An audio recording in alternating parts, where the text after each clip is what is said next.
See, I'm having trouble logging in on my. Shit in the pool.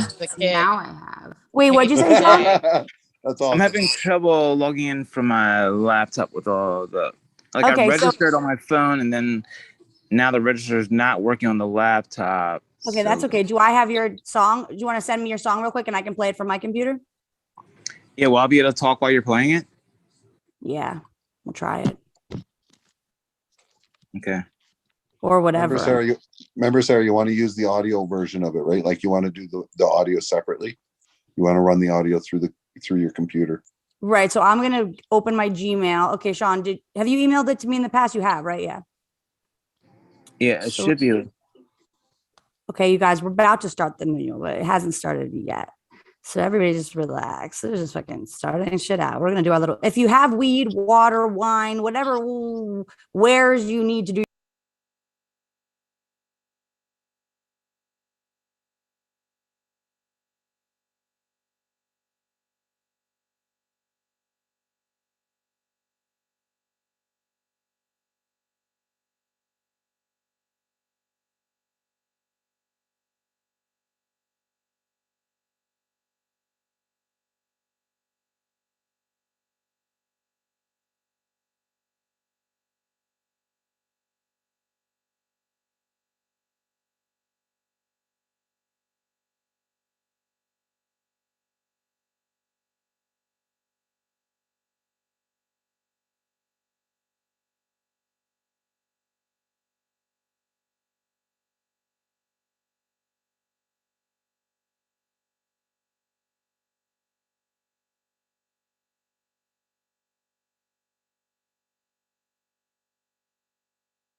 Us in our here-ness as we allow people to trickle in.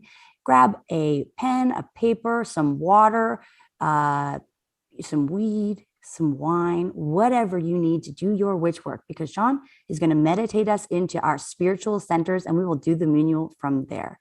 Yeah.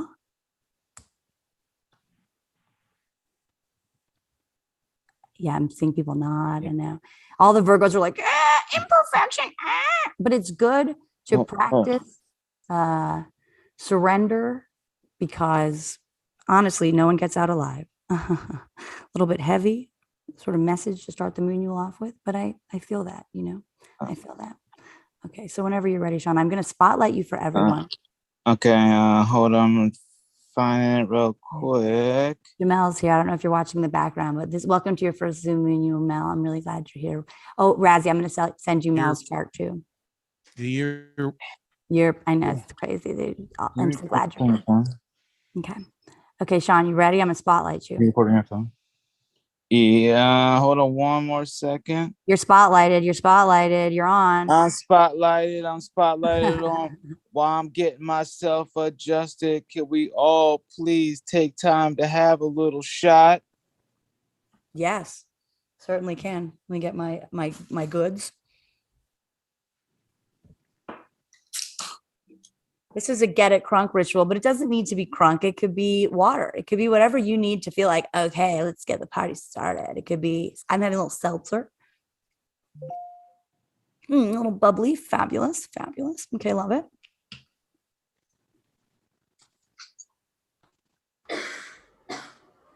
All right.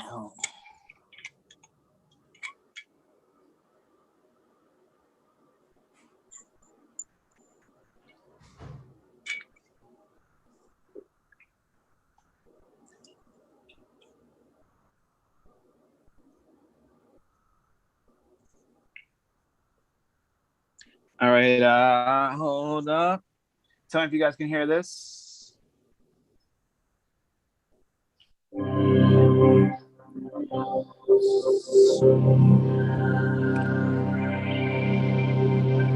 Fabulous, fabulous. All right.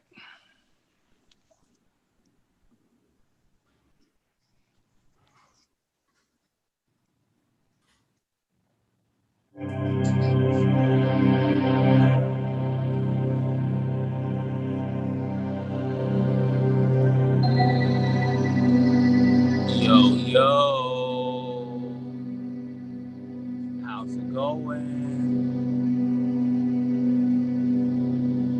Let me guess.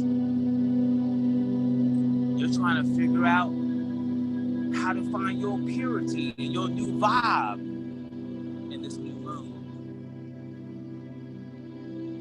First thing we gonna do, we gonna breathe. Breathe in through your nose and out through your mouth. Breathe in through your nose and out through your mouth. Now I want you to close your eyes. Critical battery, please charge.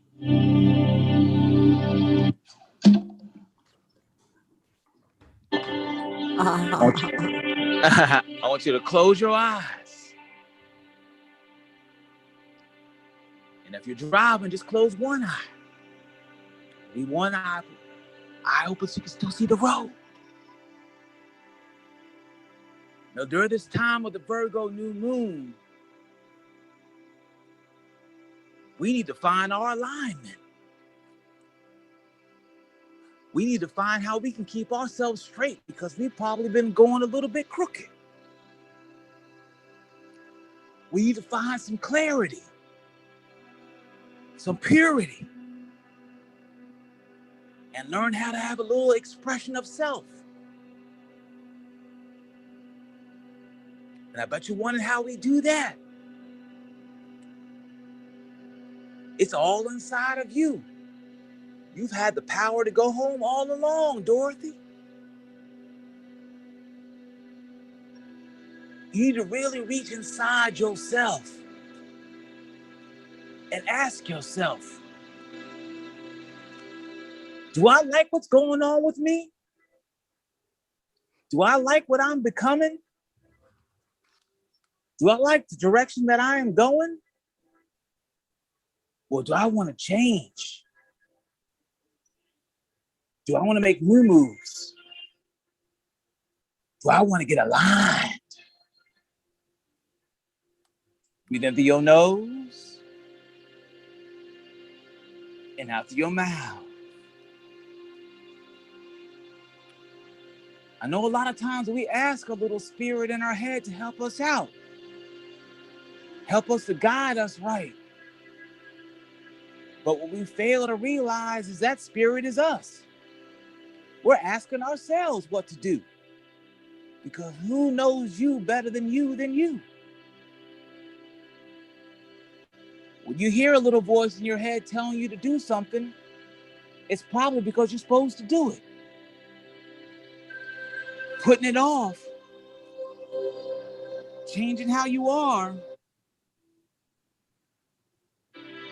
doesn't really help you get to where you want to be. So during this time of the Virgo New Moon,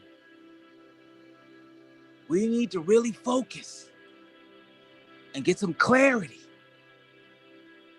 and understand that we have the power to fix ourselves. If you believe in yourself. Because if you don't believe in yourself, why would someone want to believe in you?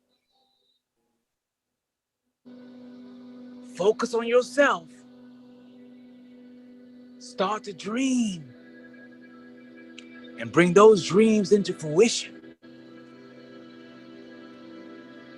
If things are getting hard,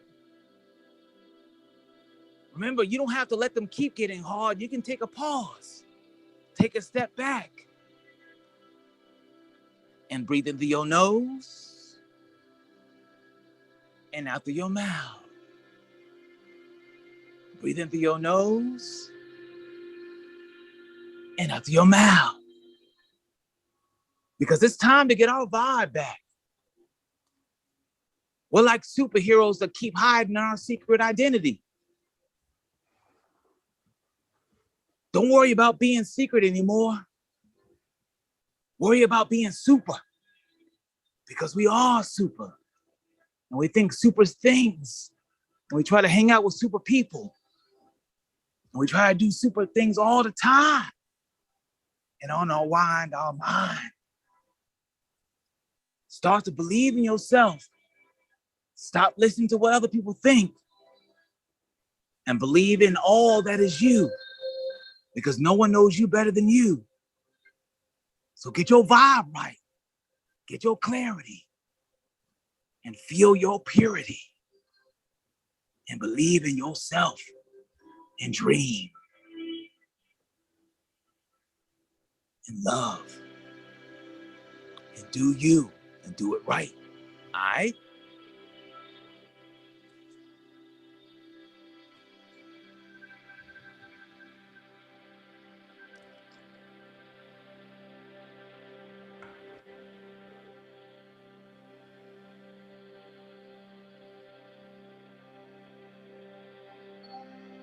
These are the words of the metastopological thinker. Put your hands together and join me as we say, Namablaze. Namablaze. Namablaze. Namablaze. This is where we do a ritual puff. Everybody. Yeah. Wow, Sean, way to fucking troop through it, even though, you know, it's chaotic and messy. But there's no technical difficulties. There's only lessons we learn, and there's only things that we overcome. I think you overcame adversity already on this Zoom renewal, and it's a beautiful thing, you know. Sarah, what is this sorority shirt you got on? Oh, this is my the Moonual. This is my the Moonual New Moon tee that I made with my iron on. Yeah, I love it. Yeah, I'm doing crafts. I'm doing freaking crafts, and it feels amazing. I love it. Thank you. Did you make the necklace too? No, this is a gift from our dear friend Haley, who I don't know if she's still here, but it was a fabulous birthday gift, and I wear it on it's my special Moonual necklace because I wear it to like I am that camp counselor of your dreams, you know. So that's kind of. I want both. Well, we're getting those links fucking set up so that we can just all be affiliated and make money and have a nice life. You know, that's where Sean, I love the meditation. It's fabulous.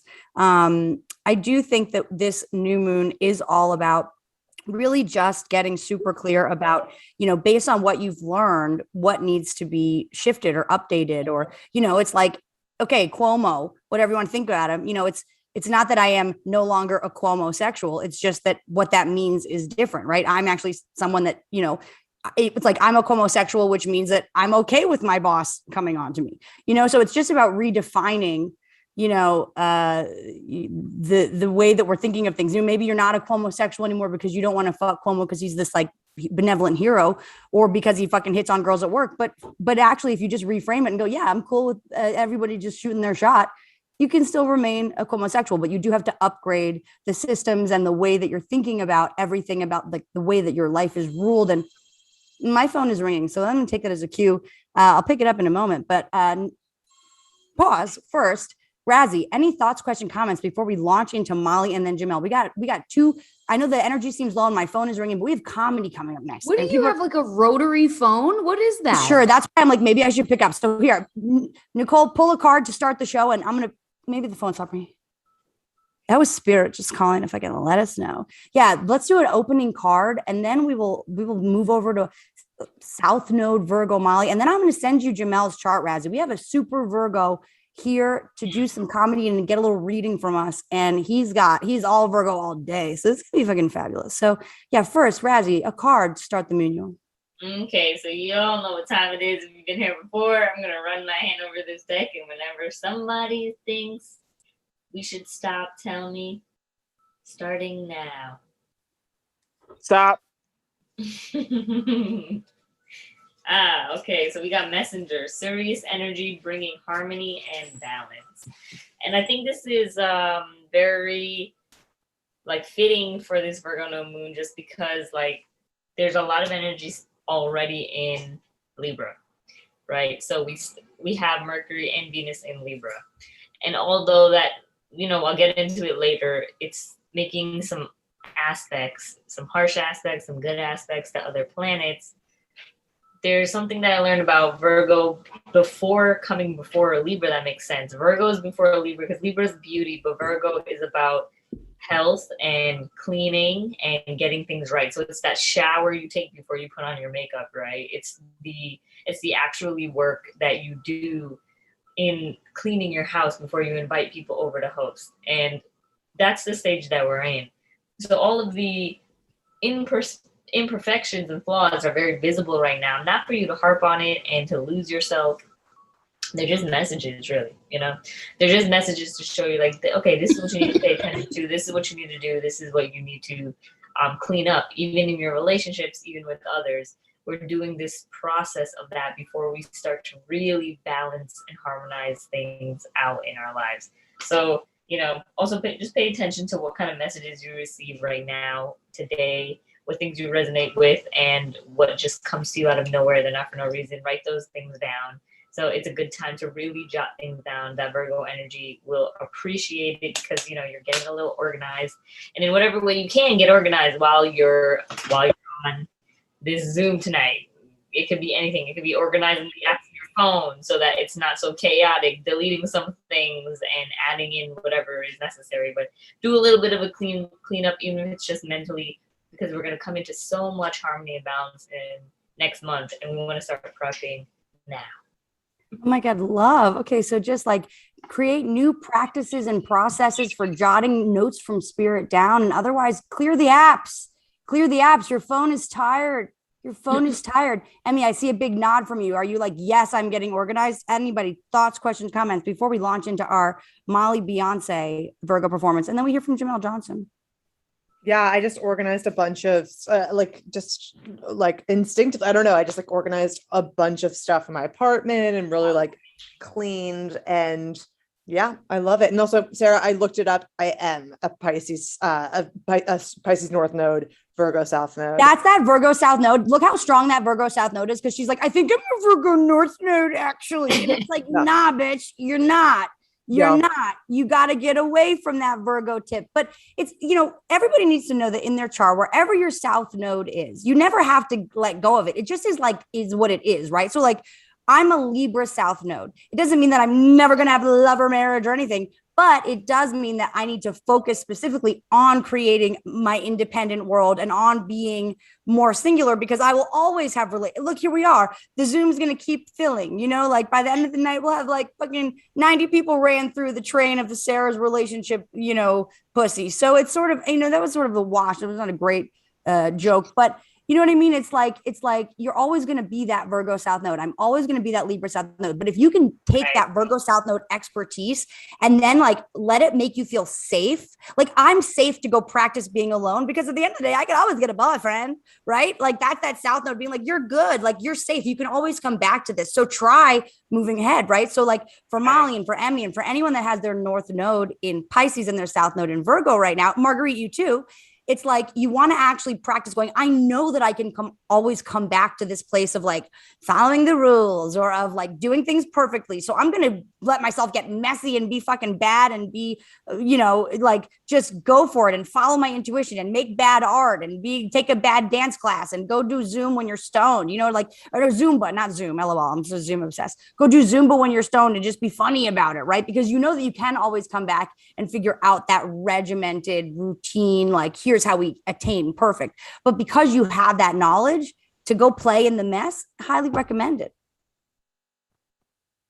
Yeah, it's funny. I usually clean, like I'm always cleaning during moonuals. Doesn't matter what's full, new, whatever. And today I'm like, today's like the only day in probably like 70 days or more. I'm not even conscious that I didn't make my bed. I just don't want to organize. Like things are organized enough. That's so interesting. So Nicole, because we have a lot of Virgo South nodes here, I feel like that makes sense to me in terms of like this Virgo energy too, where it's like, if you are in the habit of always being super organized and super clean, actually letting this lunation be like, creating new habits around how you're being about your space and your cleanliness. Molly gonna pee in more pools is what I'm saying, right? Like this, you're doing the pee in the pool version of your apartment right now, right? Which is like, because your South Node is in Virgo, you can rest back in the fact that you'll always be able to go back to cleaning or to go back to organizing. Is that, Nicole, any thoughts for the South Node in Virgos? This is an interesting thing.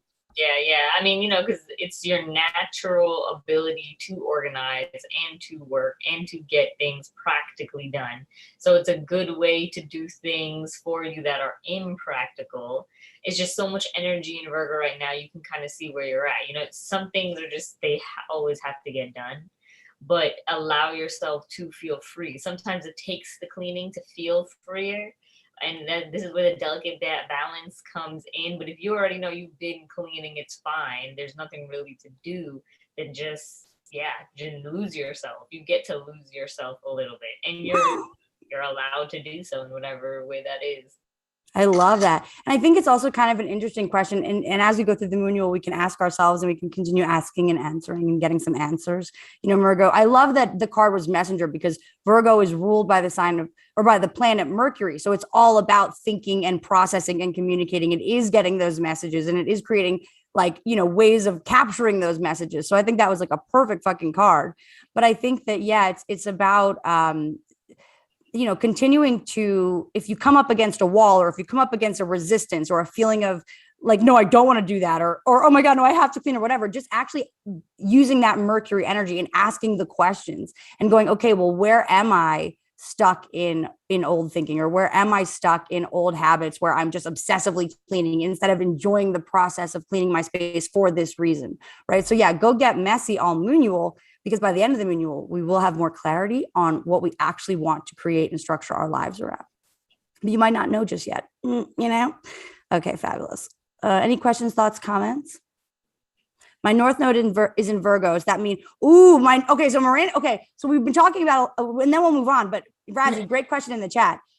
So we're talking a lot to the South Node Virgos, but to the actual North Node Virgos, not the Emmy's North Node. That's like, I'd rather just be organized, right? Like for someone that actually has a North Node in Virgo, what do you think for them? Do you think she has to stop peeing in the pool? Basically the question in the chat. Well, no, I mean, you can always pee in the pool, but but with the North Node in Virgo, what that kind of means for you is like, this Virgo season, right, is very important to whatever preparation you're doing. Even if you don't understand what you're prepping for, right? Let's say you can feel a little stuck in your energy, and you're like, I don't know what to do next. I don't know where to go. It's kind of like cleaning house, and it will just give you the inspiration. It will just open up new doors and pathways in order for you to find that next step and find the next path that you're supposed to be taking. Where your escapist tendencies of the South Node in Pisces could kind of get you to lose where you're not supposed to lose yourself. You have to basically find yourself in a way that is just revealing and not serious in a negative way, but like with a seriousness where you're being very straight with yourself. Like, this is what I don't have organized. This is what I do. And kind of making those lists and getting ready, right? Because when you get ready, you start making way for your North Node energy to really blossom and really come to fruition somehow. So whether that be through people you meet, and you can instinctively clean your house today to like have a random conversation with someone tomorrow that's super important to your life, and then you get to just invite them over, and you don't have to clean that last minute before they come. And because of that, you're in a way better headspace, because it's just going to happen, kind of going with the flow. South Node Pisces, your life will just happen around you a little chaotically, but be prepared for all of the chaos, because you will just be better off for it. Whereas the other way around, you guys just need to get chaotic. You need to like rein the chaos back as the North Node in Virgo, and things will start to make a lot more sense. Love. Okay, so now I'm going to pause the recording. Excellent. And now I'm going to restart the recording. And if you're watching on live, we're sorry. We're showing you the seams because we have no shame here at the Zoom Manual. Okay, so here we go. Here we are in progress. Now I'm going to bring up your next act. She is a comedian, a podcaster. In fact, we have a podcast together. It's called Space Trash, Lifestyles of the Rich and Uranus. We hope that you leave a review, even if you don't listen, because that's what we need from y'all. But please welcome the cosmic correspondent and co-host du jour, Spotlight for Everyone, Molly Mulshine. Unmute, you bitch. It's showtime, baby. Hello, everybody. Is it a new moon or full? It's a new moon, baby. Happy new moon in Virgo. As the longtime Moonual attendees know, I have been doing these sort of educational celebrity PowerPoints throughout the entire moon cycle. So I'm going to ask you guys if you can recall from the last time I did a Virgo one, who is the quintessential celebrity Virgo? Emmy. Beyonce. Yes, that is true. So I have a special treat for you guys, and it's Beyonce themed. Yes. Wow. And I figured out how to do this in a way that's not painful. See, you didn't see my whole browser. I'm sharing the screen right away. Okay. This is the reason why this worked, why I figured this out, and I've been feeling really good lately, is because I have been listening to you guys, not just peeing in the pool, but also just like not beating myself up about stuff and being like, yes, okay, clap for Molly. I can like take my time. You know what I mean? I don't know, whatever. So okay, we've got Beyonce. She's the queen of Virgos. So she released her Virgo yearbook at the start of Virgo season. What is that? What is a Virgo yearbook? So I'm not going to show you the pages, but visualize yearbook pages, okay? With the little school portraits and the names of all of Beyonce's favorite Virgo celebrities. So she released this Virgo yearbook with all these people that she featured, and they were very wide-ranging. Everyone from Amy Winehouse to Taraji P. Henson, so many different people. So what we are going to do, since it's Virgo season and Virgos are anal and it's back to school, we're going to do a back to school Virgo quiz. Cool. Okay, so everybody keep track of your answers. Like get a piece of paper or write them in your phone. They're multiple choice. So all you need to write down is the letter, and we'll have the answer key at the end. Oh my God, Molly, so fun. I told you I had a special surprise. I love this. You're cuckoo. Go for it. Okay, so, and I've picked a new slide transition. Did you see that? Dude, so Sure like did, ballerina, babe. Looks you're great. the ballerina of PowerPoint, bitch. That's fucking elegant. Thank you. So, okay, this was one of the pages of her Virgo season yearbook. So this just lays it out. So the traits of Virgos are hardworking, creative, reliable, patient, and kind, according to Beyonce, which means it's true. The symbol is the Virgin. The dates are August 22nd to September 22nd. Element is Earth. Modality is mutable, and their ruling planet is Mercury. And she said, wishing all Virgos a happy birthday, love, B. Question number 1. This Virgo celebrity wanted to be a Catholic nun when she was 12. Was it A, Anne Hathaway, B, Eva Mendes, or C, Mother Teresa? Whoa, LOL question, bro. Okay. The celebrity who wanted, okay. She wanted to be a Catholic nun when she was 12. I'll give you guys a couple seconds. All right. Question number 2. This Virgo politician wrote a 2,000-word manifesto about sexual freedom for his college newspaper. Was it A, Bernie Sanders, B, Bill Clinton, or C, Joe Biden? Whoa.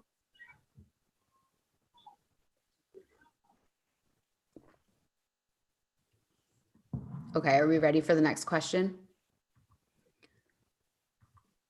Beyonce gave a posthumous birthday shout out to this Virgo who had not 1 but 2 stars on the Hollywood Walk of Fame. Was it A, Gary Coleman, B, Michael Jackson, or C, Clarence Williams III?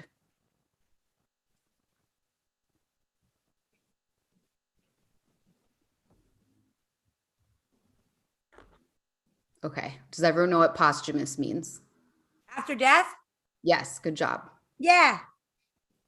Okay. This Virgo actress had her first kiss while acting on the set of a movie. Was it A, Blake Lively, B, Amanda Bynes, or C, Dakota Fanning?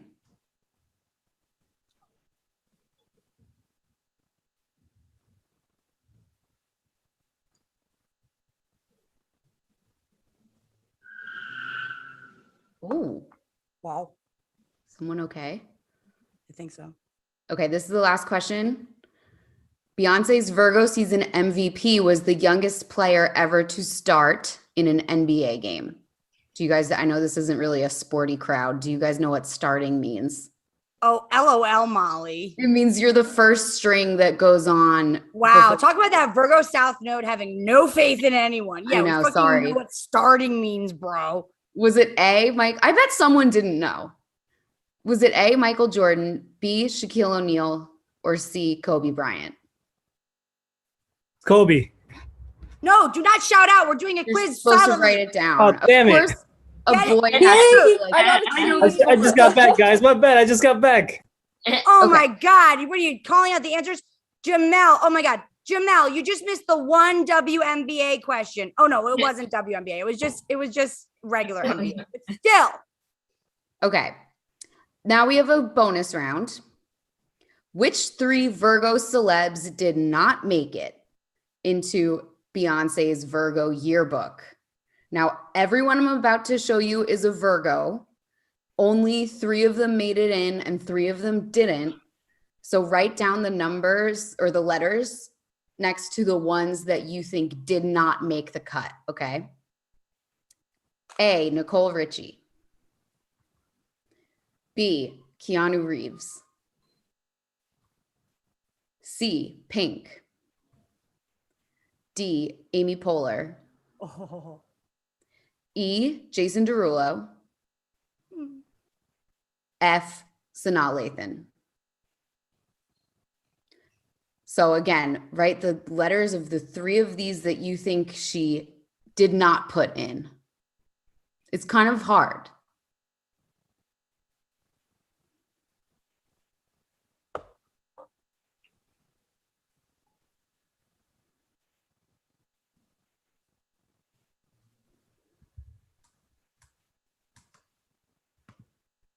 Okay, are we ready? There's a prize for the person that wins, by the way. Did I stop? I should have said that in the beginning. You're welcome, guys, for the other The answer. stakes are That high. person gave us a fucking layup. You're welcome. Pun intended. Oh yeah, good pun. Okay, are we ready? Yeah. All right. Question number 1. This celebrity wanted to be a Catholic nun when she was 12. Anne Hathaway, Eva Mendes, Mother Teresa. This is a trick question or the easiest question ever because the answer is Mother Teresa. Yeah. So You suck. Yeah. now, here's my question for someone just, this is an essay question, but just say it out loud. Why do you think, what does this have to do with being a Virgo, with like the traits of being a Virgo? Molly, so creative. I love it. Also, Jamel, you're on deck, but go with us here. You can even just riff on this whole presentation. I love this. I know Razzie and I are going to obviously have an answer, but anybody from the crowd. Oh, and a power Virgo just joined us in the chat. Yeah. So why is being a Catholic nun analogous in some way to being a Virgo? Because it's perfect. She's perfect. She's godlike. What else is more perfect than God? And she's a She's virgin. a virgin. Yes. Virgin, perfect Virgos. Now, For the very here's another fun fact. Anne Hathaway and Eva Mendes both also wanted to be nuns when they were younger. Wait, so do we get a point? No, because Sucks. because they're not Virgos. Oh, fuck you, Molly. Yeah, and they're not Virgos because they went and showed their boobs on TV instead, which is the opposite of being a virgin is having sex, but you guys know what I mean. So, okay. Yeah, virginal. Number 1 was C. Okay. Number 2, this Virgo politician wrote a 2,000-word manifesto about sexual freedom for his college newspaper. Bernie Sanders, Bill Clinton, or Joe Biden. This is the only politician that Beyonce featured in her Virgo yearbook. And it is Bernie Sanders. Yes, I'm known. crushing it. Sucks. Do you guys find it surprising that he's a Virgo? Because I kind of do. No, I think he's so Virgo because he actually just keeps running over the same talking points until he's just like, no, this is the baseline truth. Like, this is the baseline. He actually is like so strong on his values and the things that he thinks are right that it almost seems like repetitive and like memeable at this point. So I am true. asking you again to motherfucking vote, right? Yes. Like, Yeah. like that's no, any other thoughts? Why is Bernie such a Virgo? I agree. Also, he's been perfect since he was like born. Like if you look back at his voting record, he never misses. And every other politician changes their mind on, like Bill Clinton was anti-gay marriage until like the mid 2000s. Yeah, he's You just know? like pro Bill Clinton at the end of the day. Yeah. And like Bernie just is always in the right, like history. He's always on the right side of history, which is And so- ironic. Is there a bonus point? Like, should we guess the signs of Bill and Joe? Yes. No, it's too hard to do bonus points, but you can guess if you want. Any guesses? Joe, I know that. Sorry, hi guys. Joe is he's a Sagittarius, right? Joe Yeah. Biden. And Bill Clinton. Wait, I'm gonna go for it. I'm just gonna say something and see what happens. Yeah, I'm gonna look it up. Is he an Aries? Mm-mm. Is he Hold a on. Libra? I'm I gonna think look. I think he might be a Libra. Yeah, he might be a Libra, or he has Libra. I in think him. he's a Libra. Okay, let's see. Any other guesses for any other? Oh no, Bill. Oh, you're gonna all fucking shoot yourselves in the head on He's this. an Virgo New Moon. Aries, huh? No, he's a fucking Leo, you guys. That's why he's like, suck my dick and Oh, don't let duh. it smear. Suck my dick with red lipstick and don't let it smear in the Oval Office. That is very Leo. Okay. Makes sense though. So gross. Number 3. Beyonce gave a posthumous birthday shout out to this Virgo who had not 1 but 2 stars on the Hollywood Walk of Fame. The answer is Michael Jackson. Yes, I'm really Wow. going for this one. Did someone think, I only put this because I thought it would be so funny if someone thought that she gave Gary Coleman a shout out on her. I wrote I Gary put Coleman. it. I'm not gonna lie. I put it. I put Gary. I love that. Okay. Does anyone know why having 2 stars on the Hollywood Walk of Fame is so Virgo? Why? Because it's so reliable and hardworking. Like he's just Right. like, He worked so hard that each of his phases got a star. yeah, each of his faces. Well, Oh, phases, the similarity is noted. Like he already had one and he was like, I'm just going to keep doing what I'm doing and get more. Like that's crazy. That's Virgo persistence, I would say. Wow. Number 4. This Virgo actress had her first kiss while acting on the set of a movie. Blake Lively. I got that wrong. I'm really upset. Gotten everyone wrong so far. Yeah, I hate this. So I think this is very Virgo because she's kind of like, she's such a, like, because of the nose job and the expensive clothes, we think of her as like this cool girl, but she actually feels like such a virgin to me. And I think this is a very Virgo-y thing. Like she was working when she had her first kiss, like, and someone was like on the payroll. Do you know what I mean? Wow. Which movie, Molly? Do we know? No, I forget. But Pacifica? I did learn that she and Ryan Reynolds started dating after they had both gone on double dates with other people together twice. Wow. Wow. How weird is that? I mean, we can unpack that another time, but wow. Well, wait, I want to say shout out to Ashley in the chat. My friend was in Glee Club with Blake Lively in middle school. What do you know? Any gossip, any juice? Yeah, apparently she's not a great singer, but I just feel like to me, Glee Club feels very virginal. So Yeah. Yo, real talk. I've heard that she's from like this is like a while ago, like urban legend kind of shit, that she was a total diva on the set of Gossip Girl and a real bitch. Just a Virgo, actually. I feel like she's just got a weird personality. Yeah. Like she's like, Chuck. Is that who she says in Gossip Girl? Chuck. Or whoever she says. Yeah. Oh, Okay. yeah. Beyonce's Virgo season MVP was the youngest player to ever start in an NBA game, which how could you get more Virgo than that, right? Wow. Youngest virgin. Perfection personified. Perfect, young, starting early. And it was Kobe. Oh my Christian God. gave it to us. He gave it to us. Yes, I know. You did. Yeah. And like, wow. He looked great. He was probably like 20 there. Yeah. What a cutie. Yeah. R.I.P. Okay, so this bonus round, this is where you really like your minds are going to be blown to smithereens. Oh. Which three made it in? Does anyone want to guess one that made it in? Sanaa.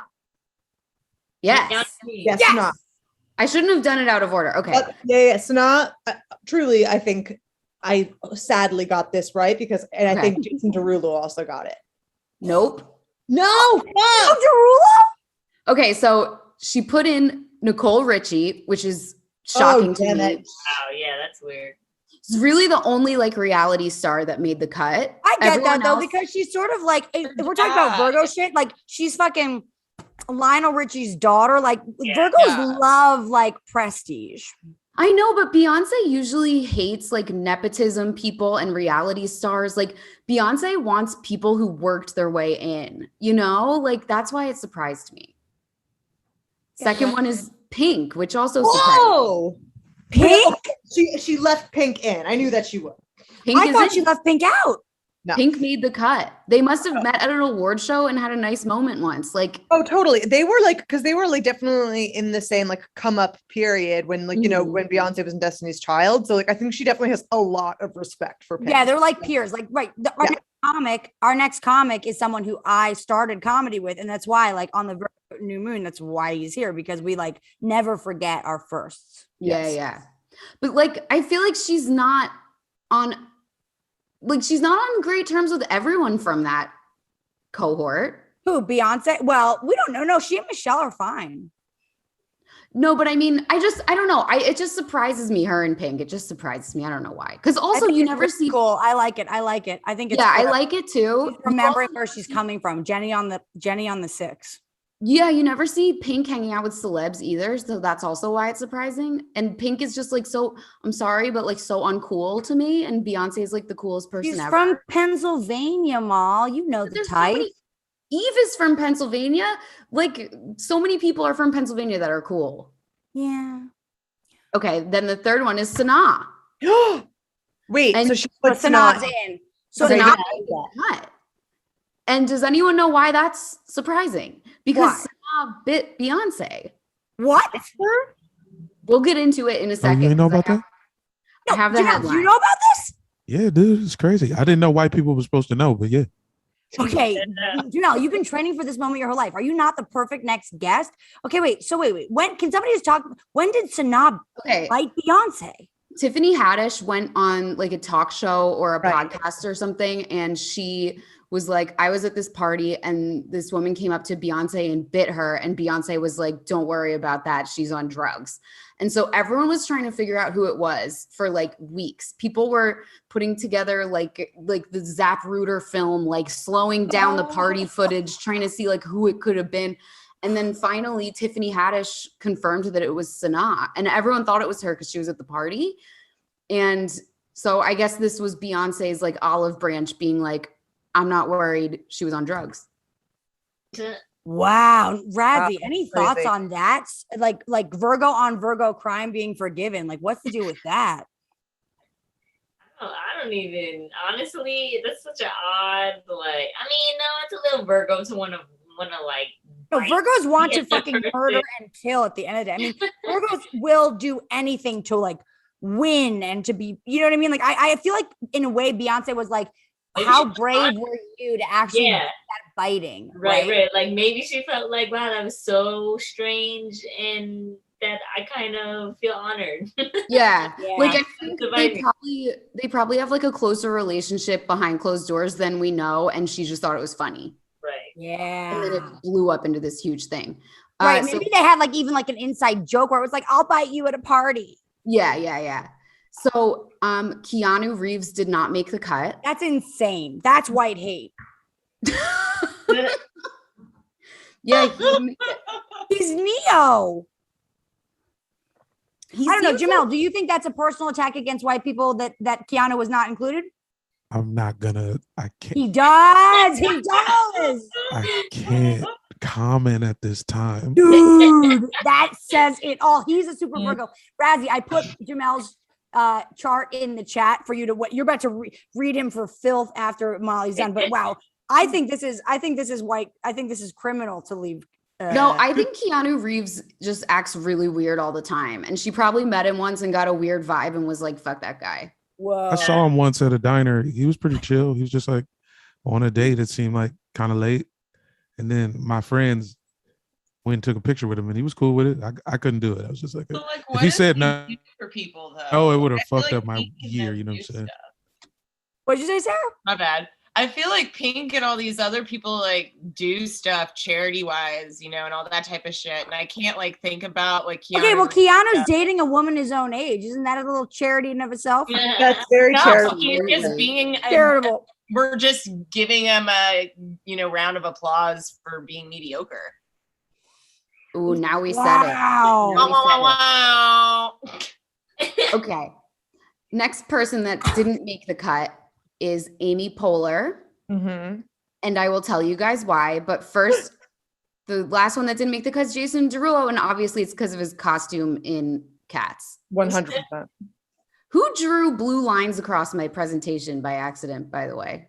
I like it. I think it's very like pushing you into that Piscean North Node. That's true. That's true. Yeah, it's gonna make you go insane. Okay, so then I have here the correct answers. So if you got them right, did anyone get all three right? No. No, I got 2 out of 3, Mal. I got 2 out of 3. Wow. I So- think you might be 2 out of winning. 3. Amy. I literally got 2 out of 3 as well. I So got 2 here's- out of 3 too. This is the Sanaa Bit Beyonce headline. And this is why I think Amy Poehler didn't make it. Amy Poehler, in a show that she produced, Difficult People. Do you guys remember that show with Julie Yes, yes. Klausner? Certainly. Apparently in the pilot, there was this really nasty, like it was a bad joke about R. Kelly and Blue Ivy. What was I the guess- joke? Oh no. I mean, I guess we could assume. Blue's a little Yeah. girl. Really bad. It R. was like, Kelly has a little girl call. We get it. yeah, and like they named Blue Ivy in the joke. It was like, wow, what a choice. So people were really angry about that. And I think Beyonce was like, okay, everyone involved in this show is on my shit list for life, understandably so. Whoa. So I just love that, like, you can literally bite her in the face and she's still gonna be like, okay. But if you fuck with her kid, she's like, you're dead for life. Oh, I love that for Virgo. How, Razzie, is that not so fucking Virgo? To be like, yeah, real recognize real, but I am ultimately that mother. Yeah, Mhm. 100%. Like that was going too far. It was way too far. It wasn't even funny. It was like anyone would have heard it and been like, eh. Right. Whoa. Okay, so who won? Okay, so here's the deal. I think I did. Hey, Emmy, what were your total points? And then can anybody beat Emmy? 3, 4. I lost. I got every single one wrong, guys. Wow, I can't believe that. 6. I got 6 questions right. Right. You won. Did anyone get 6? The only thing I knew was that Amy Poehler was not included. How did you No, know I that? got 5.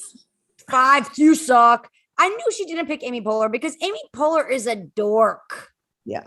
I know, but they sort of have the similar. Well, I guess Beyonce's politics have changed because, like, I was gonna say they have the similar like pantsuit nation brand of feminism, but then she put Bernie in, so I'm like, okay, Beyonce is a Bernie bro now, which is awesome. So I guess that's why she didn't go for. I mean, we know why, but I would have thought Amy Poehler would have made it. Okay, so Emmy, you win some Virgo merch. Holy shit. I love it. You can get whatever merch you want. Just let me know. But also just to advertise what we have this shirt that says she's a Virgo who can drive, which is a Clueless reference. And I can read. If anybody wants a custom order for someone who's not blonde and white, let me know. And I will branch out from our merch that we have. We've got Virgo Molly, I said, Molly, if we're going to do faces on the shirts, we have got to also include other colors. That's why our Sagittarius and our Vegetarius, we have multi-races you can choose from. I know, but also it takes like an hour to do each one. So I just didn't do it yet. So if you want a not white, blonde Virgo who can drive shirt, let us know. Jamel, I would love to see you in a Virgo who can. Jamel's driving all over the place. He's super Virgo. Let's get Jamel a Virgo who can drive shirt with him on it. Oh my God, great idea. I'll take the white lady one. We will send it if you want it. That's what's up. That's cool. Wow. So then we have Virgo rising, Virgo sun, Virgo moon crop. And then we have a Virgo hoodie that says not that innocent on the back with this bitch on it. Not that innocent. No, Get you it? Because they're Keanu virgin. off. You are actually an offender. And then this is the full Beyonce yearbook. So you're telling me, Molly, that she hand selected these celebrities and actually, like, on purpose, cut out a few people. This is the most ultimate Virgo thing I could imagine, because not only is she flexing her PowerPoint skills, but she's also going like, I am the barrier between who makes the cut and who doesn't. I am literally the arbiter of who's in the Virgo yearbook. Also, by the way, this bottom one, I think that a Twitter user put this in and it's her friend. What? A conspiracy? Because Beyonce took this off of her website already, so it's only left on Twitter. But yeah, some other surprising ones. I was really surprised Adam Sandler made the cut. He's a real one. I think he's one of the greatest of all times. Truly, I love Sandler, Republican or not. Yeah, I just think it's really weird that she did this at all. To be honest, it's just so Virgo. It's so fucking Virgo. Be like, you know what? I'm gonna put together my make it and doesn't make it roundup. I just think it's a weird. I don't know. I like.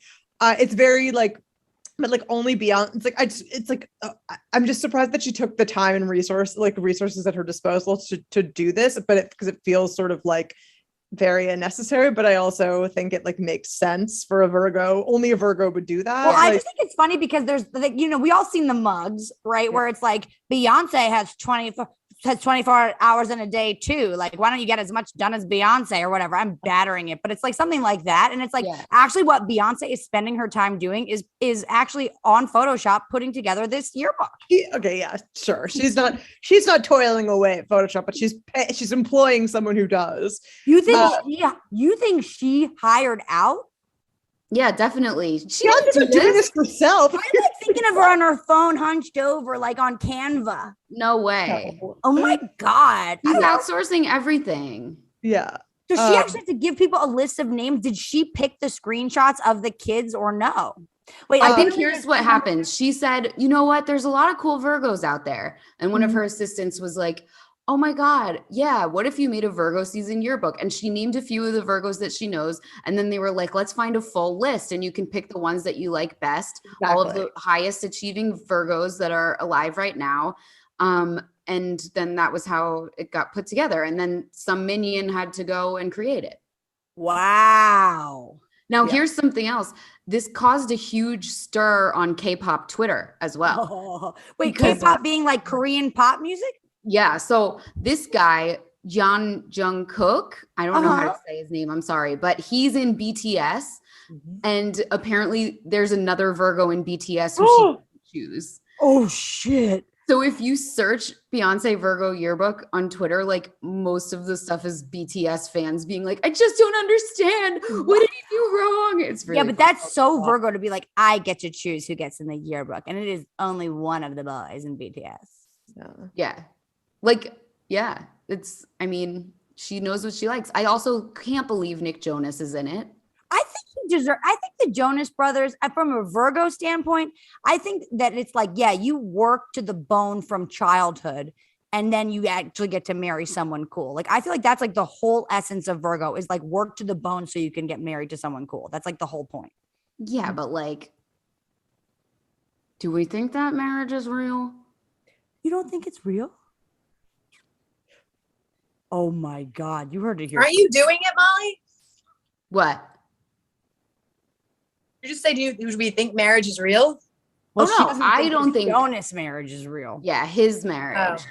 Yeah, I actually heard a lot of rumors saying that it's not real and that there is a pact that they're gonna do for like 5-10 years or something like that. Yeah, because Priyanka Chopra was known as to be like the India's biggest slut, and they were tired of that shit. Oh shit! They're like, no, you have to stop being a slut of like the Indian community. So you need to get married. Wow, this is I heard real this fucking too. tea. What She's you not heard? trying Well, to save her Indian image with a Virgo ass Jonas. She's like, Well, yeah, it's 'cause that is gonna her- clean up my image. It's a Virgo ass Jonas. Her image was being a homewrecker. So she was like dating a married Bollywood star for like years. And she would like there's footage of her wearing his jacket on TV after they broke up and like being like, this jacket is very important to me. So yeah, like she sort of became, everyone was like, what the fuck, dude? And then also like she never, sorry, what's something that? fell in my house. She never fully took off in the US. So I think they were like, okay, let's, like, I think a high profile relationship with a younger guy is going to help. And then it also introduced Nick Jonas to like an Indian audience, which is obviously a huge audience that you can make money off of. So it just seems, I don't know. We'll see. We'll see. No, I heard the same rumor. So yeah. So the likelihood of it's fake is probably high. I'm shook. I'm fucking shook. Also, they like never hang out. I mean, we don't know. We know they post a lot about each other. That's beautiful. I know that they don't. Whoa, dude. That's fucking wow. Molly, hard-hitting journalism yet again. Are we broadcasting? Someone's going to hear this and I'm going to get in trouble. No, you're going to get applauded for your deep investigational research. Okay. Well, that's all I've got. Emmy, your shirt is in the mail. Well, so tell me excited. what I'll tell you. And I'm sorry for gloating, you guys, but sometimes you just got to take what you can get. Get it where you can. And honestly, I think we should send Emmy a shirt with Jamel on it. And I think we should send Jamel the blonde white lady shirt. Oh, that would be fun. Jamel, do you want a model for the merch or what? Look, whatever you guys need, man. I'm here for y'all in the moon and all that.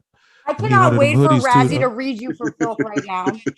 No, Razzie's gonna fucking just not destroy you, but like. Do you have the hoodies? Are you doing big and tall sizes in that hood?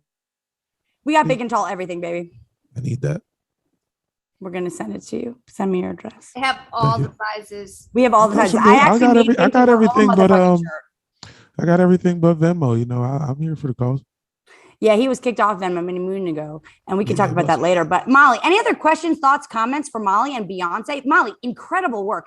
What a departure from the norm. Loved it. Loved it. Back to school. Also, if anyone's an artist who could draw Jamel, that could work really well too. Oh, where's Rosa? Rosa. Is Rosa here? Razzie, text Rosa. Rosa, draw Jamel like one of your French girls. Draw Jamel like one of your nude women. Rosa's an incredible nude women artist. Wait, Razzie, unmute. Where's Rosa? Get Rosa in here because she's got to draw Jamel like one of her French girls. I was just looking for her. She's gone. I will fucking find that bitch. I'm about to text harass her right now. Okay, Molly, incredible work. Hold on, I'm going to stop the recording. Yeah, it is stopped. Everybody take a deep breath. We're still broadcasting, but we're showing the seams. We don't give a fuck. Okay. Molly, excellent. You did freeze on my screen for a minute, so you do look like a little scared cat. Oh, yeah. Okay, you're back. You're back. That's cool. Okay, now we are going to bring up our special guest of the meal, comedian Jamel Johnson, who not only is a Virgo super stallion. Razzie, did you get his chart? Yes. So we're going to read Jamel for filth after this and pull a card for him. But you guys need to know that Jamel is my first. He's like one of my, when I started comedy for the first time, there was like a group that collected, and Jamel was my number one homie. Now he moved to LA, and Randy's been on the Moonual a number of times, Jamel, so they all know. But I need you guys to know that when Randy, Randy who always cries on the Moonual, Jamel bought his couch for us. Like, Jamel is our number one homie, super Virgo. Now, Razzie, what an interesting Virgo chart. Where's Natalie? Is she still here? Similar chart to Natalie, right? Yeah, she's not here. Similar chart. Very interesting. So without further ado, I'm going to bring up our comedic guest of the evening, Jamel Johnson. Everybody unmute. We're going to laugh for him. We're going to give him our love. He can do whatever the fuck he wants. You don't have to. It's fine. You don't have to unmute. No one... You can unmute. But either way, Jamel, welcome to the Moonual. What do you think so far? Hey, it's actually pretty good, man. My fucking internet cut out in the middle of the quiz. And, how did you do on the quiz? I'm actually not sure because I didn't have any. I got Mother Teresa and then my internet cut out. But I'm back though. Yeah. Oh, that's right. You came back in the yeah. I think you would have done pretty well though. The Virgos know what's up. I'm just. It feels good to hear that. I'm not sure about a lot of things. It seems like we're pretty cool. I don't really like cleaning my apartment, but I'll tell some jokes now that are directly connected to my thought process, and you guys can decide if it's Virgo behavior. That's cool. That's cool. Okay. Okay, yeah. So this first one, my phone says intro. I'll skip intro. This next joke is okay. So I've had many jobs in my life. I've been fired from many jobs. The first job I ever had, my grandma got me a job at the now closed Masters Tuxedo and Costumes and Cleaners, located in the greater Washington, D.C. area, several locations: Forestville, Woodbridge, Arlington, Silver Spring. Need I go on? I'm there. I'm a seasonal employee. And it was 2 seasons, and the first season was prom season, and that was the sickest because I would always find money in tuxedo returns, like no matter what. Every single weekend, it would be cash, unused disposable cameras, and like way too many condoms, like a lot of condoms. That's so funny. Talking about one dude has rented one suit, 18 condoms in his pockets. It's like, bro, you only got the suit for 4 hours. Why are there so many condoms in here? The next season is fall season, fall time, costume time. They come to me, they say, hey, Jamel, we want you to dance around in a costume. And I was like, hell yeah. I mean, honestly, that's why I even came. Because I saw y'all had the costumes in the back, and I wanted to live out my fantasies, like dance around with a big head on. I was trying dance moves that I never had the confidence to try, like the Charleston. Yes, so like week 1 is going great. Week 1, it is the job of my life. I'm having a blast. Week 2, the DC snipers start shooting people. Oh shit. And none of my managers told me to come inside. Like there wasn't any meeting about where Jamel should be. They're just like, all right, get on out there. Week three, I stood up for myself. I said, yo, I'm not going back out there. I'm not. There's somebody shooting random people, and I'm pretty sure Winnie the Pooh and Jordans. What could be more random than that? Then I look at the camera. Confirmation. So that's the thing. I guess that's, yeah. I thought that I shouldn't be outside anymore. That is some thinking. Here's another one.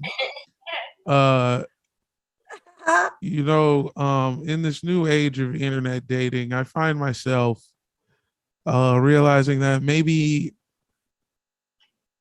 that's not for me. Maybe I'm just not built that way. Because to me, it's like, why, I don't know. I like my phone a lot, but like, I don't know. Why can't I make a lasting connection with somebody at the Shell station? Why isn't that allowed anymore? You know what I mean? But it's on the phone, and you're doing things on the phone, and but I just live such an analog lifestyle. Like if you looked at my stats on paper, it would look like I was dead for 10 years. Like, whoa, what's the last thing you watched? NYPD Blue. Where the fuck is that even at? Stuff like that. And it just comes up in how I talk. Like when I'm talking in real life, it's like it makes sense. There's room for error. You know what I'm saying? You get like the way I'm saying things is very easy to interpret. When I try to put it in print, there's just some disconnects and misinterpretation. So one time I'm asking this girl out, and I sent through my best emojis. You know what I'm saying? Like my finest. What are the best emojis? Oh, I mean, I'm giving up some state secrets, but fax machine, the dove, peace dove. What else? The snow cone. The heart with the Wi-Fi signal, and the yen money. Oh, The yen. yen. Yeah, it's trending upwards. It's in the green. So I said I said my finest 3-piece alien hat. He tips the hat. Yes. That's my go-to. And I'm like, what's up? And this girl was like, oh, I'm sorry. I just got out of a thing. I like need a few years to get my shit together. And I'm like, all right, hey, no, it's cool. And but the way she said no, it was a very long no. Like I boiled it down, but she said no in like 1.5 paragraphs. So I'm like, at first I was like, maybe I should do the same. Maybe I should send like a long, it's cool. But I thought, then I was like, wait, no. Then I was like, nah, like, whose time are you wasting? It's a moot point. Everybody knows it's cool. So then I just wrote back cool with an exclamation point, which is absolute insanity. Like, there's no way I'm not on a list right now. That's straight off the boat incel behavior. Oh, okay, so that's the end of that. That was just some shit I did. I liked it. I stared at my phone for what felt like days before I wrote the cool too. I thought about it for like an hour and some change. An hour and some change, and then I landed on cool exclamation point. Yeah. Just good. Nuts. Okay, so that's one. I don't know how many jokes I do. Honestly, Jamel, it's sort of a free-for-all here at the Manual. Whenever Look, you're I'll do one done, more. whenever you're done, close up, and then we will read you for filth. But all right, keep going until then. I'm loving it. I miss you. I'll do one more just because it's rule of threes. Yeah. You know what I'm saying? Razzie, you got his charts? Yes, I do. We need to read this. She's laughing. I say to Jamel is not going to be impactful because we're like so close. So I need you to step in here. But go ahead, Jamel. Okay. This last joke. Okay. Something that I found out about myself recently is I can't listen to anybody's problems if they owe me money. Is that you getting claps in the chat, bro? Yes. And it's like I want to listen real bad, but just something about that tab, it just doesn't. And so, okay, so me and my roommate, we're splitting a utility bill. And I'm the one fronting the bill because LA Water and Power won't let you split a utility bill like a check at Applebee's. You have to they're only going to take one debit card. It's mine. And that's fine. You know what I'm saying? It's cool. I pay it. And I just hadn't received the money yet. Like, it wasn't an unreasonable amount of time. It had only been 12 hours. But I just had not received the funds yet. And my roommate is in the kitchen trying to talk to me about the importance, like global warming, climate change. And I'm like, hey, bro, I feel you. I don't like the climate. But until I get my $78, I don't give a shit. I don't care what temperature it is. I'll make this whole fucking apartment styrofoam. Till I get my goddamn money. And quit asking me if I'm on Venmo. You know I got kicked off Venmo. Yeah, you did get kicked off Venmo. And so there you go. That is my. Now, why did you get kicked off Venmo? Because I was just selling weed wrong. Selling weed on Selling weed wrong. I'm in LA. I thought you could just sell it. Turns out you can't just sell it. We were all sending the breath emoji with the tree and the like speakerphone. Yo, you guys were flagrant. But the thing is, it didn't happen in DC. Well, in LA. Sure. Where did it happen? Well, no, this happened in LA, but I'm just saying, so getting crazy Venmo comments, that's like that was a DC thing. You guys were jerks. Right. Tell us more. Well, you know, you give a guy a bag and he's like, hey, this isn't weed. LOL, like, dude, I'll kill you. I'll fucking kill you, man. So funny, Jamel. Okay, Jamel, that was fucking brilliant. Any other jokes, thoughts, comments you want before Razzie reads you for filth? Nah. I loved it. I'm so happy you're here, Jamel. You know, Madi came to I feel like I have my own issues around like, like community or feeling abandoned or whatever. And at the end of the day, the real ones come to the Moonual, and that is a fact. And I want to say, like, Jamel, Randy, Madi, you're all at the fucking Moonual. Of course. Sarah, we respect that you respect the moon. We don't exactly know what's going on, but we're trying to figure it out. Jamel, was that not a journey for me though? No, Jamel, I met Jamel at like my first open mic ever. Like we were friends from day one, pretty much. Yeah, we were all there together. Like Adam and me and you and Nick and Randy and Stavros. It was like within like a 3-week period that we all started doing stand-up. Yeah, I remember it was at some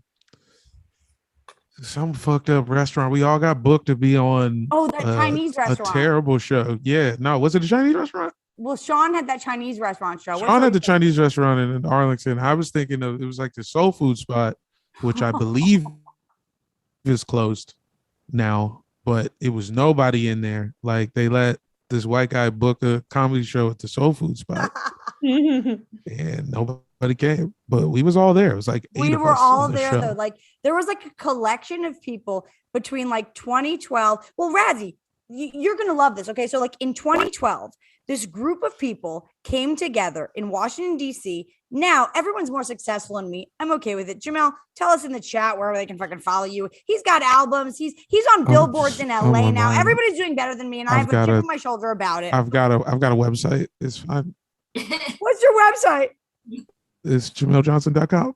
Okay. JamelJohnson.com. It's so fucking easy.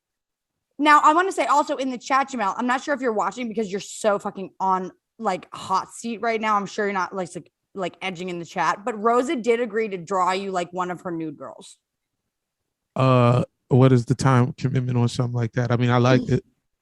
Rosa, where's Rosa? Rosa, show us your face. Tell us what you need from Jamel in order for you to draw him like one of your paintings. Do I have to really be nude?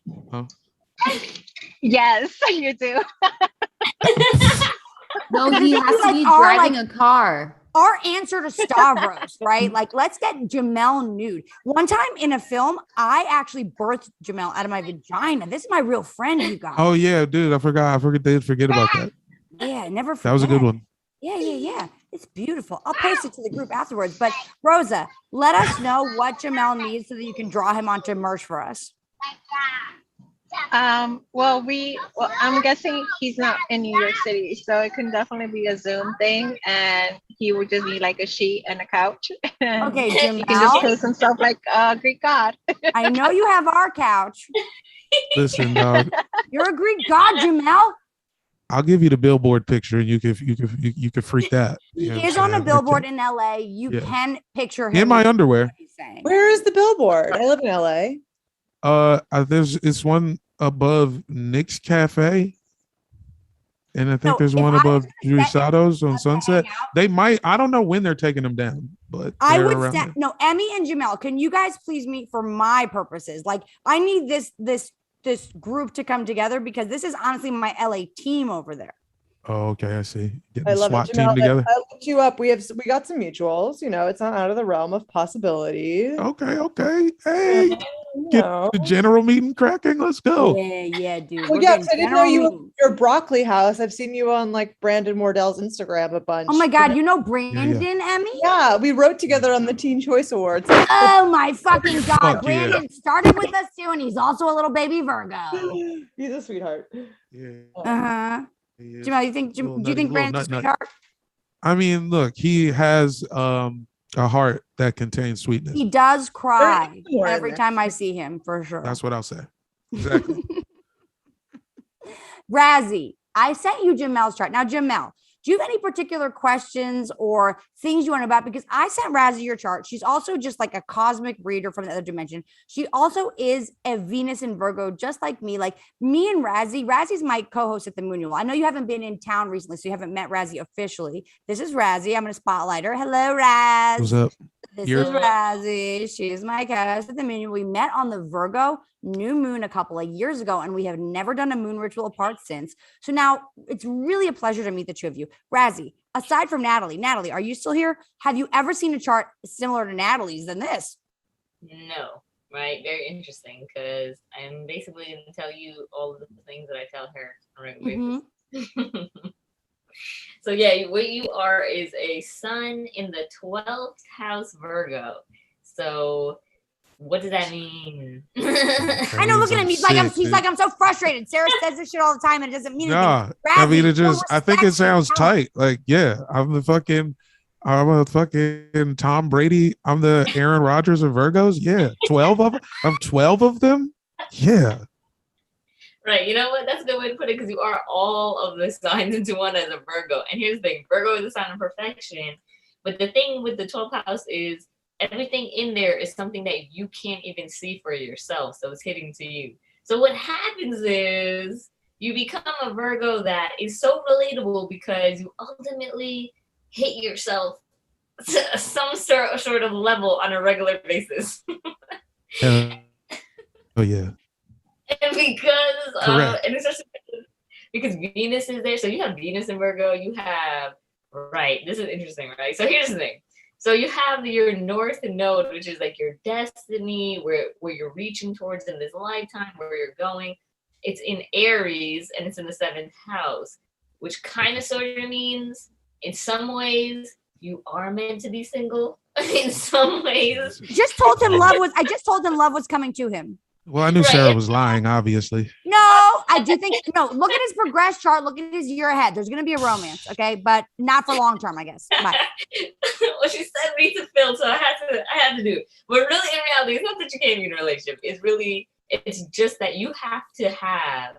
First of all, it has to be so independent. Like you have to have where you'll be able to live and get married to someone where you have like 2 separate houses, living in different states, and then like converge for holidays and birthdays, and it's like, okay, we're together, like because work and because everything else. Ultimately, Jamel and I might in the end just be together. No, Jamel, it might be you and me in the end, baby. Sarah, where the fuck did you? What I'm chart taking is shots- I'm taking that? shots behind the scenes. in the What Zoom. chart is that, Sarah? My Venus is on all your stuff, and you're stuck with me forever, baby. Oh, right? man. Also, like, you're really powerful Virgo, right? So like what happens is if you stay in the dark realm of your mind too much, it can just really drag you into places you don't want to be. But when you decide to just accept that you're powerful and accept that you're super freaking intuitive, so what happens is anytime you feel like, all right, this is the thing to do, or this is the most perfect place to do it in, or this is the best quality I'm ever gonna get, you're right. You're like, you're 100% right all the time. You just have to absolutely trust that you're right all the time, and that you're never gonna know that you're right. Like, you're always gonna doubt it. You're 100% always gonna doubt it. You're gonna doubt every move. It's gonna feel, and whenever you get into like that fantasy realm, which is what the 12th house is, that's where your strength is as well. So as a Virgo, you could spend a lot of time just creating on your own, being in that hermit mode, kind of like away from other things, and like really come up with a lot of genius creative ideas, projects, whatever really you want. And then your moon's in Scorpio, which is Janelle spent his childhood watching white sitcoms in the dark. It's true. So moon. Moon in Scorpio, because moon in Scorpio is interesting as a Virgo, right? Especially as a 12th house Virgo. That extra anxiety that can come with like really accidentally overanalyzing something, and that makes you relatable to other people ultimately. But you as a Scorpio moon, you have to feel every single feeling. So you can never get away with, you have to go to the depths and the extremes of feeling. Whereas someone else could be, right? And you know what happens? Yeah. I always over prepare for shit in weird ways. Like if I'm going outside, I'll be like, oh, what if these 9 different things happen? I got a backpack full of shit I don't need.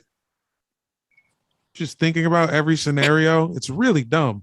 So, but then every now and again, magically, that thing that I brought that I didn't think I needed will like save the day. Like I'll be at a party and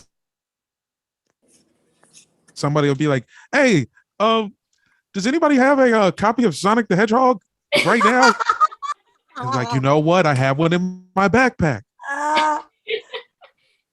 For real. So it's like, all right, where your moon in Scorpio wants to plan for the worst, like, what's that movie where everything happens and it's just horrible and everyone's dying in the most craziest ways? Like every movie, dude. Like 28 Days Later. Like, what give us right. more Oh, context. Final Destination? Yeah, like Final Destination. Yeah, you have like what does she mean? What does she mean? I mean, wait, unmute. What does she mean? I actually have no idea. She means Final Destination. Movie. Final Destination. Well, it's kind of like Yeah. Final Destination is on repeat in your brain for you, and you're the main character of the movie, but only in your brain, not in real life. So, what you can do? Here's like some prime Virgo, coming from a Jupiter and Virgo advice is for your manifestation power, because you manifest really, you're just a great manifester, right? But He really instead is. of He like plays the game in a way that nobody else does. right. Sarah makes it sound like I'm a fucking scheming, like I'm some sort of conniving, like I'm a fucking lizard with a suit on. No, I'm not saying you're a lizard. I'm saying that because of that Scorpio moon and all of that Virgo, you have the ability to sort of like play nice guy, play the part. This guy is pretending to love the WNBA. Don't at me. Don't at me. Whoa. Come on. Yo. Oh, Sarah. No. Why? I'm I've joking. lost You so gotta much go to money a with game watching Val. this sport. Val- No. Jamal, Val's gonna be here later. I need you to go to a game with Val. I need you to show us your love for the WNBA. Sparks are in town September 9th. Okay, well, Val, are you here yet? Val, go with Jamal. He'll meet you in LA. What is going on here to punk me into a play date, but fine.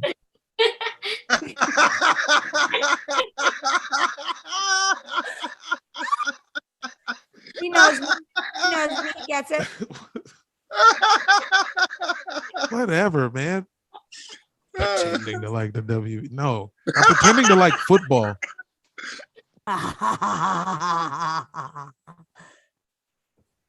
Okay, well, here's my advice.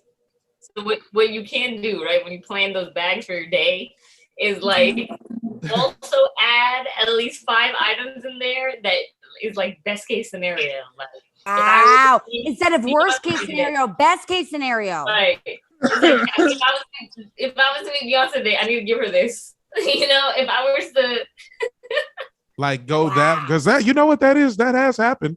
There's been times where I'm like, oh wow, I met this person I never thought I was going to see in my life, and I wish I have this one thing. It would be great to show 'em. It has happened. especially in terms of relationships, plan for it. Plan for the relationship before it even happened. And that's you're gonna meet somebody.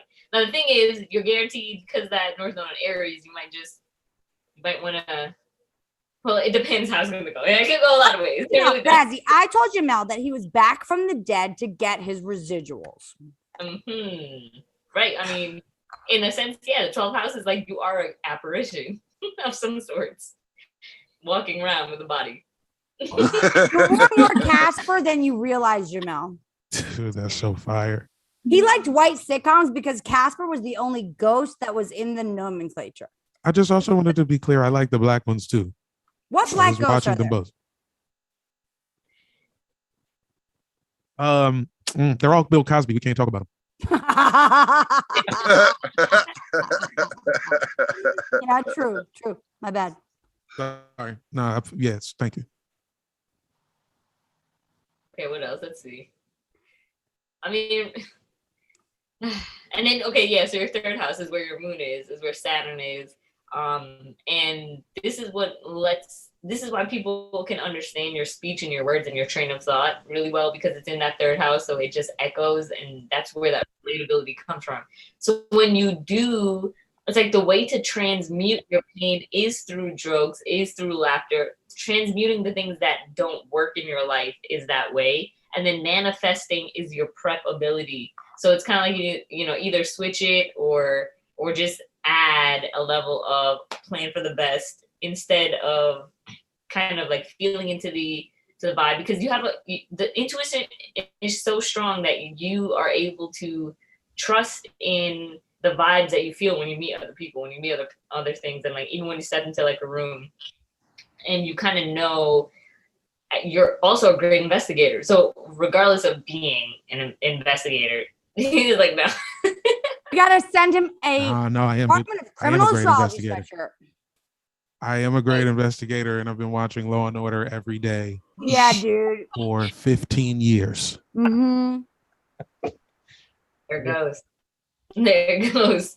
So also you have Pluto in Scorpio. So you're here to rewire and rework what it means to make money for like generations to come as well. Like how you make money, what is productivity, especially as that 12th house Virgo, because it's like, you know what it is to overwork yourself, and then you know what it is to make money from hardly working. So it's kind of like finding the balance of putting in work and then showing other generations really of how to do that for themselves, to transform that, because you're able with 2nd house energy to make money on your own, to start your own business, etc. Because Pluto's there, it goes through all these deep transformations, and like it kind of changes a lot. So you'll find yourself having to jump into unknowns to kind of make more money. It's like you won't know that it's about to happen, but when you jump into like a risk or something that is just like, okay, this thing presents itself, then all of a sudden it's like, oh shit, this is way better than I could have thought. So it's kind of even jumping into those opportunities that do feel like it's going to be worst case scenario, because they actually end up to be your best case scenario, just because you know how to navigate those waters better than someone else. You know? I'll take it, dude. This sounds awesome. Okay, let's get a card for Jamel. Jamel, do you have any particular questions, comments, thoughts? Like, let's get a card from your spirit. What's a quality question? It's not about like, am I gonna get rich tomorrow? Like, it's like the tone of the question. Okay.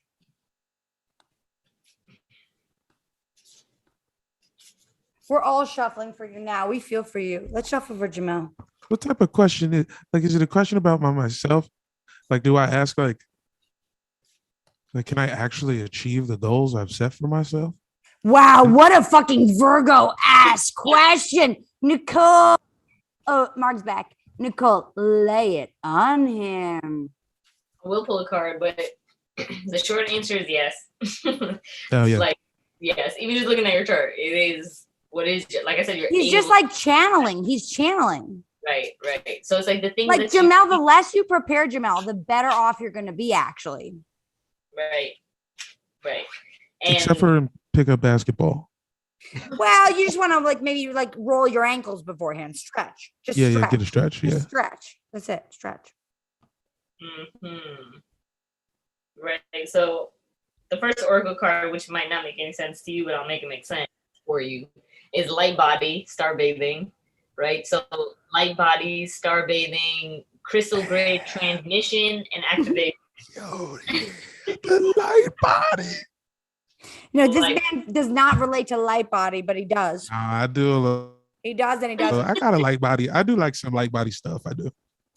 Right. Well, in whatever ways you can, because even like for you as a Virgo 12th house, not just preparing, but health is wealth, and it really boosts all things manifestation. It really boosts like where you're able to, how much clarity you're able to receive in your direction, how much faster you want things to come in. And it's not about being like perfectly healthy. It's just about like understanding your own boundaries. And when you habitually do too much, or when you use it as that escape rather than to set you up for your day or to energize you or to actually give you what you need.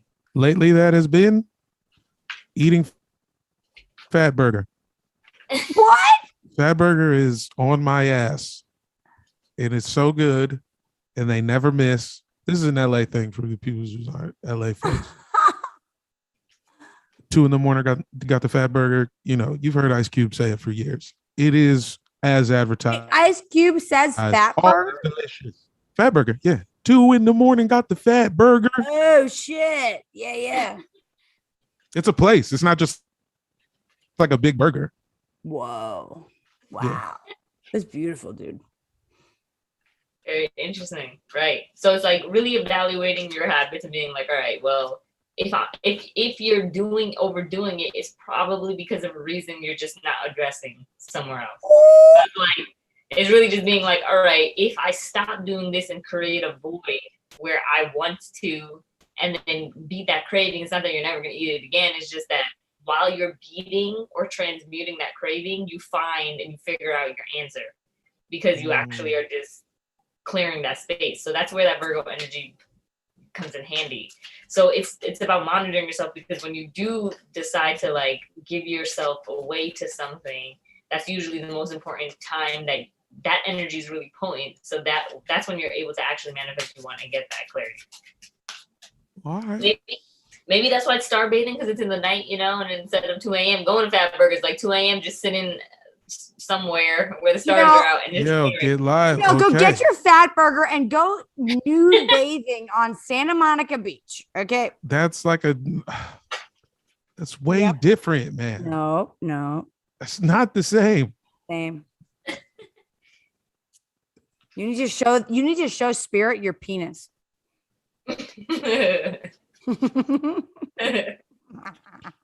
Okay. I will accept that. Thank you. Okay.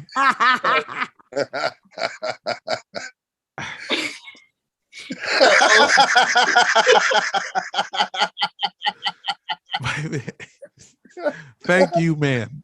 Whoever for that dude. Because he's our man in the manual. I just want to throw in there that Sarah last night was promising that the Moonual would be XXX, and Jamel, I set you up. I feel like you didn't lie. Yeah, no it's false nasty. advertising happened. Yeah, things got turned up. It's whatever. We deliver. When we say it's going to be XXX with a beautiful man showing his penis at the stars, that's what it is. That's what it is.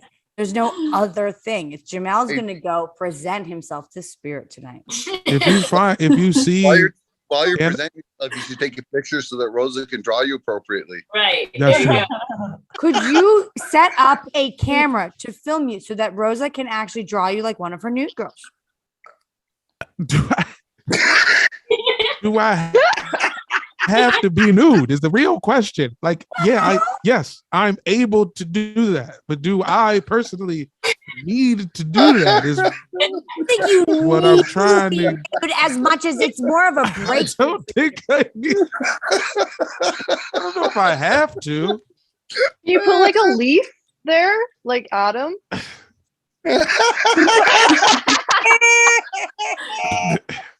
Wow, what an interesting idea. Listen, guys, if you're in LA and you find me on Hinge, there's a photo of me playing basketball in my underwear, and Jamal, if you I guys can all want to say see. right now, if you did do some kind of a photo shoot where there was a tiny little leaf covering your junk and you were on the beach nude, otherwise, I think you could actually I think you might blow up. This step with our guy is already the nude fat guy. I'm not trying to step on Stav's toes. I'm trying to be the clothes Jamal, fat guy. okay. First of all, in terms of fat guy nudes, you guys are completely different brands. It's two different dudes, obviously. You have a shot. Stavros, no shot, right? Shot of what? What do you mean? He's already Just being got nude in shot. the same place. He's disgusting, whereas you're sort of like Jesus. teddy bear sexy. I didn't say that to get I'm up there. No, people are snapping in the Zoom chat right now. Snap Hey, if you're guys. with me. Jamel's not a typical tall and big, wide suit guy, right? He's a very sexy, sensual Virgo. I've been wearing more slender pants lately. Ooh, that's huge. That's why he wants to cover himself up. He's a Virgo. Yeah, man. Let me get these. I got so many fits in my room. He's a very You gotta let me get these fits off. okay, then go to the beach and lay in your fits on the sand. Lay in your fits on the sand. This is for the Moon t-shirt photo shoot.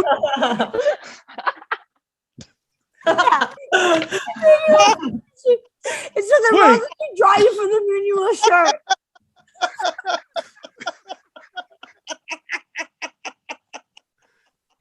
I showed up just stoned enough for this one. Jamal, June is going to teach us to roll backwoods on IG Live. Will you join me? Oh yeah, when? What time? I need that. Info. I'm going to get a time from her. She's very busy. She's just like a hot artist in NYC. She always comes to the Munuals, but she's not here right now. I'm stalking her. I'm texting her. But she's into it. Okay. Like twice an hour. I'm like, get in here, you fucking bitch. But she'll be here. But I do think she could teach us, and is also a good collaborator because Jamal, true or false, you can sing. A little bit, Yeah, the ability. Come on, Virgo of singing. It's fine. I'm not not in any professional sense. No, Can carry a tune. broccoli and lettuce. Yeah, just a fine sing a note. Tell him about broccoli and lettuce. You mean romaine and lettuce? Romaine and lettuce. Romaine and lettuce. Jesus Christ, man. My friend Romaine, his name is Romaine without the I. Really funny. But it was like, what if we're romaine and lettuce? It's like a lounge act. He's on piano. It was so good. I'm we're having some fun. So it's like, what if a lounge act was for Black people, but also really funny? What do you remember what we were gonna do we've never done it, but I think we could do it now. You did. What do you mean? You came on and you We never did Akinyele. You did to do it. Where were we? You did it. We didn't do Akinyele. Are you sure about that? Because I remember you singing it. I remember you being put it in Akinyele. your mouth Yes. live. Yes, you did. You did do it. Okay, well, send me a video or else we need to I redo saw it. you perform this live one time in my life. So Jamel and I have had this running plan long term to do Akinyele's put it in your mouth, reverse gender. Oh yeah, I sing the girl part. Yeah, I know that you know what I mean. I don't know. Does anybody? If you I say let's do it. Like, "Put it in your mouth" is a pretty old song. Does everybody remember that song? Put it in your mouth. That's what I was looking for. That's my Thank you. mother's fucking mouth. Yeah. There we go. I just wanted Sarah. You'll to be sing. like, and you can eat me out. Right? Thank you. You can eat me out. That's Janelle's part. You That's can my eat me part. out. Yeah. And I'll be like, wanna go down, wanna? I'll be like Herbie and hand you a cock and tell you that my name is Get on your knees, right? Like I could do the whole song. I won't do it right now. Has done it. I've seen this happen multiple times. I don't We know gotta where do we it were. again. I just think we gotta do it again, do it again, do it again. Jamel was with me my first manifestation of a pool. And we're gonna be doing Akinyele until the day we die. I mean, he's a timeless dude. He's pretty good. He's pretty good. Put in the chat if you don't know who Akinyele is. Put in the chat. We'll link some songs. Be honest. Who does not know who Akinyele is? Emmy, do you not know? It's a pretty fun catalog. No, I do. Sorry. Yeah. Of course you do. No, you did that no face. You did that no face. Anybody else? Does anybody not know who Akinyele is? Beautiful, beautiful. Okay, so this is an Akinyele crowd. Jamel and I have actually been practicing for many, many moons. The girl-boy part switched. And if it's something you would watch live, let us know because we are available. Rose is going to draw it. It's going to be beautiful. Well, thank you for having me, Sarah. Razzie, any other thoughts, questions, comments, cards for Jamel? Audience, any other Thank you, Razzie. messages you want to leave Jamel with? Messages. Okay, the last two cards I did get was King of Cups and Two of Wands. And that's basically just saying that the options that you do have available to you, it does require you to contemplate, but it more requires you to contemplate on how you feel about them, not what you think. So don't use your logic and like sit with it and sit with literally how it feels. Because the King of Cups is you, right? And that's that Scorpio moon again. So it's like trust what you're feeling, even if one thing doesn't logically seem like it makes sense. If it feels better, it's the option you should choose. Okay, shit. It's like just get naked and sing I Can Yell You on the Beach with your girl, Rob. Oh, wait, you know what I have to do before I leave? What? I have to find, I have made WNBA Mystic astrological merch for the Washington Mystics. What? Yes. I'm about to put the link in the chat. Jamel. The team is called the Mystics. Why wouldn't I? I am so fucking proud of you. I'm not proud of you telling people I'm lying about my favorite thing. Dude, I honestly was just trying to rile you up. I wanted to wake you up from the slumber of your Zoom screen. That's fair. I was lagging. You were lagging, dude. You cut out in the middle. I was just trying to wake you up. No, Jamel, if anybody knows your devotion to the WNBA, it is me. I respect it thoroughly. That's why I'm setting you up on play dates. I would not set someone up on play dates who wasn't going to go to the WNBA games regardless. That's cruel. Ooh, wait. Ooh. It's on T Public. And yeah, T Public is having a sale. You can scoop you. Put you it in can the scoop chat, you one Jamel. of We're these for gonna 14 support. bid ounce.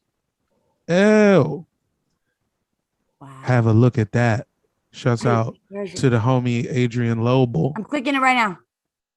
Jamel, did you make this? I had somebody draw it, but it was my idea. Jamel. You come to every Moonual, bro. How do I share screen? Do it. Do I have to give him permission? Hold on. Oh no. I'm spotlighting you. Wait, show us. No, Jamel, this is incredible what you're showing right now. I love you so fucking much. They're so cool. Wait, how do we? Yeah, fool. Look! Wow! With a bottle of Ciroc next to it.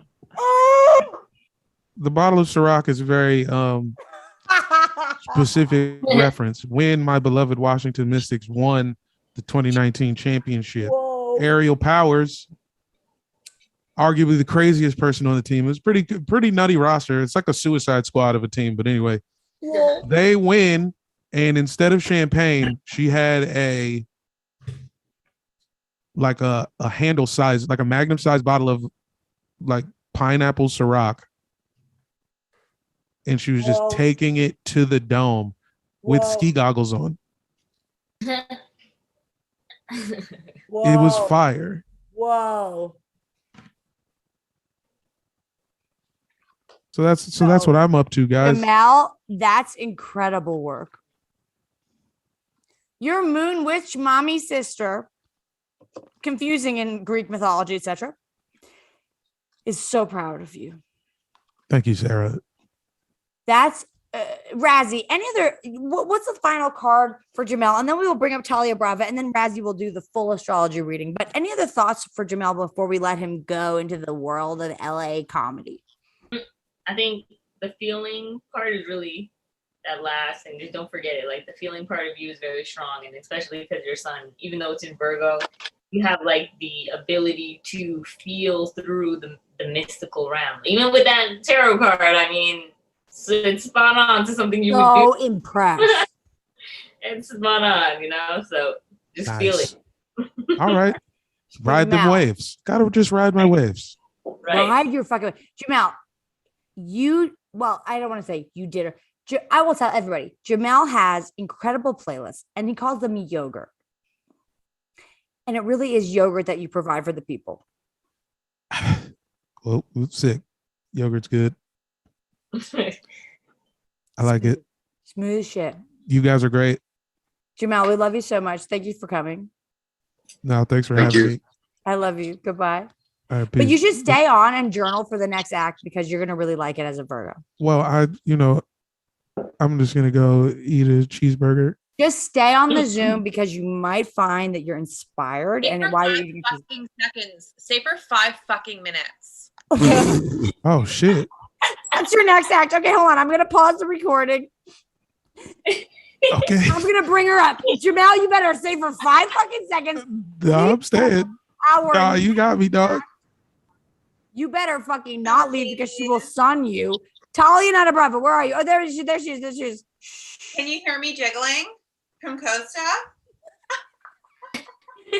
Okay, first lesson, my darlings, is how to speak to men. They need to hear the tone. It's more the tone of voice than anything else. They can't really hear the words from a lady, but they do hear the tone. Did you not, my friend? Did you not hear my tone? We loved it. And he stuck around for it. It's true. Okay, darlings, take notes. Every moment, take notes. So hello, my darlings. Sarah always does get at me for not introducing myself properly. I'm the cult leader of the next generation, currently live streaming from new cult headquarters, Costa fucking Rica. No big fucking deal. Where's Christian? Okay, cuties, that means I don't fucking know, but it gets me by. Okay, cuties. Cat Stevens says you can't get by with a smile. Well, I beg to differ. A little Google Translate on a phone and a smile is getting me loads of crap out here. Okay, darlings, my money goes far. So here's the deal. Here's what we're here to talk about. So I'm going to get you right into a process. Don't worry, I'm not going to waste your time. Everyone's going to have plenty of time to go indulge in whatever late night content they want to do post me. Okay, darlings, but we're going to talk about decisions today because yesterday I found myself in a butterfly garden. And I have to say, I'm spending more time with butterflies than I am with people these days. And don't worry, I know that sounds quaint and sweet, but that's not where I'm going. Fuck butterflies, okay? Fuck motherfucking butterflies. Because as a transformational coach, I loved #ED, a butterfly metaphor. Did we not all love a butterfly metaphor, Sarah? Yes, right, cuties? Oh, the cocoon, the chrysalis, the fuck you, okay, cuties? So I'm in a butterfly motherfucking garden, okay? And I'm thinking, it's just me. I'm like, oh, this is going to be a little bit boring because there was a tour guide. I love when there's no tour guide. You guys get to Rome, right? Rome. But the tour guide is almost like a babysitter for tourists, right? So here I am with this tour guide. He's 20 years old. He's super cute, even with the mask on. I'm like, hold up, bitch. He's too young for you. But we started the tour, and I'm like, eye rolly already. I'm like, oh my God, he's gonna explain everything to me about science and motherfuckers. If it's not about me, I'm not really truly interested. So I have the moment, right, where I'm like, oh no, this is great because I'm gonna learn like a little tea on science that then I can like drop into my coaching metaphors and like everyone will be like, oh, what a transformational lit leader. Butterflies. So he starts explaining to me the butterfly process. Okay, cuties.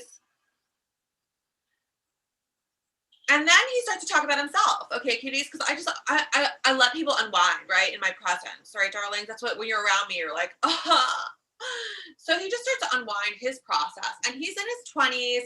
He wants to study engineering. Okay, dude is like not into biology, and yet he's 3rd generation butterfly farmer, right, cuties? So I'm like, oh.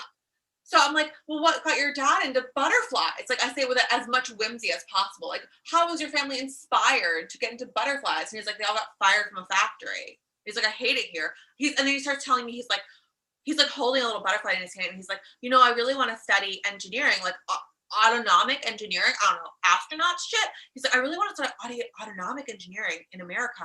And I'm like working on getting my scholarship. And I want to when I get my diploma, I'm going to knock down this whole area and build my house. I was like, oh, I'm speaking to like a little evil Elon Musk over here. Okay, cuties? We're like drinking literal water from the stream. He's like, oh no, it's full of minerals. Like, it's so good for you. We're like drinking water. And he's just like, I love technology. Right, cuties? So this is the thing, my darling. This is the motherfucking thing. We compare ourselves. We compare and despair with butterflies. Oh, you just have to allow yourself to unfold. Like, don't be afraid of the chrysalis. Don't be afraid of transformation. Bitch, butterflies make no choices. Nothing in the animal kingdom, sans humans, makes motherfucking choices. Okay, darlings? They just follow what is naturally happening, okay? But when you have to make a decision, it's fucking painful. Why? Because decision, the root word is to cut off.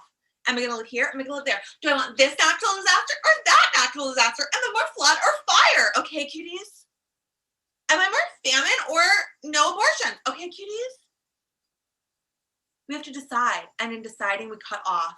We make choices, and oftentimes we think, okay, the only way to do this is to be like, fuck you, but that's not reality, right? Because we love all of it. We love the diversity, but we want all of it in our one little bodies, in our one little world, in our one little bank account.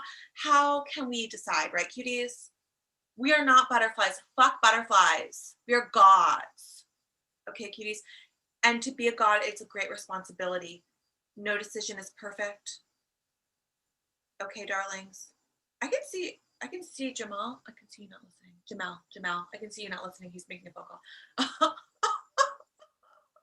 I only have fake relationships with men. He's literally faking attention right now while making a speakerphone order to Fatburger or whatever. Okay, darlings, we're going to get into this process right now. I want you to download the PDF that is in the chat. I'm going to put it in again. And it is entitled Be Brava Coaching Decision-Making Rubric.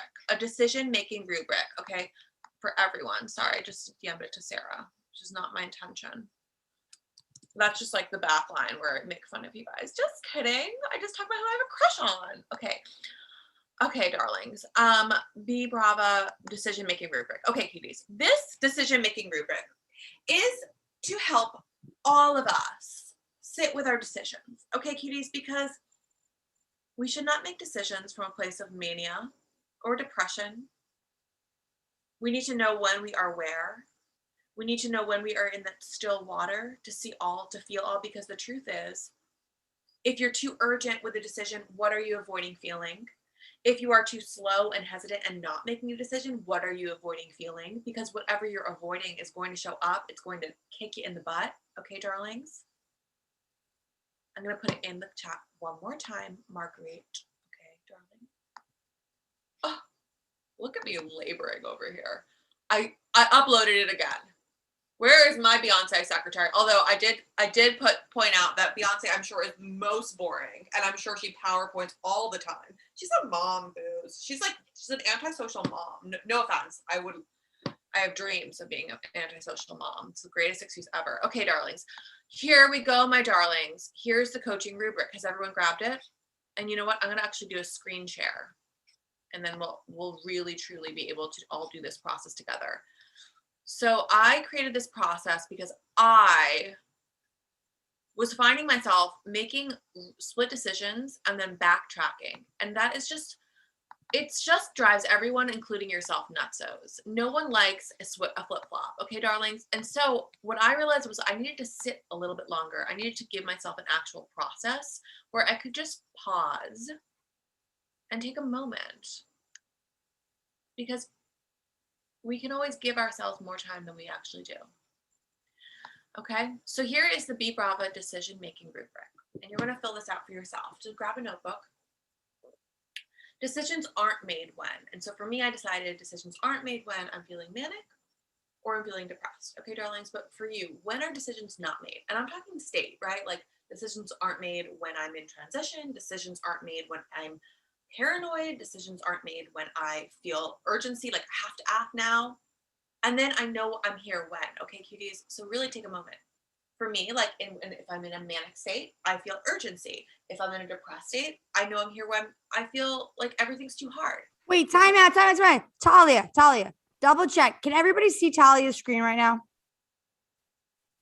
Or download it. It's in the chat. Yes. Okay, very good. Oh, thank you for that double check. She loves a double check. Virgo.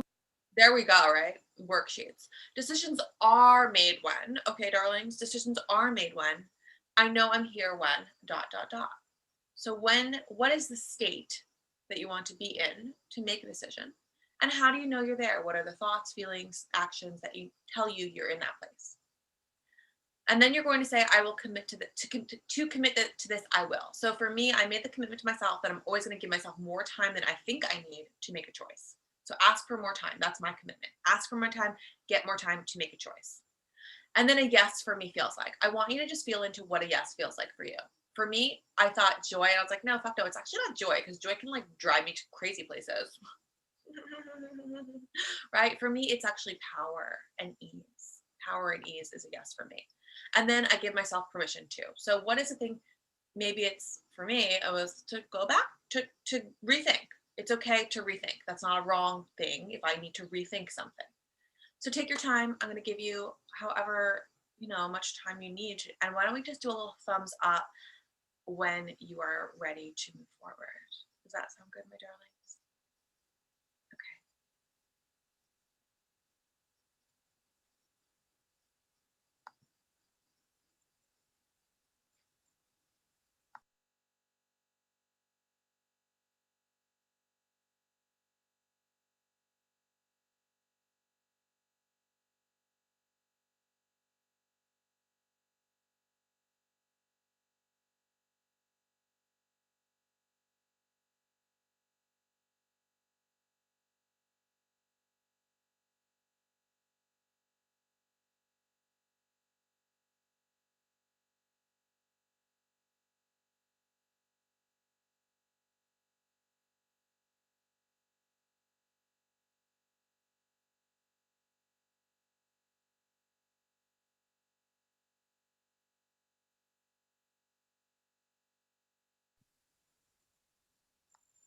Okay, darlings, I didn't give you much time.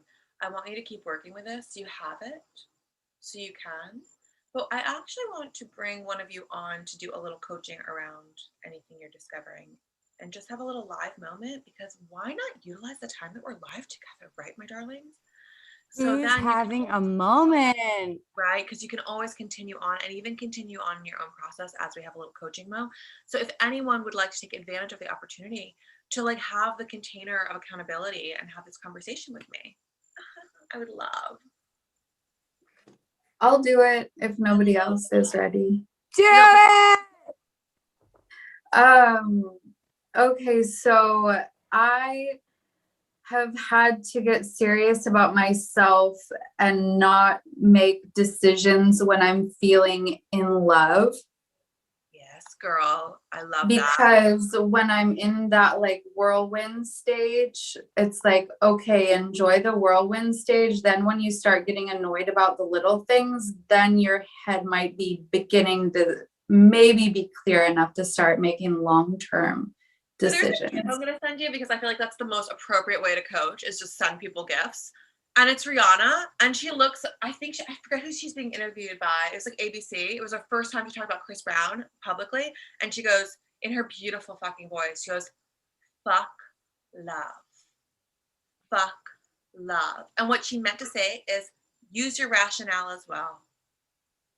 Because it is truly a fucking drug and it feels amazing, but we're not rational.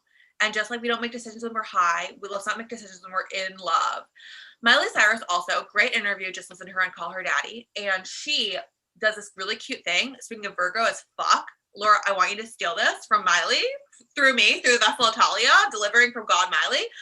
So one of our patron saints, she does this thing where when she thinks about a relationship, she'll put like the pluses into my life, the minuses into my life, and then she'll give it a number. Like, oh, like they make me feel love. Like that might be a high number. But she'll create like a literal rubric of like the pluses and the minuses and with numbers correlated with what they bring or what they subtract. And then she'll find their number. So from a very tangible aspect, it's like looking at that person, is he adding or are they adding or subtracting from your life?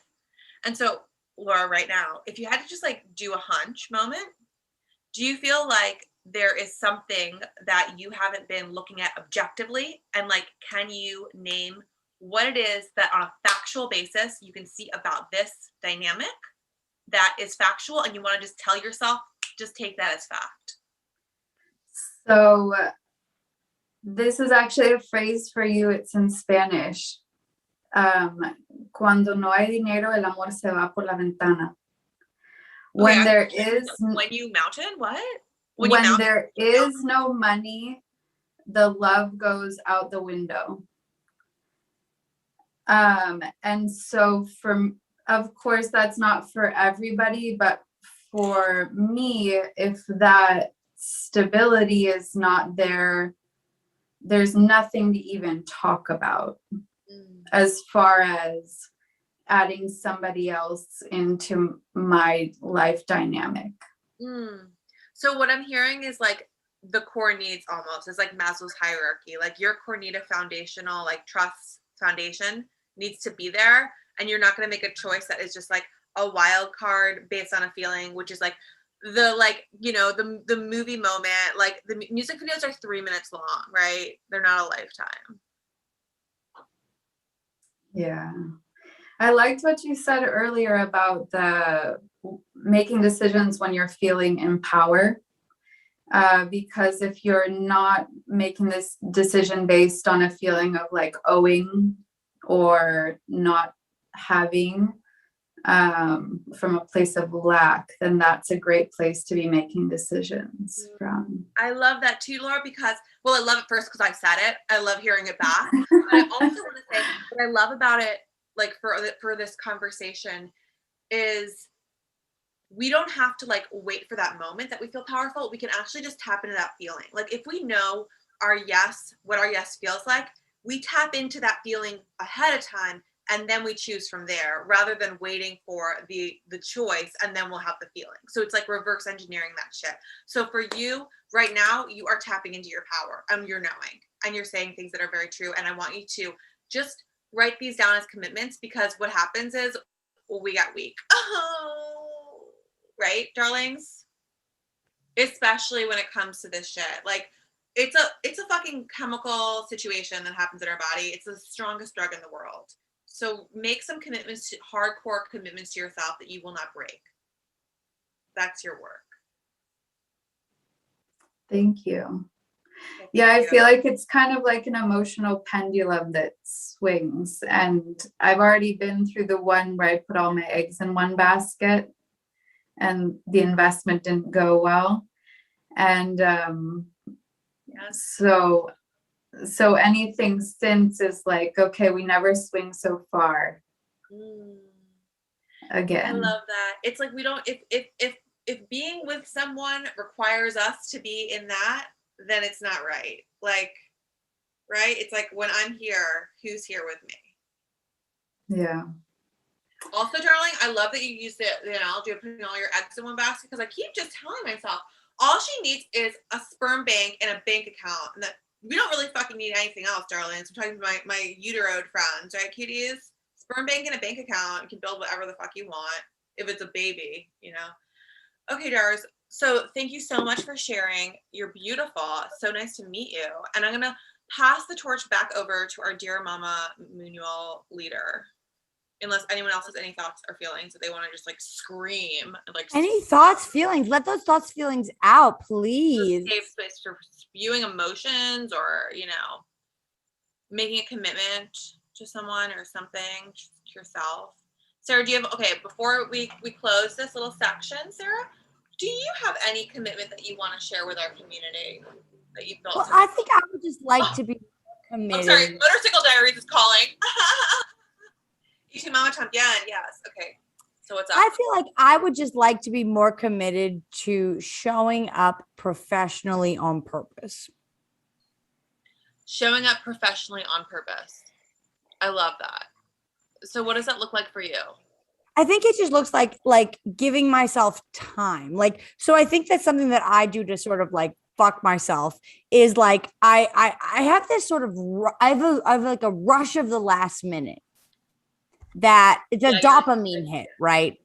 And I feel like if I could just enjoy the process of like getting, even with Chip Dip, are you here? Like before this started, we were like to the minute. Where's Tere? Tere, I know you were trying to come in, but we were like, we gotta get the live stream going. But it was like a little bit too close to start time. Yeah, so my darling, I'm gonna this is what we do. We call that our mommy because we just love to we love to just get at our moms. I certainly do. I'll never get over it. I'll never stop shitting on my mom. But I want to say, mommy Sarah, that right now you're calling yourself out for being a little bit of a dopamine junkie, and you can get that like in other ways, right? But when it comes to your work, you're just like harnessing, maybe it being a little even boring, right? Like who wants to be early? I hate being early, but let's try that. Right. Right. No, but seriously though, like if I had just been a little bit more early, there wouldn't have been some of the snafus that I came up against as we got closer to the time. And you're like Capricorn, so you should be able to like be early and like prepared. I know. But also like I love this. I think this is great. And I'm actually gonna steal a little bit of it too, because I also suffer from this. Razzie, what did you get? Well, I know what my process is like making decisions. And for me, it's when I'm grounded. I have to be grounded in order to make a clear decision. Because if not, it's almost always going to take me even on topic of love, like if I'm in the stage of this feels great, I'm all over the place, it's dreaming, it's everywhere else, and it feels like water, then I will float away into a stream that I don't want to be on. And so I have to wait until I'm grounded. Even in the midst of a conversation, it's like I won't make a decision then, and really honoring that I'm just not going to do that. And I feel like all I've been doing is making decisions this year, and this is probably, as much as there's so much adventure going on, I felt more grounded than ever. So been making real big decisions. Like one of them is to move out of New York, and it's like especially if you know your human design, you could kind of figure that out as well. I'm a generator with splenic authority, so I have to go with that first gut instinct, 100%. And that gut instinct will only come when I am grounded. So then it feels like electricity and sparks, if that makes sense. It feels like that after. Yeah. That's so beautiful, Razzie, what you're sharing, because I feel like for so many of us on the line, if you are someone who's very highly connected, it's there's so much beauty in that. And then I find for myself, it's you have to make sure that you don't lose yourself, because Amy, you go in a flow with show your face. Sorry. Forget, who you are for a moment. And it's beautiful to go into that flow and incorporate new things and experiences, but then to come back before making a choice to incorporate it. Right. Yeah. And it's knowing that, timing really is everything, right? So it's when you do make a timely decision, not in a rush or too soon, it turns out better. When it's too soon, things just go wrong. When it's in that rush too, it's the same. Then you encounter all those issues. That's where did these issues even come from? All right, my darlings. That's all she wrote. Sarah, passing it back over to you. I loved it. Talia, how can people work with you? If people want to find you, how can we actually engage fully in the Talia Nada Brava experience? Apparently, all my TikToks keep being dismantled for community guidelines. Oh my God. I realize what I do is I do sexy personal growth comedy. Like I was like, I think that the best lovers are funny. So like it's sexy, but it's personal growth. Right, darling, right. anyway, that's a side note. So basically my alter ego Lucia Brizzi is like a legit coach, and then I make comedy, and I'm just sort of embracing the fact, Sarah. So that I grew up with Lucia. Tell them we grew up So together. Lucia, you can go to b-brava or b-brava.com. My corporate like leadership training is the -next-level.com. And that's like leadership coaching for, in organizations as Lucia Brizzi. She's honestly the only coach that's really ever worked for me. I love you, Sarah. I love you, bitch. Well, that's because we know each other, like, Well, but I do think like when we're talking about this Virgo energy, there is something to say about that sort of uncoachable coach archetype, right? Like this sort of idea that like we know best or that we know, you know. I know. And I know it's like we start every podcast, we're like, I should learn. And you're like, I know, but it's like, actually, no, you should hear this. You should hear this. Like, right. You hear things. Now, Jamel, she did peer pressure you into staying. If you are still here, what did you get out of it, Jamel? I'm so sorry to do this to you, but he's not here, Sarah. He's not here. We don't know. He's not here. He's faking it. I know. He's faking it to just Women fake orgasms and men fake attention. I love it. Any other thoughts, comments, questions for Talia Brava or for us before we move on to Razzy's full-on reading of? It's so crazy too because like the new moon is almost exact like right now, so it's cool timing. But yeah, any other thoughts, comments, questions before Talia just fades out?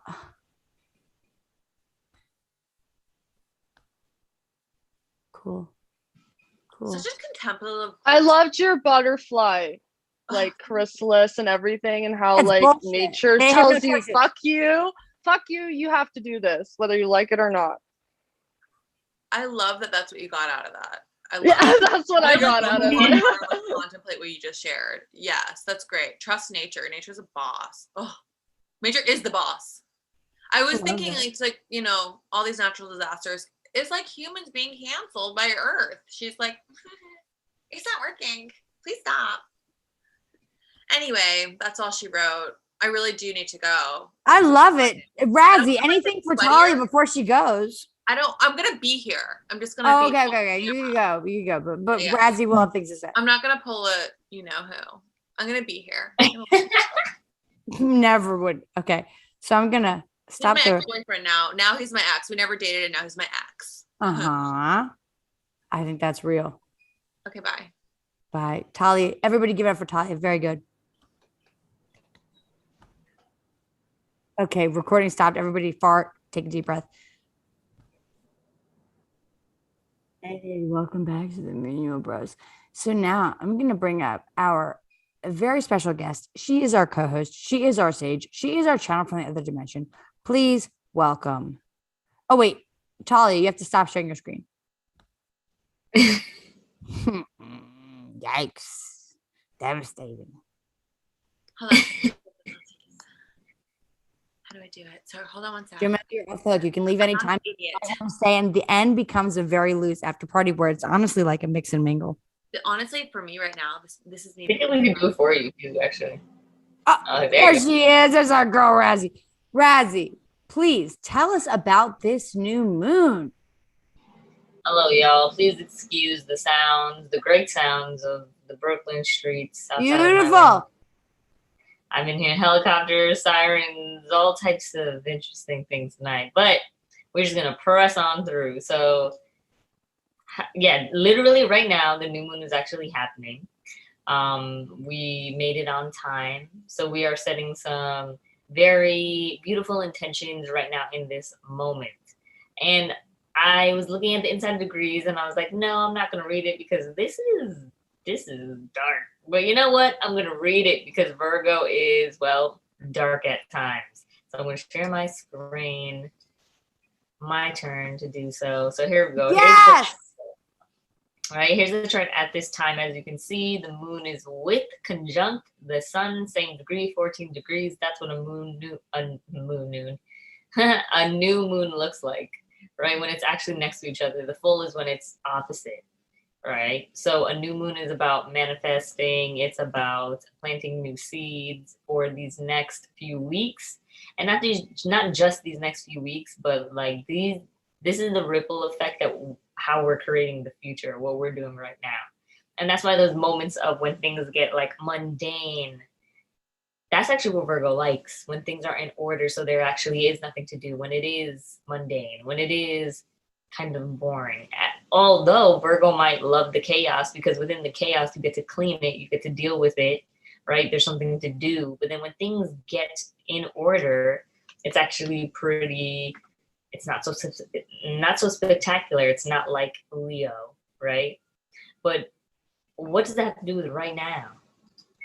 So we're setting some intentions that are very practical and very mundane, just like lifestyle. What do you want that to feel like? What do you want it to look like? What do you need to get on top of? And this Virgo at 14 degrees, sun and moon, right? Which the sun, once again, is our ego, and the moon is our soul, our emotions. So that's how you can look at that even within your own chart. This one is called a long steel screw. So set in place, the die is cast. The past determines the future.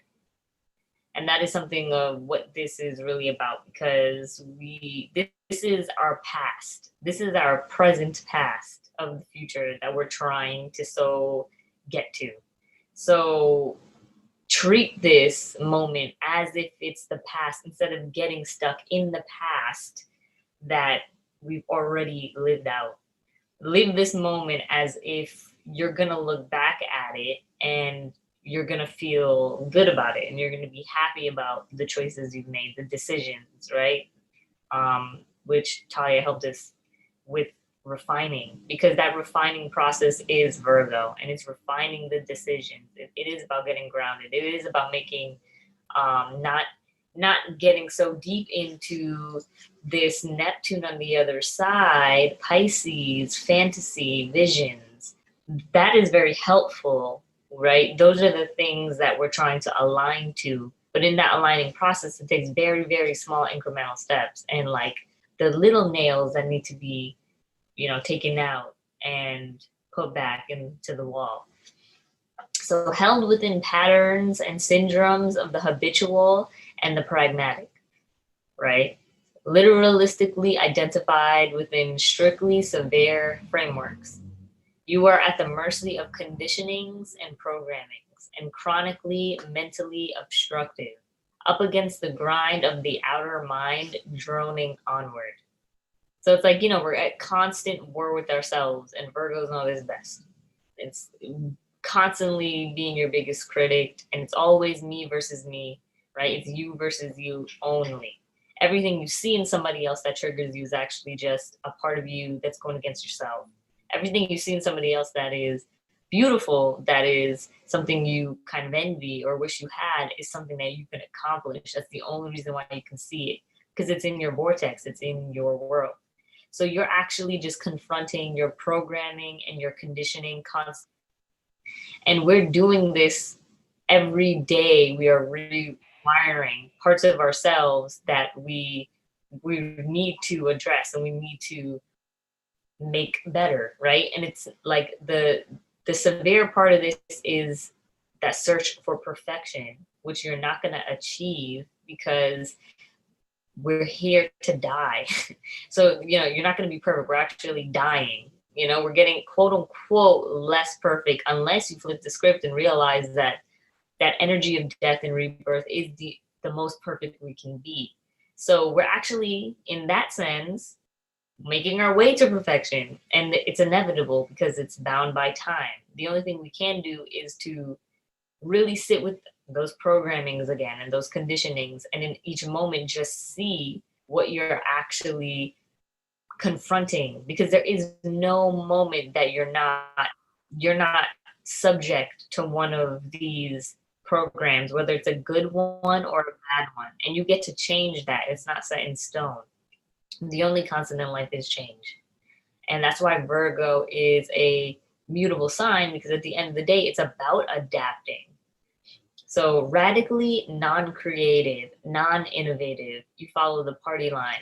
And that is like, sounds dreary. It's like not necessarily the biggest moment for our artistic passions to come to this, you know, beautiful place of, wow, this is the dream that I'm going to manifest. This is what I'm going to do. This is the best, most beautiful thing in the world. This is actually about, once again, getting to a place where you kind of get to that blank canvas, right? There's nothing there. You want to be at that blank canvas point right now. You want to take all the programmings out of the picture so you can start to add different ones that are going to bring you to a creative place. In August, when we hit the new moon in Leo and all of that portal that was going on, that was a very creative time. What are the visions that came to you then? What are the things that you saw for yourself and the things that you needed to achieve or want to? And all of that inspiration now is taking like a halt so that we can prepare ourselves for presenting those things, for building those things and putting in the energy there. You know, everything is nature, everything is cyclical. So we're in that part where it is about just cocooning in a sense. It is about just sitting still and waiting and doing what you can with your immediate surroundings. So waiting until the loss of real direction has played itself out and endlessly, right? And it's like sometimes, you know, if you don't feel like you do have a clear direction, right? And you're searching for what is the next thing, what is the best thing, and how do I, it's kind of like a moment of being suspended. So waiting until the loss of real direction has played itself out endlessly and hoping that a different phase altogether will knock you over the head and pull you onward from this dead end. So there could be that sense of, well, this has played itself out. This is done. And sitting at that dead end is, you know, sometimes, I don't know if you grew up around anywhere with dead ends. Dead ends were always like a cool place to play for some reason. It was like, yeah, for some reason the street just doesn't go on. We don't gotta get worried about getting hit by a car. It's like no danger zone, you know? So it's like you're in this place of suspension where there is no real danger. And it might feel somewhat boring, but nature will take over. Nature will take over that course, right? It's like watching the grass grow. You can't really watch it grow, but when you come back in a few days, it has grown. And then by the end of the month, you're like, holy shit, I gotta cut this grass. When did this happen? Right? And you have to do that work. So it's not, there is a thing of not getting lost within the loss of the direction, because there is none. I have to figure it out. You're at a dead end. You actually get to just sit down, play, wait for something to make sense. It doesn't have to always make sense. And that's the conundrum of Virgo energy, because they're always searching for what makes sense. And sometimes there's nothing to find, right? So that's the only part of this Pisces energy on the other side that we need to understand, that if nothing makes sense, it's probably because you made sense of everything. If you've already made sense of the past, quote unquote, and the different ways of how you ended up here in this moment, then take a break from that analyzing. Wait for the next move, and because you're just going to be prepared for it, because it is Virgo season, which means you do have it together, and that the best option for you is when it appears, you're going to know. It won't be a, I need to figure this out, right? You're just gonna know, because that's what Virgo just does. They are able to identify the quality. They start to pick the fruit of the harvest because the fruit has just grown, right? You look outside your window one morning and the strawberries are just ripe. You didn't have to really do anything except for, yes, take care of the garden and wait. So keep on the lookout for the future. Don't press so forward on, because you might be trying to speed up your own timeline when you don't have to. We're not in a cardinal season yet. Cardinal seasons, cardinal energy is all about pushing forward, right? And that's what is coming next, Libra. So when you look at the chart, right, Libra's next, but we have Venus there, we have Mercury there. Our mind is trying to move forward. We're trying to push forward our relationships, our love life, our money even. And it's coming at a square with Pluto, which is still breaking shit down. So it's really hard to push completely forward in the most beautiful direction when things still need time to fall around you. Let's say you push too fast forward, now you end up in a construction zone with no hard hat and a big ass piece of a building falls on top of you. That's your fault because you pushed too forward too fast, especially in terms of relationships that need to play themselves out. So there's old past that we don't need to look at anymore. We just need to trust that it's going to work out, right? Now, all we need to really pay attention to is the small details of how we take care of ourselves and how we enjoy this moment, being here now, literally, and really being here now with ourselves and giving ourselves that nurture as if we are the fruit that is ripening. And that, you know, what do we want to do? How do we want to feel? Because when you look at the Virgo energy, it's trining, right? So we have the sun and the moon right now trining Uranus in Taurus, kind of accepting the change. Now we're finally prepared for it. We're finally leaning in. Taurus and Uranus is very more stubborn, rigid, but because the sun and the moon is trining it, we have this moment that we just are kind of reforming our whole selves, our minds, our thoughts, our brains. So we need to recalibrate. And when your GPS is recalibrating in your car, well, there's nothing you can do. You can keep driving forward or you can stop and just wait, but you kind of just got to give it that second to recalibrate. So allow yourself to do that, or you run the risk of like glitching your own brain out, so to speak. And where that is kind of expressed in the chart is because Mars is in conjuncting Jupiter in Aquarius at 24 degrees retrograde.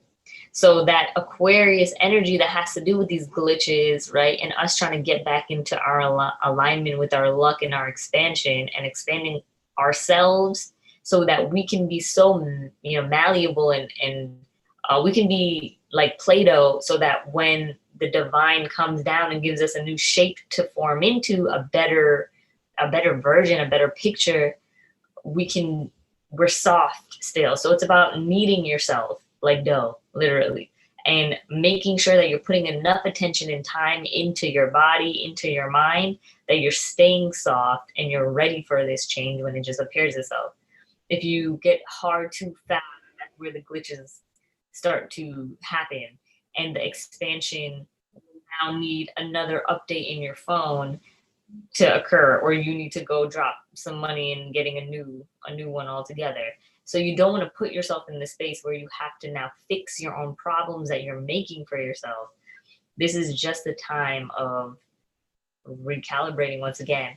So the other thing is that Pluto is also trining that Mars, right? So we have all this Earth energy online, and the Mars energy that wants to push forward as well, or just wants to fight the good fight, it is actually benefiting from what's falling down, right? It's benefiting. So you're prepared to handle the conversations, the money issues. You're prepared to handle this more than you realize, but you just have to know that even if you're dishing out your last dollar in your bank account to get this thing done, it's better to get it done now, because these are the things that you're going to do that if you didn't get it done, if you were like, you know what, no, I'm going to spend this on something to make me feel good versus something that I need to fix, like in my car or something like that, right? A few months from now, your whole car might just break down, and you never put yourself in the position to keep going. So Mars right now is getting repaired. Your drive, the things in your life, the physical things, you know, it could be your home, it could be anything. There are things that need that repairing just around you, your body and your physical space. Those are the only things you need to pay attention to. And you do need to dish out a little bit of money, right? Which is all Earth. Earth is money. So it's not a bad thing. These are like your opportunity to make the best investments so that a few months down the line, you're not dealing with you didn't just make a bigger problem for yourself, a huge problem that you could have just solved right now, that could have kept you going. Because we're like getting our power ups right now. But those power ups are something that we really get to give ourselves.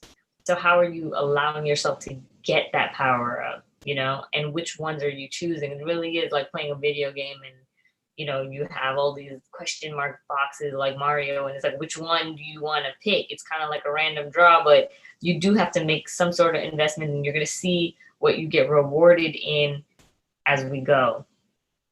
So there is this energy of refining, not just refining to sync up with our highest self, but also for our identity in Aries, the Chiron that's also making its in conjunct to the sun and moon. And this is how we are deconditioning that by choosing better investments right now. If we choose to do something better with our time, Earth, time, Saturn, which is also in Aquarius, right?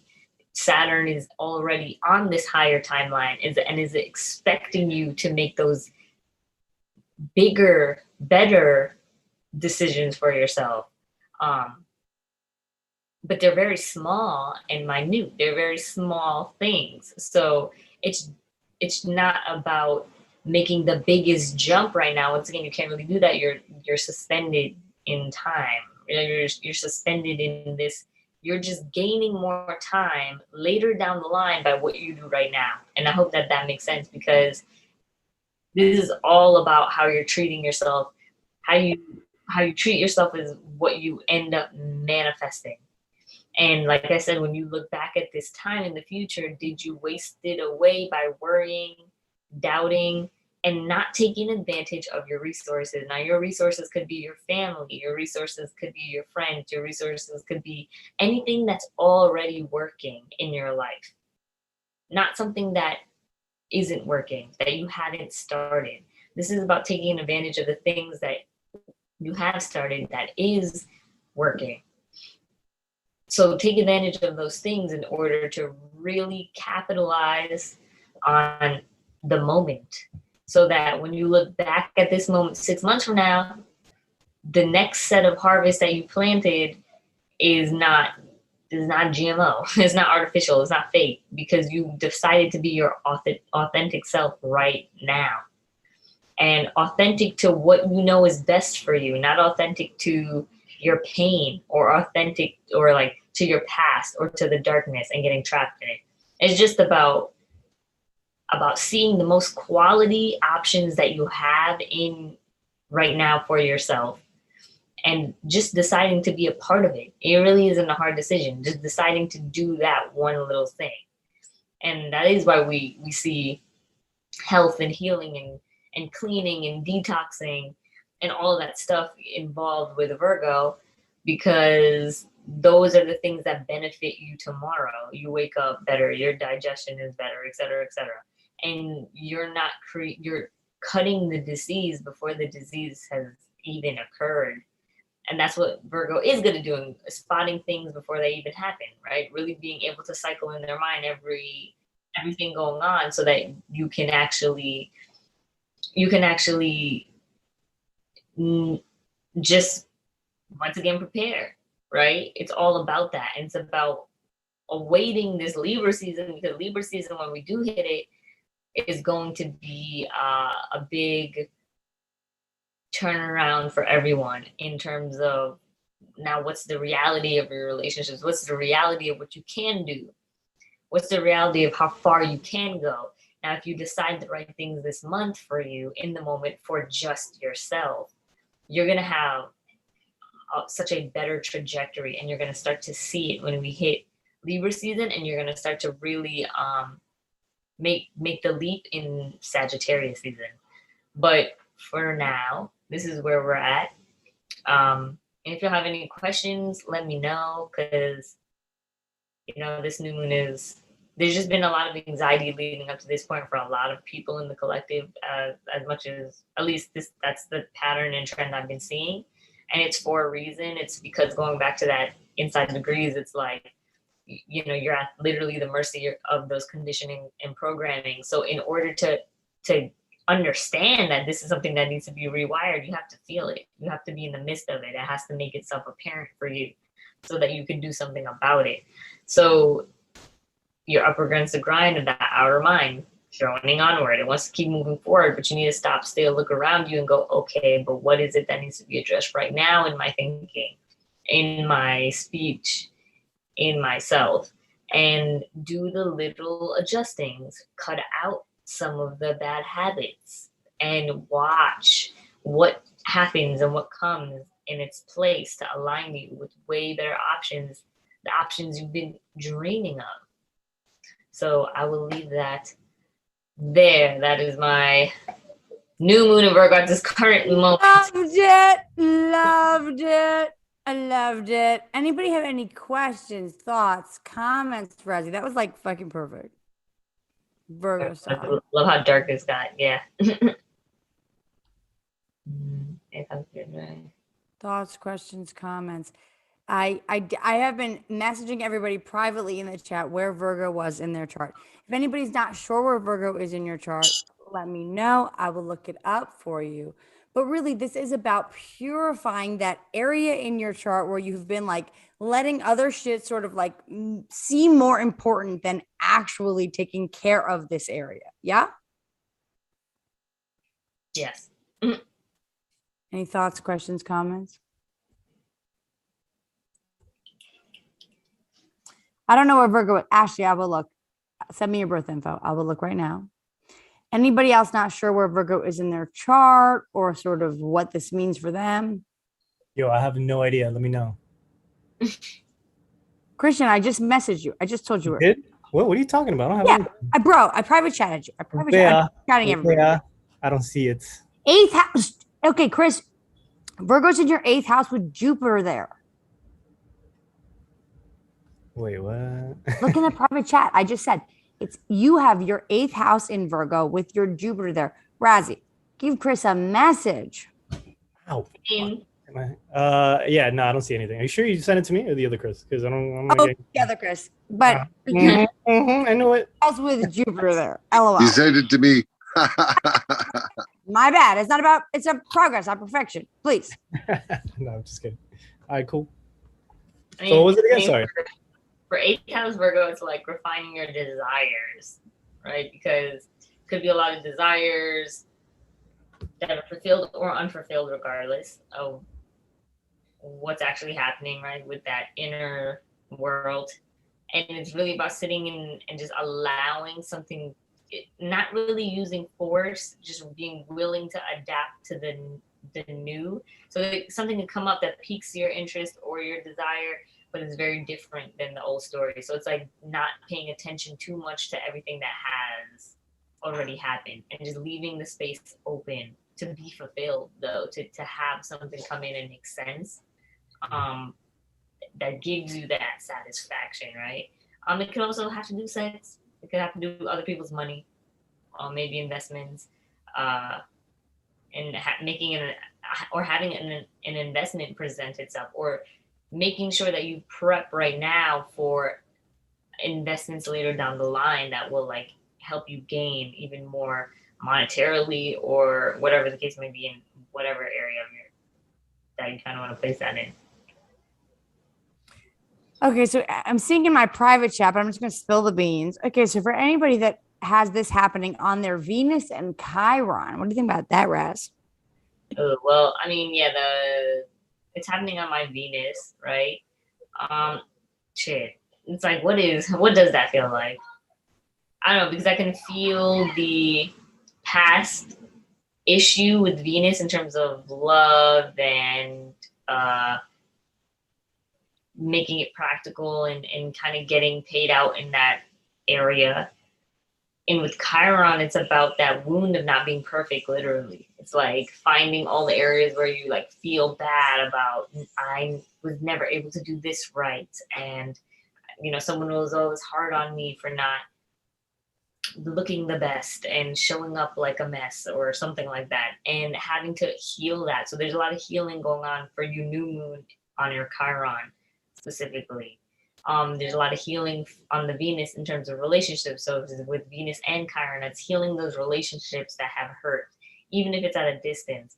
But there's an opportunity to really plant a new seed with those relationships and say, and like transmute a lot of that pain through not necessarily over examining it, but bringing up the details again and saying, hey, this is what happened. This is how I feel now. So it's taking that power back from an old wound and with an old person or whatever the case may be, even if it's just with yourself, and realizing where you allowed that, how you were playing the part, and why you thought that that was who you were at that time, and noticing the growth, just noticing what has come from it. So the good parts of that lesson, the good reasons why you have to deal with that kind of wound in your life, and what kind of fruit did it bear in your life that's good, even if it's not related to what you thought you were going to get.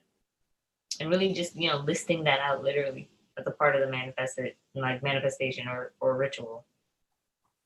What I about love the it. seventh house? Seventh house. Right. Seventh house is relationships. So it's all relationships, right? And like going through the list of the conditioning, literally, in the programming of what allowed what relationships in your life, and which ones work and which ones don't work. So it's really just that kind of like jotting down, okay, this works, this doesn't work, this occurred because of whatever conditioning, and it's finding the root to that conditioning now and being able to change that and saying, okay, well, now what does it take to condition myself to feeling the way you want to feel in relationships? Like, what do you need to give yourself on a regular basis to get used to that, so that when it presents itself in the opposite, it's an automatic no, because you do that for yourself. So it's like, oh, well, why would I accept that if I do this for me? If that makes sense. Yes, thank you. Now, I know Jamel is still hanging on in the background here. What about 12th house Virgos?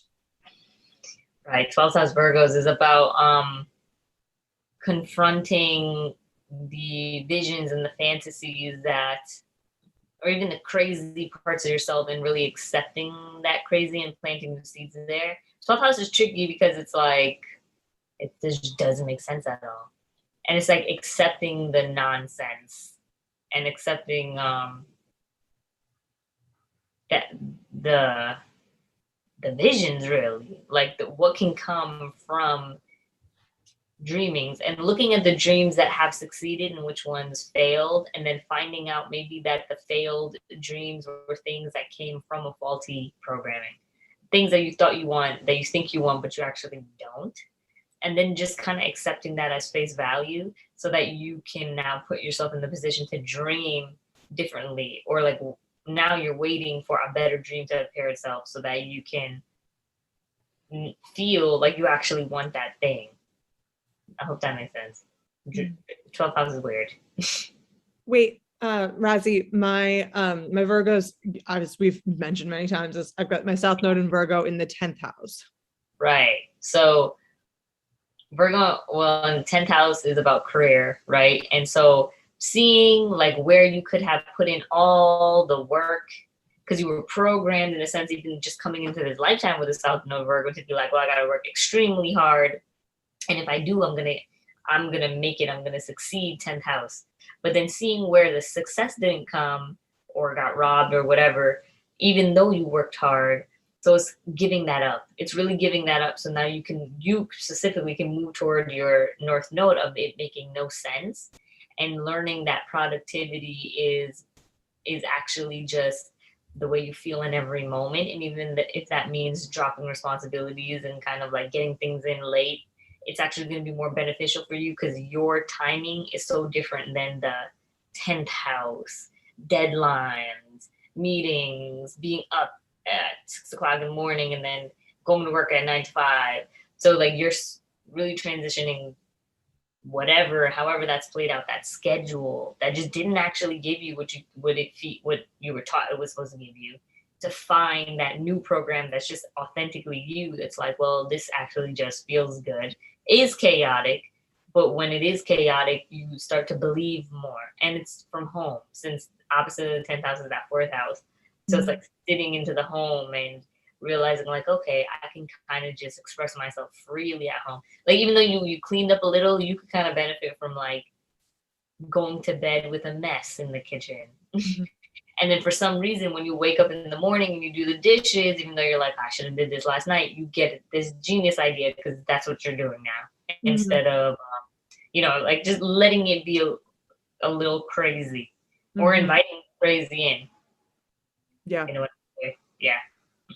Cool. So I see in the chat we have 10th house Virgo, but it's Sun and Mercury. How is that different than the South Node? Right. So South Node is things that gifts that you already have that you kind of need to default use but move away from. Sun and Mercury, Sun is like what you're striving to be at your best. So, and then Mercury is your mind and your thoughts. So for the 10th house, it's like thinking about the career moves and how your own ego was either expressed through it or not expressed. So it's kind of like syncing up with people who are on your page when you talk about these things, what you want to do, what you want to be like known for, and going in that direction and allowing yourself to be adaptable enough to change your persona in a sense when it comes to different areas that has to do with that 10th house. So you do have to kind of like change your persona and adapt a little bit more and let go of some old personas that that maybe were not successful, and the ones that were, lean into that more and lean into the places where you're able to express that, where people appreciate your voice, because it's about voice and being known for your voice and known for like your lifestyle and talking about it somehow. And if you can do that and people are receptive, then those are the areas that you want to be ready to adapt more to, if that makes sense. Oh, I love it. Anybody else not clear on where Virgo is falling in their chart and how Razzie can translate it for you real fast? So it's also 10th house for me. 11th house? 11th house. How about the 11th house, Virgos? Okay, if there's nothing there and it's just 11th house, then it's about setting new intentions around what areas, because as 11th house Virgo, you become very valuable to any collective. Makes sense, like even here, right? It's like you become valuable because you know how to get the details done. That's why Chris was on here without even sending him the link hours before the Moonual. Right. Laura, send me your birth info. I'll look it up right now. Keep going, Raz. Right. And it's also like setting the intention, like, okay, you know you can make it work and you're very helpful and valuable to any collective, but what do you actually want to do for work? And then stopping at nothing to find that collective, because when you are doing that, even if so you have the ability to set intentions for new collectives, to get closer to them, to get more involved, but also what do you want to, what kind of group do you want to work in, like what is that environment like, and really just set the intentions for it. Especially if you have no other planets there, you're not really dealing with any issues there, but you want to get closer and more grounded with the collectives that you spend time in, and get appreciated. So even for that, it's like, yes, thank you, thank you, because we wouldn't be on live. We wouldn't be here right now. Thank you.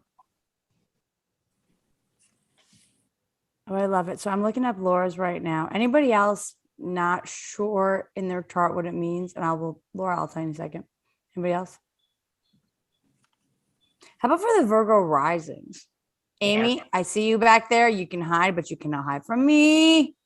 Right. This is about editing and refining the personality, right?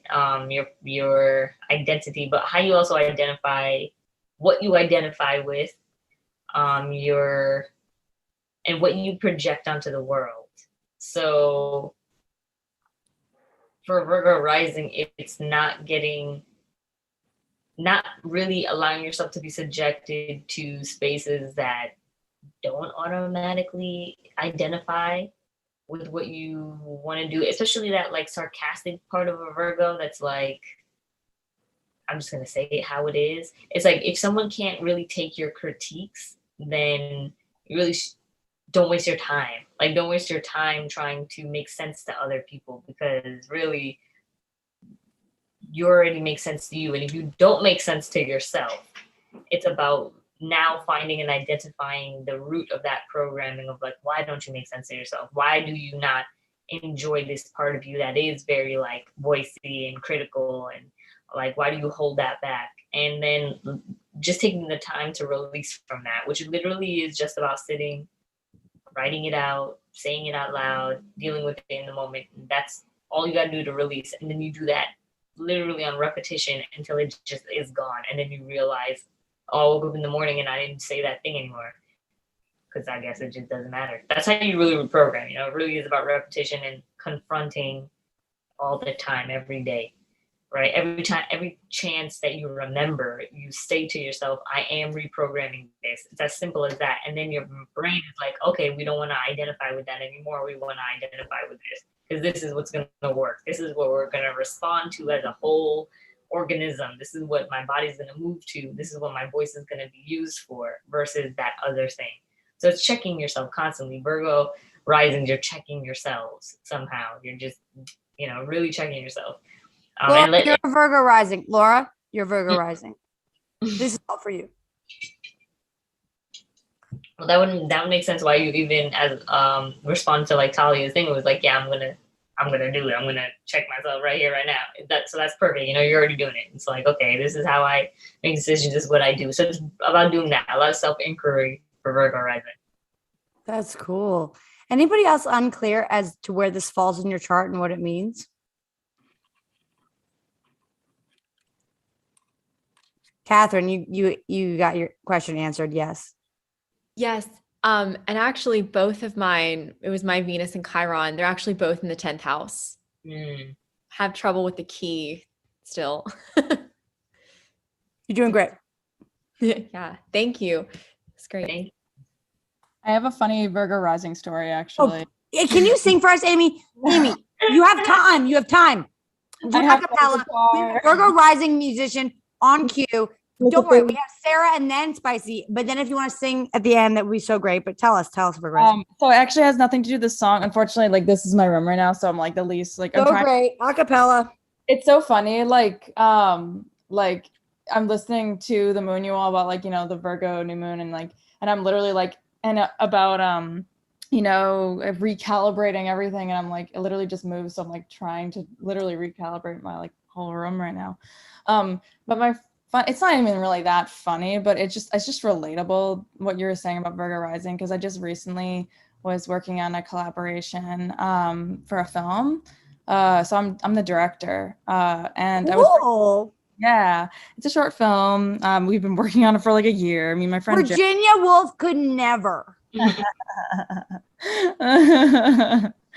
But yeah, and so I was working with my friend Jeremy, and then like we just recently hired a composer, and the composer is my friend, and I had never worked like professionally with him before. But I wanted to I decided I want to invest in this. Like I want to invest in my art, and like I believe in him.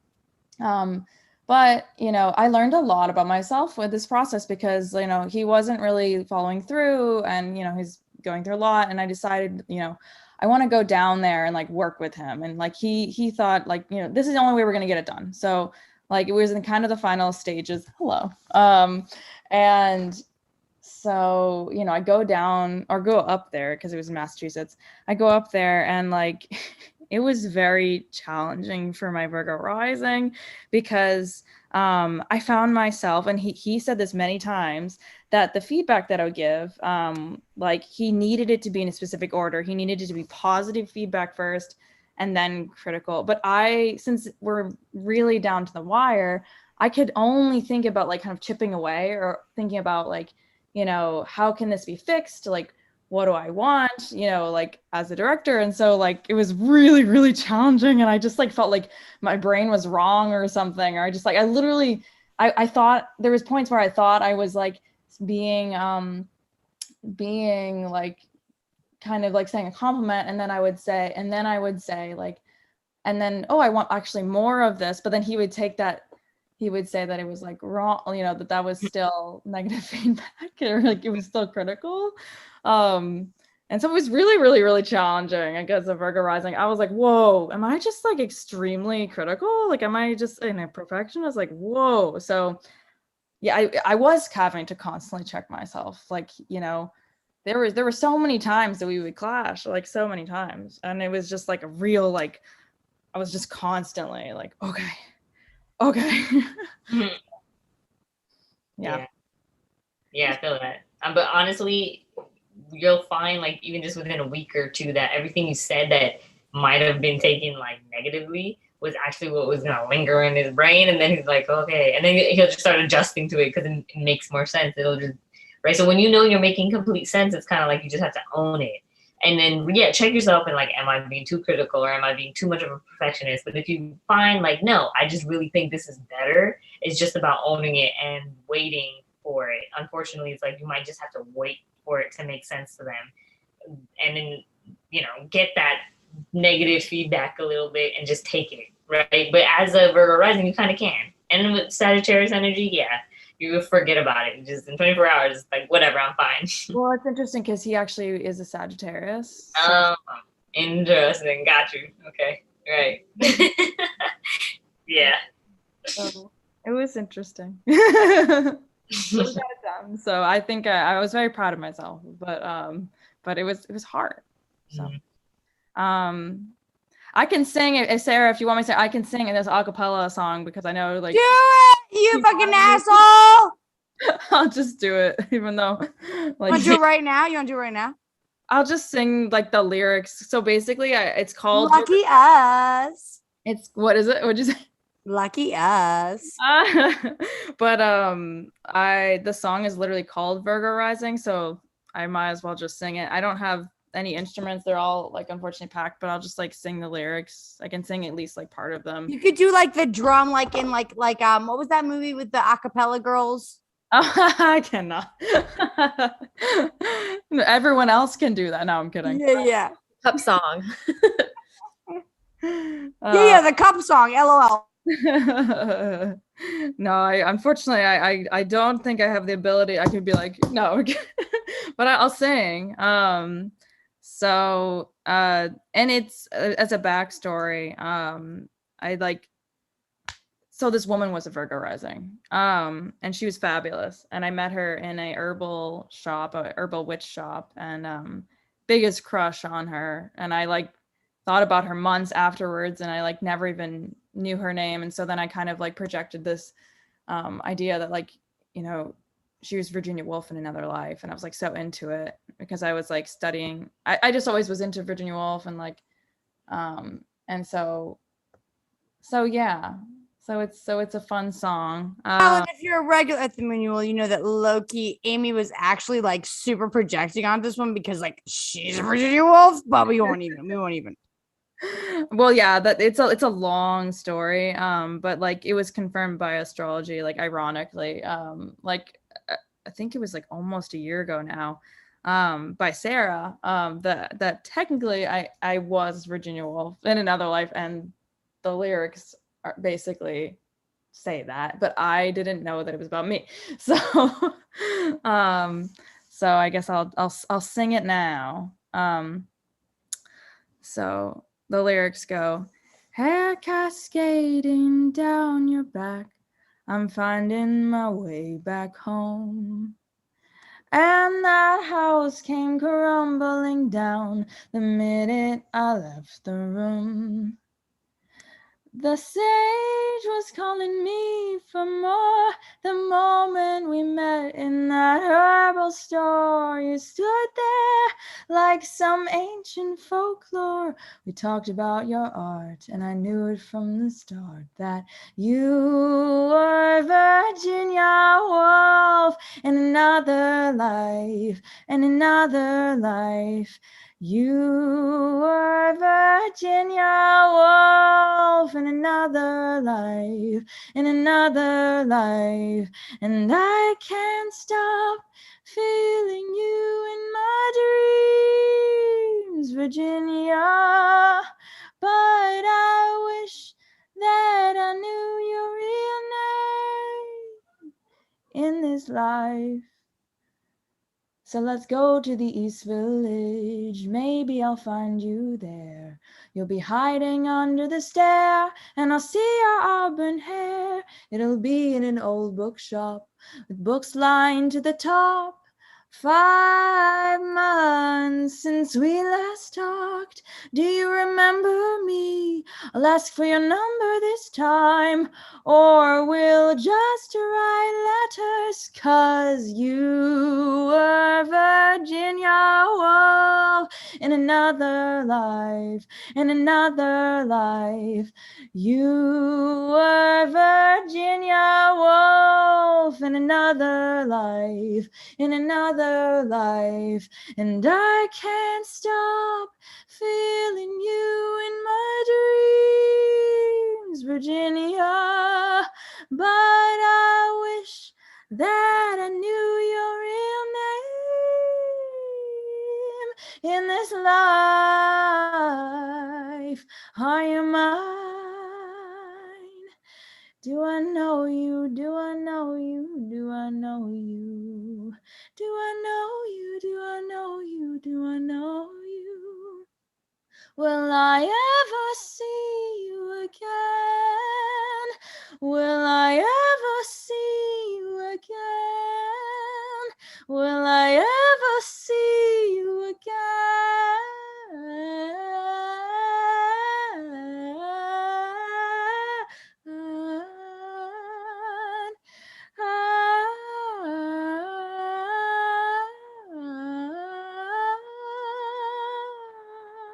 Will I ever see you again?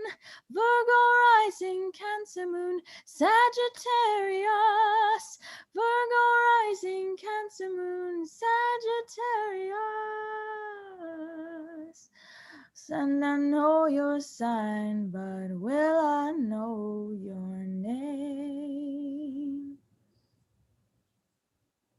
That's the song.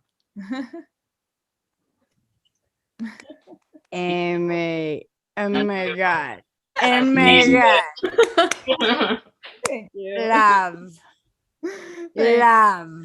Thank you. I felt good singing. That was very healing. Amy, was I not peer pressuring you all day? I know she totally was. I was like, I'm so overwhelmed. Like, I was like, Amy, I don't care if you have music. I don't care if you have an instrument. I don't give a fuck. I was like, just come sing. She's like, don't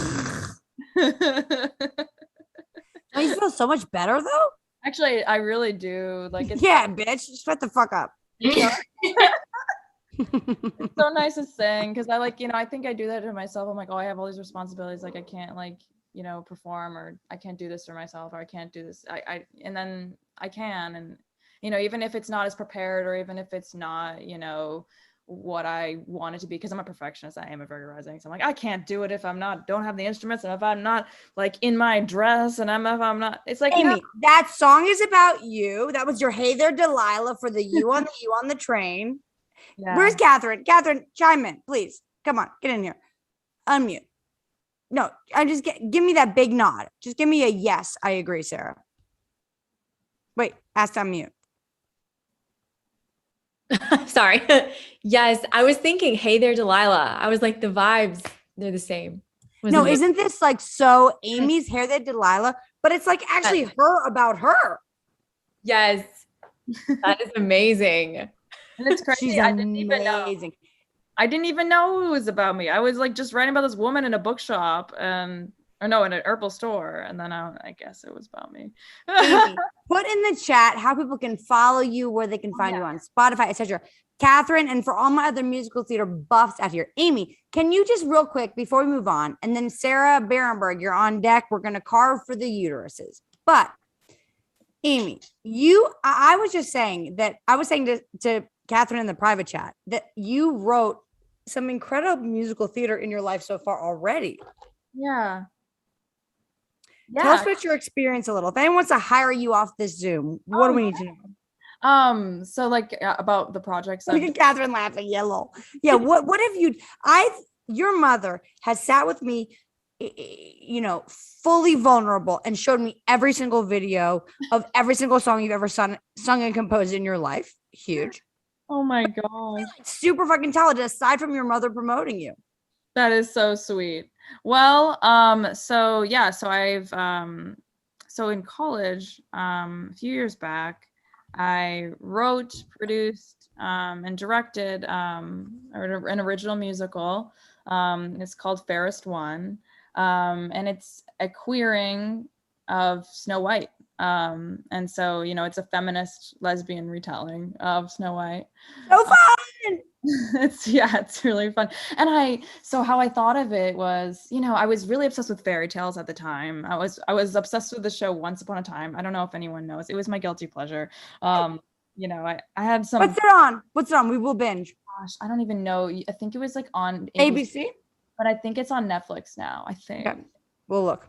But anyways, it's on Netflix. Yeah, it was. Chris has watched. It's on Netflix. He's his favorite show. Yeah. I mean, the writing, it was my guilty pleasure. And the characters I found a lot of solace in because I was having a rough time in college, and they were like my friends almost. But I do appreciate a good fairy tale. And I was like, oh, that'd be really fun if I could write a musical from one of the fairy tales, but literally, okay, almost every fairy tale has a musical about it, almost everyone. Okay, and then I was like, okay, which ones don't? And then I was thinking, and I was like, well, Snow White doesn't have a musical written about it yet. And I was like, why? And I was like, oh, because it's a shit story. It's so it's just, the story is so meatless. It's just very it's so anti-feminist. It's literally about this girl who's so pretty, and then this woman who's like, oh, you're so pretty, I'm gonna kill you. And it's just it's just she's the fairest, she's the fairest of them all, and it's well, what's fair? Oh, just being pretty, so it's just okay, what, so this story, what's the moral of the story? Being prim and proper and pretty, and then you get the prince in the end, and then I was just ugh. So I was I kind of want to rewrite this narrative. And so I rewrote it so much, it's almost a loose adaptation, but no, it's not. And so I don't know if you guys want to hear the story, or I can say the plot. I can get into it. Yeah. Okay. So essentially, I kind of de-vilified the evil queen, and had the evil queen. So her name in the musical is Katrina. Also, I haven't talked about this musical in forever, so apologies, because I'm but so anyways, so Katrina is traditionally the evil queen, and she has been locked away in a tower for 10 years. And she was 16 when she got married to Snow White's dad. And she was basically married off. There was no choice. It was an arranged marriage, and she was basically a kid when it happened. And the entire marriage, she was locked away in this tower, and no one really knew. And she was basically just there as a trophy wife, or as when Snow White's mom died, because he didn't want to be seen as a guy who just didn't have a wife. It was for image only. And this is never brought up in the musical technically. I mean, I am going to work on it more, but right now the version that we have, it's never technically mentioned, but I do believe that the dad of Snow White is gay. And so basically Katrina was his beard, but she didn't know any of this. It was just really traumatic for her. And so while she was in this tower, she was she did have access to books, and she was reading up about how to be a queen, a good queen, and how to she basically kind of took advantage of this, and she was just reading up books about ruling, and she had this plan, okay, when the king dies, I'm gonna take over, and I'm gonna make this my own, and I'm gonna make it worth all of this, I'm gonna be the best ruler I could ever be. So, and Snow White never really even met her, only in passing she'd see her from afar, and she was they could have been sisters or something, or they could have been, they're very close in age. She was 10 and she was 16 when she got married, so they're very close in age. And so, well, I have to just say the spoiler. Well, no, I will say it later. So anyways, they're not sisters. I just have to say that. I'm oh, I shouldn't have said that. But in terms of age, I just really for all purposes of the story, I didn't want it to feel like she was her stepmother, because okay, she's locked away in the tower. She's very close in age. They never really met. There was no maternal, it was not like that. Okay, anyways. So basically, when the dad dies, that's when the musical starts. The dad dies, and she gets like set free. But then like she gets this notice like, oh, you know, she's like, okay, well now I'm gonna be ruler. And then they're like, no, bitch, like, no, Snow White's actually assuming a throne. And she's like, what? And then dad like wrote it in his will actually that he's transferring the power over to Snow White instead. And she's like, no. She's like, that's bullshit. And so essentially like the beginning, there's a lot of tension between them. And they're kind of talking really for the first time, but then also she's grieving and it's just complicated. And then, you know, Snow White's doing all these things that like, you know, Katrina, it's like, that's just impulsive and you don't understand. And like kind of the beginning, Snow White doesn't really know who she is because she was like under her dad. And she was kind of like, you know, I was playing with kind of like the perfect girl, like what does that look like? And you know, she had all these expectations of being perfect and like she didn't really know who she was underneath that. So there's kind of this porcelain-ness like that I kind of wanted to imitate from like the cartoon. It just didn't feel really real, you know, from the cartoon Snow White. And so I wanted to kind of like make that almost disturbing in the beginning and like kind of really like, you know, be like, what is wrong with this chick? Like she's really just trying hard and she just, you know, she's trying to be perfect and she's taught to smile all the time, you know, and you know, she's just, you know, she's trying to do the right thing and she's like trying to like have a ball of like host a ball with like everyone in the village, but like Katrina's like, no. And, you know, there's just, they don't agree on everything. And so then eventually, Snow White finds out something like from her past, like, because she's like, you know, Katrina confronts her and she realizes like, oh shit, I don't know who I am, because Katrina kind of like rips her a new one. And then she decides to run away, and then she discovers like her mom actually ran away years ago, like to the forest. And it's all like kind of about like it's an anti-capitalist like musical as well, because like the dwarves, like she finds the dwarves in the forest, and like her mom used to live with the dwarves, and the dwarves like she's like envious of the dwarves because they're like living their cottagecore lifestyle, and they're like, you know what I mean? Like, but then like the dwarves are like, girl, like, yeah, but like this isn't actually our choice. Like our choice, like we have to like work and do all this stuff for ourselves, but it's only because we have to, because no one will like accept us into society. And like I want to do this and I want to do that, and like they won't let us because they think we're less than human because we're dwarves. And so she's like, oh shit. And she's like, you know, she's like realizes like her privilege, like, and then she like brings back that knowledge and she wants to help them.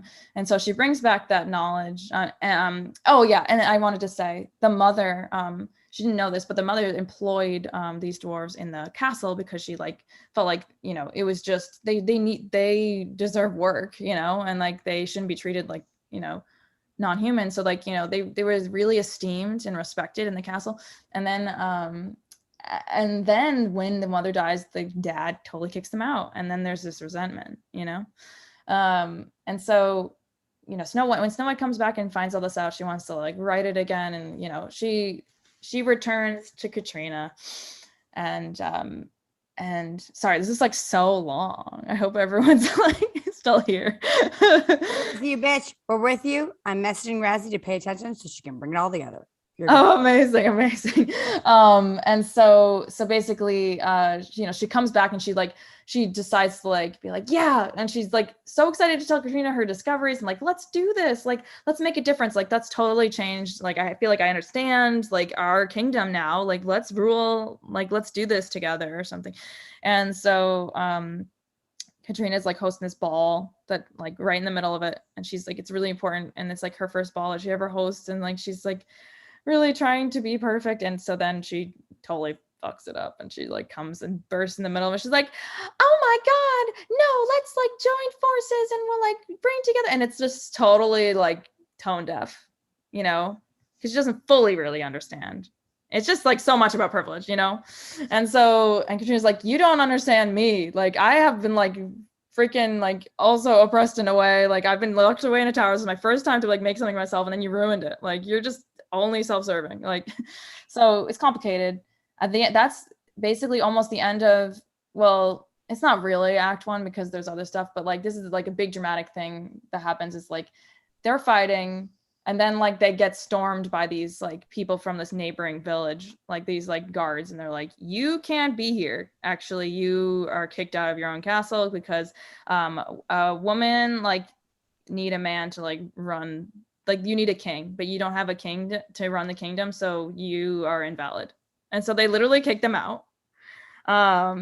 And so then that the whole like second half is them like trying to get back to the castle and like get their kingdom back. And so then they don't know what they're doing and they have to like work together. And so like they're like in the forest and they're like, you know, in the woods, and they're like trying to figure it out, and they're like, you know, becoming friends, and they're becoming vulnerable with each other. And like they decide to actually, and then they realize that the kingdom was taken over by this neighboring kingdom, the apple kingdom. And so like, and basically this guy, like, he's like the Apple King, and he's like sort of he's based off Trump, totally. Like, and it becomes this big capitalist center. He turns it into this Apple Center Mall Center. Apple Center Mall Center.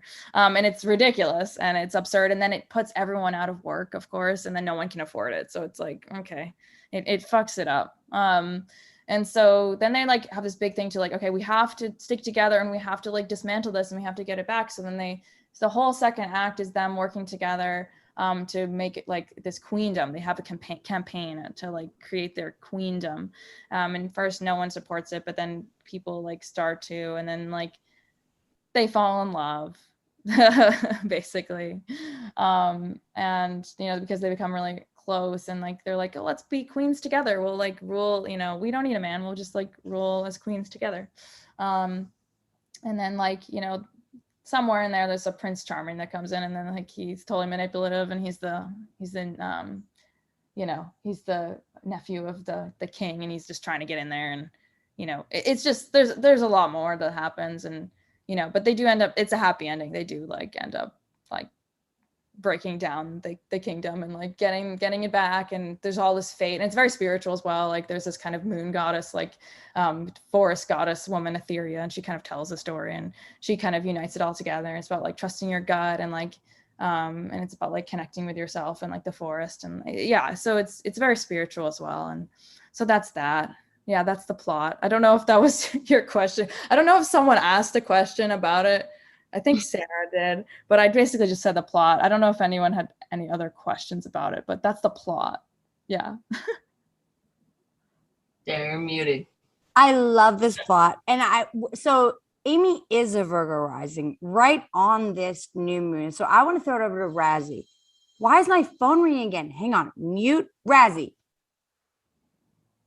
I'll say get over. So I mean, another thing that I was contemplating on that I actually didn't talk about in talking about the energy is it is about that divine feminine, and it is about the like really gaining to this place.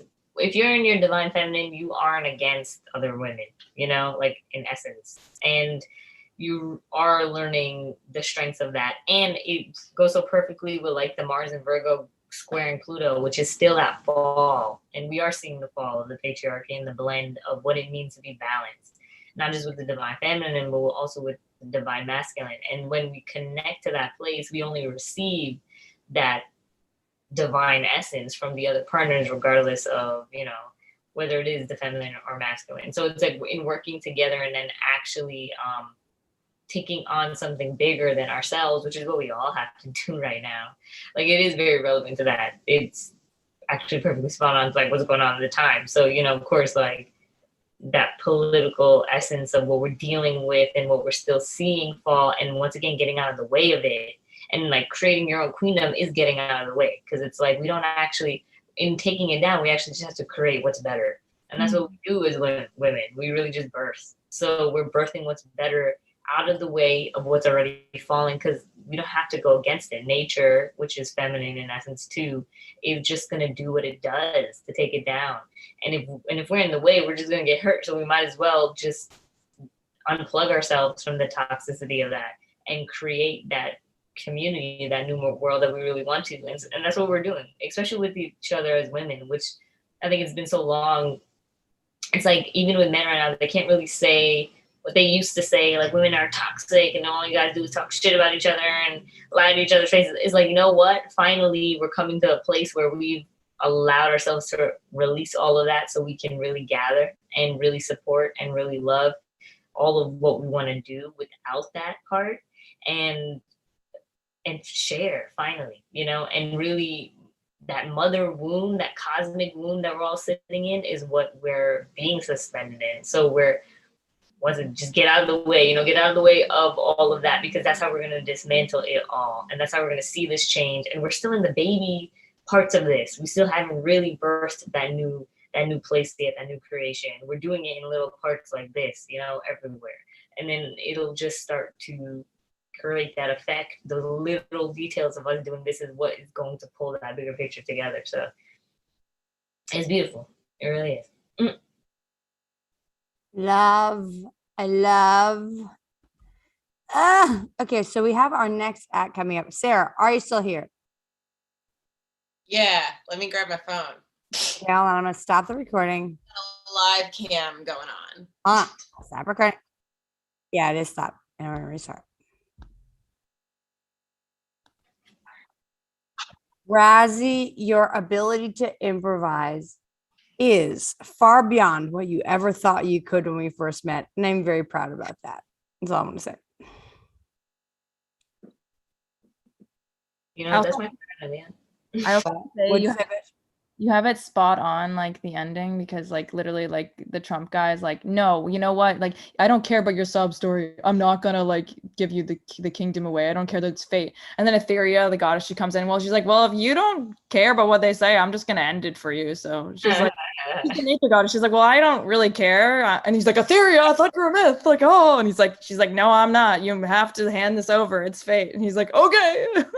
That's hilarious. Yeah. Like nature will come and do it. Right. And that is Virgo at its best, right? It's just nature taking over and us just really kind of like keeping ourselves in order with it. And that's been the theme too. That's even what Talia was talking about. She mentioned it. It's it carries itself. It really is. That's what we're good at. So let's do what we're good at instead of trying to do what we're not here to do. Please. It's a waste. Yeah. Love. Speaking of practical witchcraft and doing what we're good at, I dropped some shit. Speaking of what we're good at doing, what we're good at doing, the other Sarah, please welcome. Oh, wait, is it really? Okay. Sarah Bernberg, are you here? Yeah, I'm here. Can you hear me? Hi. Can you please lead us through a hex tax ritual and a new moon intention ritual? For certain. Excellent. All right, so we got a live cam going on.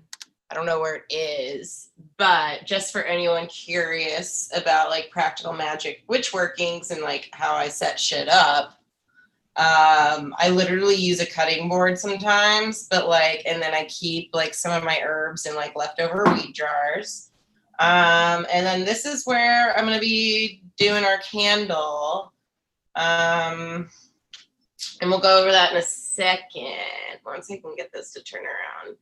I guess my first question is on can everyone put in the chat 1 to 10 energy wise where you're at, 1 being fuck you and 10 being I'm ready to jump rope to the moon or something, and then five's good. 7, okay, 7, cool.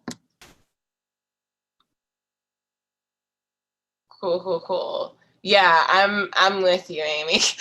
But it's good to see that everyone. Dark moon is a sort of tired phase. Yeah.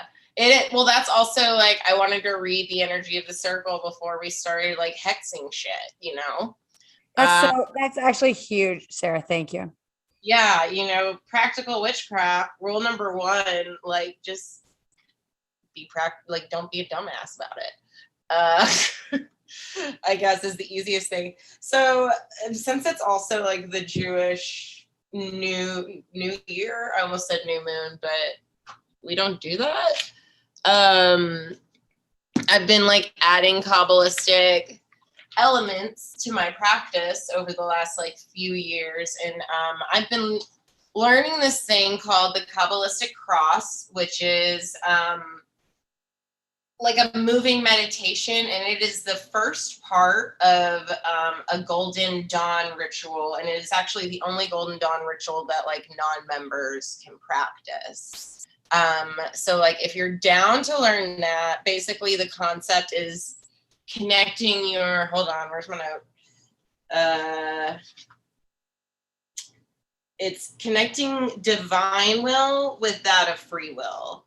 So it's like getting that in balance before you start doing your witch work, you know? So like some people do like a cord grounding, a meditation. This is just another way to like almost like reset your chakras before jumping in.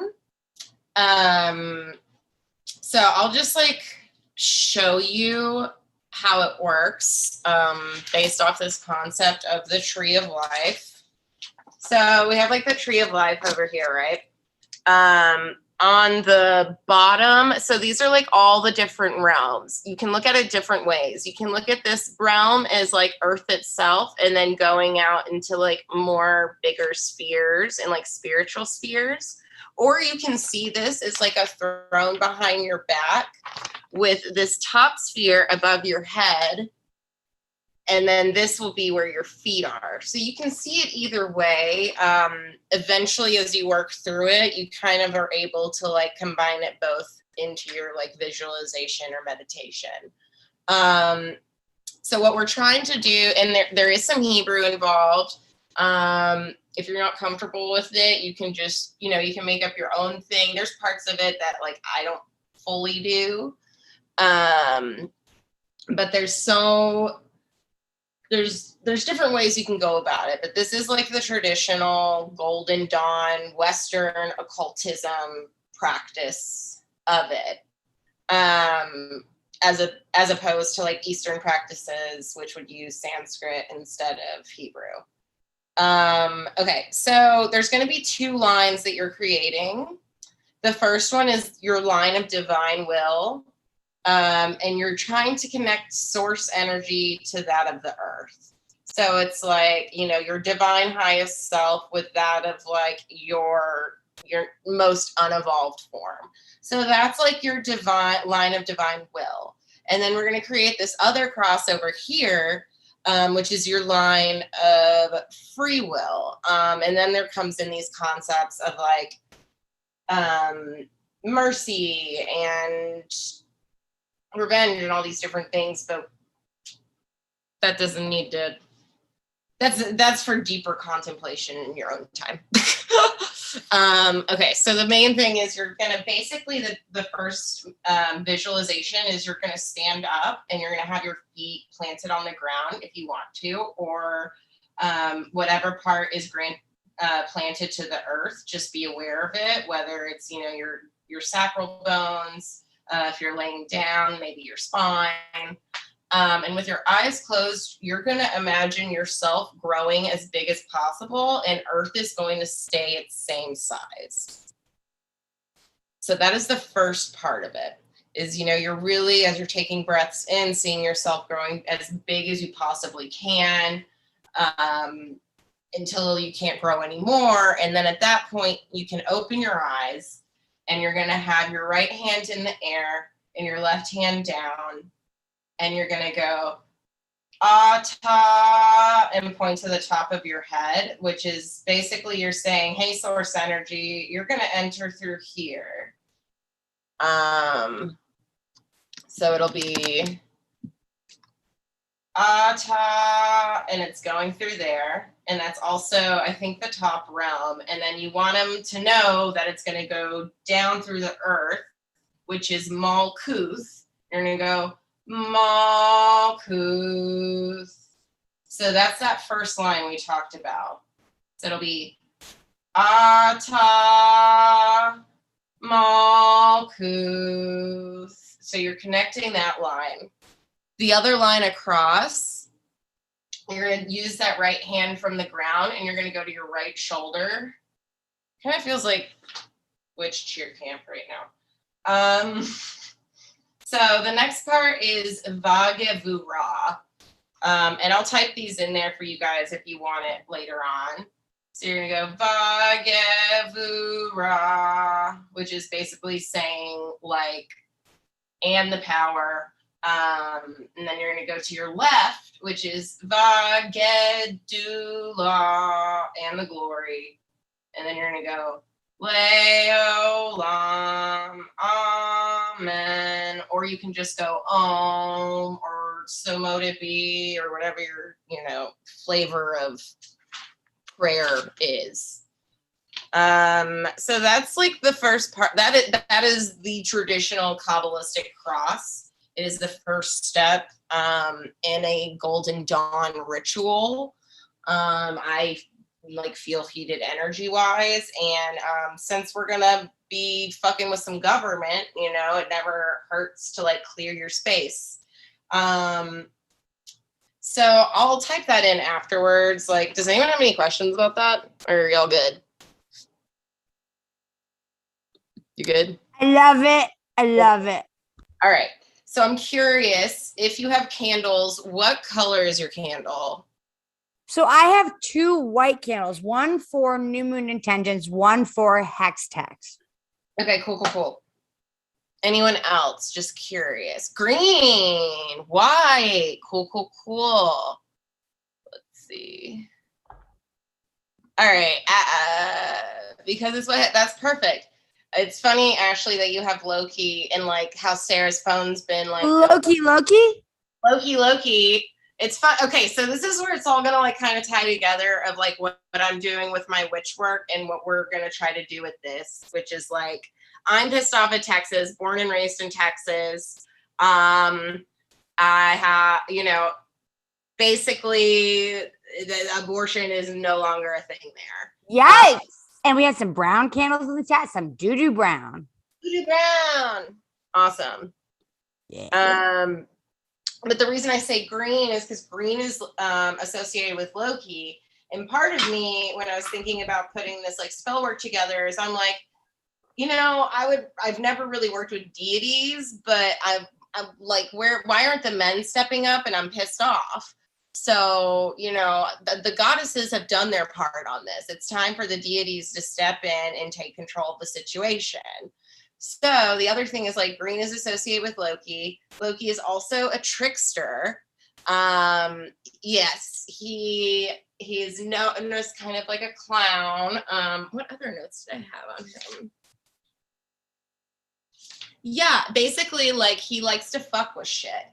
And so I was like, all right, cool. If I'm going to work with any dude, I want it to be the dude who's going to fuck with shit, but in a playful way. So some of the elements I have here on our live cam, Fool's Gold. Fool's Gold is obviously not real. And then, I have a noisemaker because that feels Jewish and clowny. And then as an offering, half a shot of brandy and a Don't Mess with Texas glass. It just felt right. And then we're burning opium incense to call him in. And we've got a little mugwort oil for my candle, some rose petals, fennel seed, bay leaf, and then some oils over here. So that's some of the stuff I'm going to be working with. You don't have to work with all of these items, just recommended. And then I'm going to give you some sigils to carve into your candles that are going to be charged with the intention of one. Well, you can kind of choose between the 3. So there's going to be one that's just going to be for uterus. It's going to represent that and just kind of anyone with a uterus in the state. If you want to call in Loki to your candle and feel comfortable working with him as part of this spell, I'm going to give you the sigil to draw for him. And then I'm going to give you one that's just that I am divinely protected, that if you were here last time we used. And you can carve it anywhere into your candle. And then I'll just show you these. So we got over here this S-shaped one with the T through it, an E at the top and an R at the bottom. So this is the one that's just going to be for uterus. Our Pac-Man is the protection dude. And then this is the one that's like, I communicate with Loki, if you want to use that. He's a Norse god. Yeah, that's what I got for you guys on that. And then it's also like, based off the candles, you have white, you can charge it with any intention you want. It's also a good purifying candle, or to call in light, like a protecting light. So you can use that. If you have a tarot card deck, you can work with the Justice card, which actually, while I was setting up, it fell out of my deck, which was kind of cool. I wasn't intending on using it, but sometimes, I go around and I pick up the props and it's like, all right, throw that in there. So you can kind of, work with things that way for practical magic. Yeah, and then you're going to carve into your candle and then roll it around in oils and herbs. But the way you're going to roll it in your candle are from the two ends center. So you're going to go like in like that. Or honestly, you can just roll it in a plate too. That kind of does it. It's just to kind of like seal the deal, and then whatever herbs on it just kind of like enhance it. So part of the reason I'm throwing in these like rose tea flowers is because rose, red, uterine blood, that type of thing. Also, so it's going to represent that, and it's also going to be like, oh, here, come take our roses. And then like Loki's going to be like, fuck you, government. Yeah, so that's kind of my approach to witchcraft. I can also teach you a couple tricks to work on intuition, and like they're actual, like I use them on myself, but then they taught us it in school. So then I was like, oh, cool, I'm onto something. If you're interested in that, I can tell you those, or if you have questions, we can do questions. Do it! Teach us! Teach us. Okay. So if you have a deck of cards, like a regular deck of cards, you're going to do a thing where you're going to try to find, well, you can do it a certain different ways. You're going to have them all laying down mixed up as if you're going to do like a flip over matching game, like a little kid one. And you're going to sit there with the cards and you're going to tell yourself either I'm going to find all of this suit. So I'm going to find all of the diamonds or all of this. Or if you don't want to start there, honestly, I'm on the level with certain decks where I go back to red versus black. So you're going to go around and just feel with, like, if you've ever had Reiki or do any Qigong work, this is a very powerful receiving and giving center. So the energy of a black card is going to feel very different than a red card. And it's also like, that's going to help you enhance your skills with just like your own intuition as a person who may need safety in different situations. Also just for like witch work or tarot work, or, I mean, it's just like a good thing, I guess. Another way you can do this little game is if you have dominoes and you can do it with the numbers. You can flip them all upside down and go over the dominoes and be like, okay, I'm going to find all the number sixes. And you're going to try to flip them over. And you know that there's, 4, 6, however many. And you just do that for a while. And over time, you'll start to get them. Yeah, so those are just like short little like intuition tips, I guess. That's what I got. Yeah. Starmore, where'd you go? I'm here, bitch. Sarah, how do we hex the uterus? Or how do we hex this so the uterus are protected? So yeah, it's going to be with those candles. You're going to carve onto it any of these 3 So the Pac-Man again is protection. The S is the way. You can also make up your own, and you can like, the way you would do it is it's literally as simple as you write across whatever phrase or thing you're trying to encapsulate, and then you X out the things that are the same. So like there's multiple U's, and then there are certain letters left, and you throw that to try to make like a sigil, and then that's what you carve into it and meditate with certain intention. And then like after a certain amount of time, you start to work with these more and more. So like last Christmas, I did this one, and we've worked with it a couple times now. Yeah. Anyone got jar stories? Love. Okay, so Sarah, you've got beyond. I'm loving this.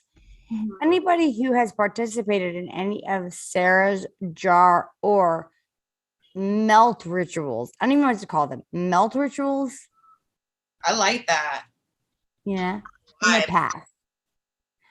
What have you gotten out of it? Razzie, what do you see for the collective in terms of just melting these irresponsible laws into practice, right? Because Spicy's next, she's gonna fucking soothe us into like the other dimension. But while we're on this dimension, while we're in this Virgo space, how can we practice protecting the realm and the uteruses and the women who are being affected by any sort of, how do we put it, like ban on abortion? I don't even know.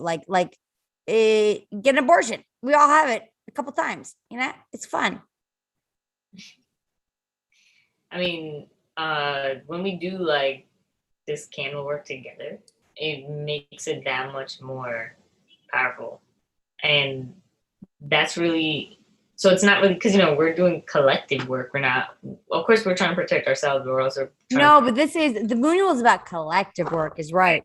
Right, and we're trying to set that intention for all of us to be protected throughout this, and then even with like how you put uterus, like you can get even more specific. Get real specific with it, and especially since it's Virgo season, right? Get really specific. Like I want to lift the ban on abortion, and then dial that down and use it as your sigil and make it into that and carve that. So it is important to customize and to get, these are all tips for you to understand the guideline, but really make it specific to you and to your group of people and to what you're like actually fighting for. And that's what really, it's also like leaving the expectation and the outcome out of the picture, right? So that the magic can just work. And then knowing that you are protected, the people around you are protected, and using that to ease those worries and that stress, because that's a part of that. Like allowing yourself to know that you're doing the work and the work is enough, so you don't have to keep stressing. And that's what really calls these things in. But yeah, we're doing a lot of collective work, 100%. And once again, it goes back down to the divine feminine and all of this that we're doing to protect ourselves and to really call in this world that where we get to be that free wild woman, free without getting judged for it and without feeling like we're not safe. So it's calling in safety in a lot of ways for ourselves and calling in safety for all of us. And yeah, just sitting here with each other while we're doing it too is really powerful. So keep that in mind, even if it's just in your thoughts. Let's say, you're not into the magic and you're like, I don't know, I don't want to do this. Fine. Even just in your thoughts though, and what you're thinking is magic. So it gets down to the real practical sense of, right, use the herbs in just your food. And while you're eating your food, think about it, and think and say it as a statement or which is really an affirmation. And when you're getting that intentional, which is what Virgo is, intentional with, it is really cool. Getting really intentional with just your everyday practices, it starts to really rework your life. And whenever you notice something changing, something good happening, celebrate it, toast to it, write it down to keep that up. Like that's the momentum that you're trying to keep up. So you want to put attention to the things that are working, the things that are being like the production, the whatever is producing. You want to put your intention and your attention there. so that you can continue to set better intentions. And then eventually it's kind of like you're just one with it. You're just in the flow. Every thought you have is an intention. It's a magic spell, a ritual. So we are doing such divine feminine work though, for sure. Love. Love. Razzie. Beautifully stated. Quite good. So if anybody's having trouble like conjuring this within themselves, I have a few journal exercises that may help to clarify what it is that's going on with you, right? So does everybody have their pen and paper out? Yes, rah.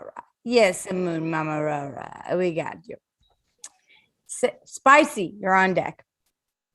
But before we move on to the like ethereal bowl the sound bowl that heals us all, let's take a moment. Journal. Everybody's journals out. 1. What am I holding on to? What good Razzie. What beliefs, what patterns, what habits, what am I holding on to for dear motherfucking life? Write it down. What are you holding on to?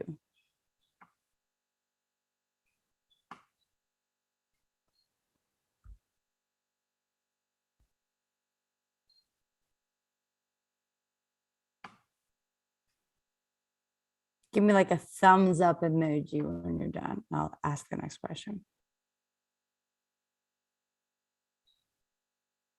Okay, we got a thumbs up.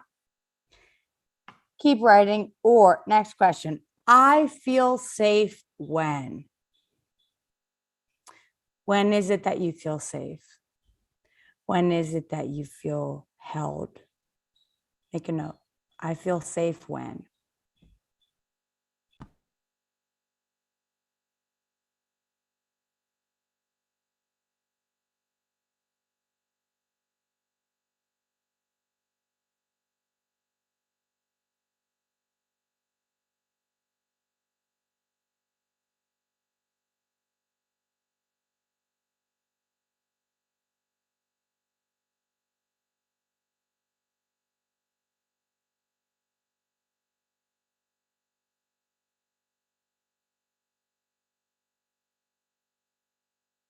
We've got some heads up. Let's honor it. Okay, next question. I dream of. It's not Jeannie. What do you dream of? I dream of. Answer the question or finish the sentence. I dream of.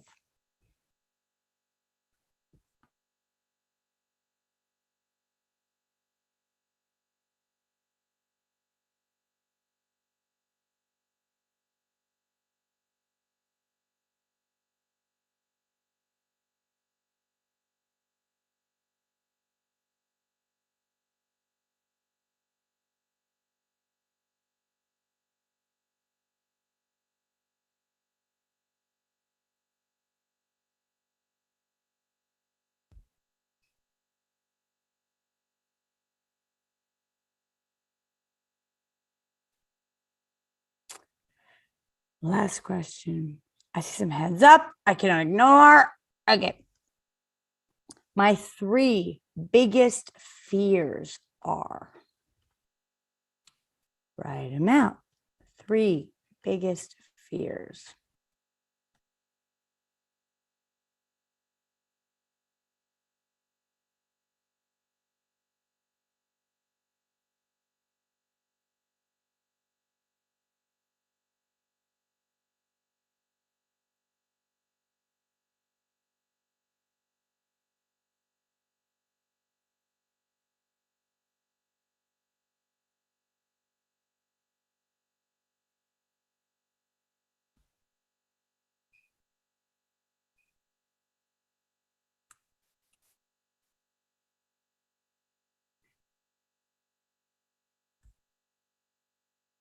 Last question before I move on. Do me spicy, mommy. What would it look like to be practicing perfect self-care? Write it down. What does self-care mean to you? What does perfect self-care mean to you?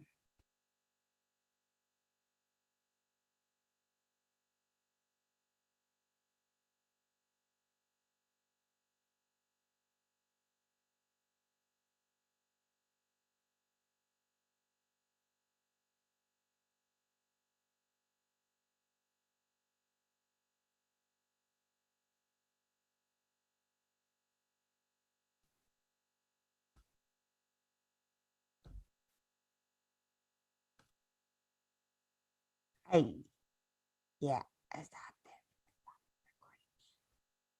I didn't mean to interrupt anybody, but I did stop the recording because we're going to restart. And Spicy is actually going to use her Liberty Bell. My bad. She is George Washington from past life. I don't mean to out her every time, but I can't help it. Okay. To banish our fears. Okay. So, in progress. Whenever you're done, Spicy, give me an A-OK, and I will spotlight you for the group. Yeah. Okay, Spicy, please handle this. Hang on. Hey, hold on. Wait.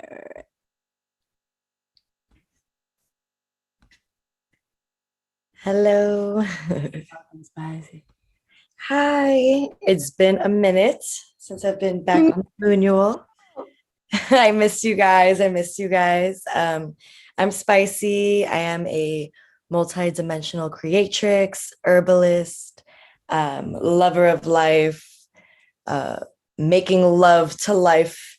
But yeah, it's been a minute. I've been kind of MIA in my own little vortex, was dancing in the darkness, in the shadows, and just piggybacking off of what Nicole said about, being at that blank slate. I kind of feel like I've been working my ass off for this thing, and this thing finally happens, and then the aftermath of, okay, what do I do now? And it's kind of like, for me, it's very hard to be in that blank space and that play, that moment of play where you can just let everything come to you, take care of yourself, and just let it all work out instead of overdoing it or feeling like I have to rush into the next thing. So what I want to do with y'all today is kind of bring us into a trance with the bowl and set the intention for what we want this blank canvas to look like, what we want it to feel like. What do we want to paint on there? What colors do you want to start with? What are we going to work with, like construction paper? Are we going to work with oil pastels? Are we going to work with, food coloring, or, the randomest things? What mediums do you want to use? And also, what does this playtime feel like for you?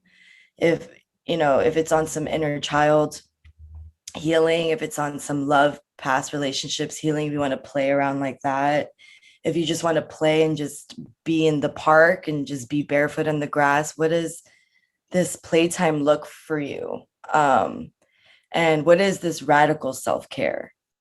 So I just want to set that intention before we go off into the abyss of the bowl. All right. I invite y'all to take a deep breath.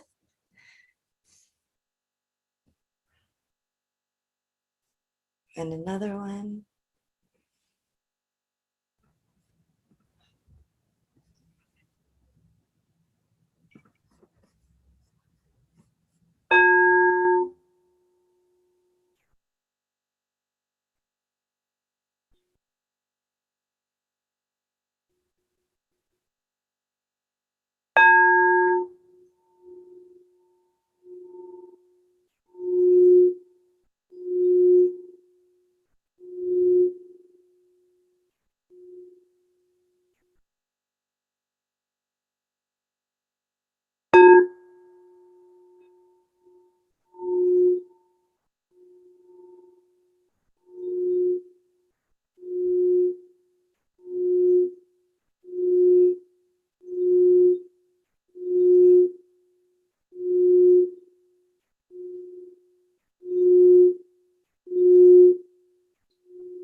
I want y'all to scan your body, see where we need to cleanse, where we need to purify. What is the leftover residue that we have been ignoring? It's making it hard to move a little bit. What part of your body is the most rusty?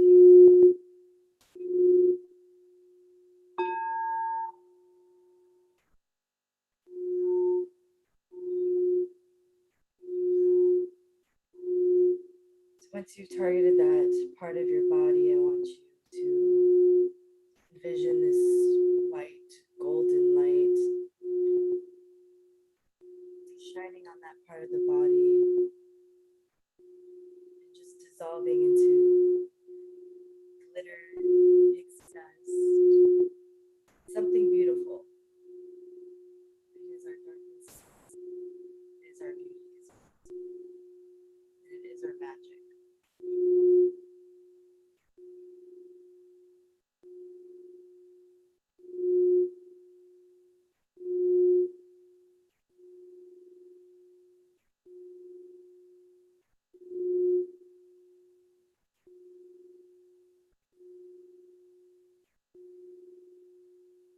Now we're going to send love to the part of our body.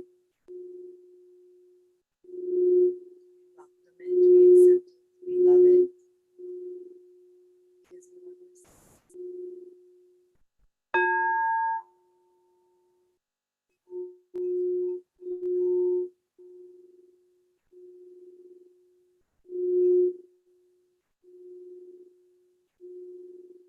Now focus on how you want to feel. What is this blank canvas?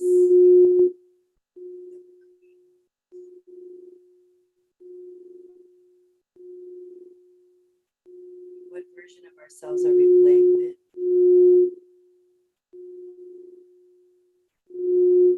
What version of ourselves are we being more graceful with?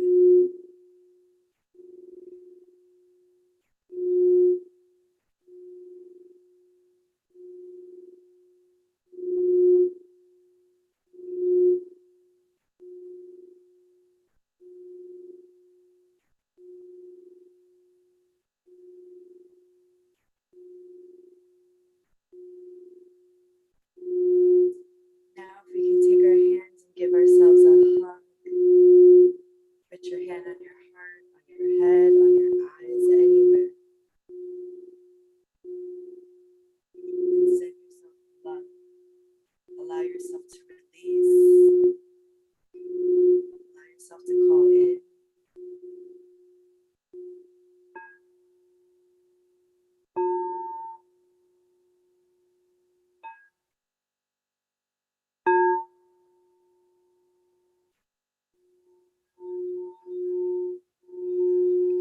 Now say an affirmation to yourself. It doesn't have to be out loud, it could be in your head. Just say your affirmation. And when the sound stops, you can open your eyes when you're ready.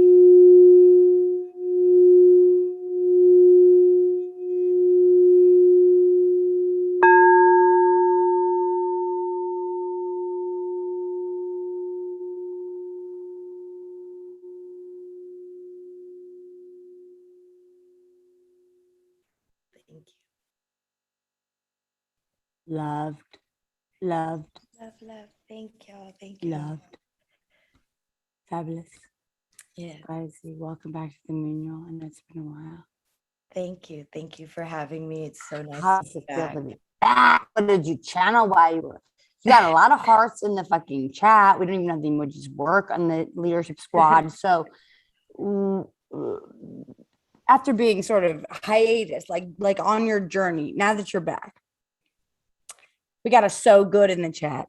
Yeah, how was it to sort of channel the collective energy for the Zoom renewal, sort of in the name of love? Yeah. Well, it's actually funny because I haven't really played my bowl in a minute. No. And, yeah, I've been completely on some neglect shit, but I actually did not plan on like talking while I was doing the bowl. So that was really nice. And just the growth on that and just the space that you created for us to feel comfortable and to really just like let whatever channels or messages that come out.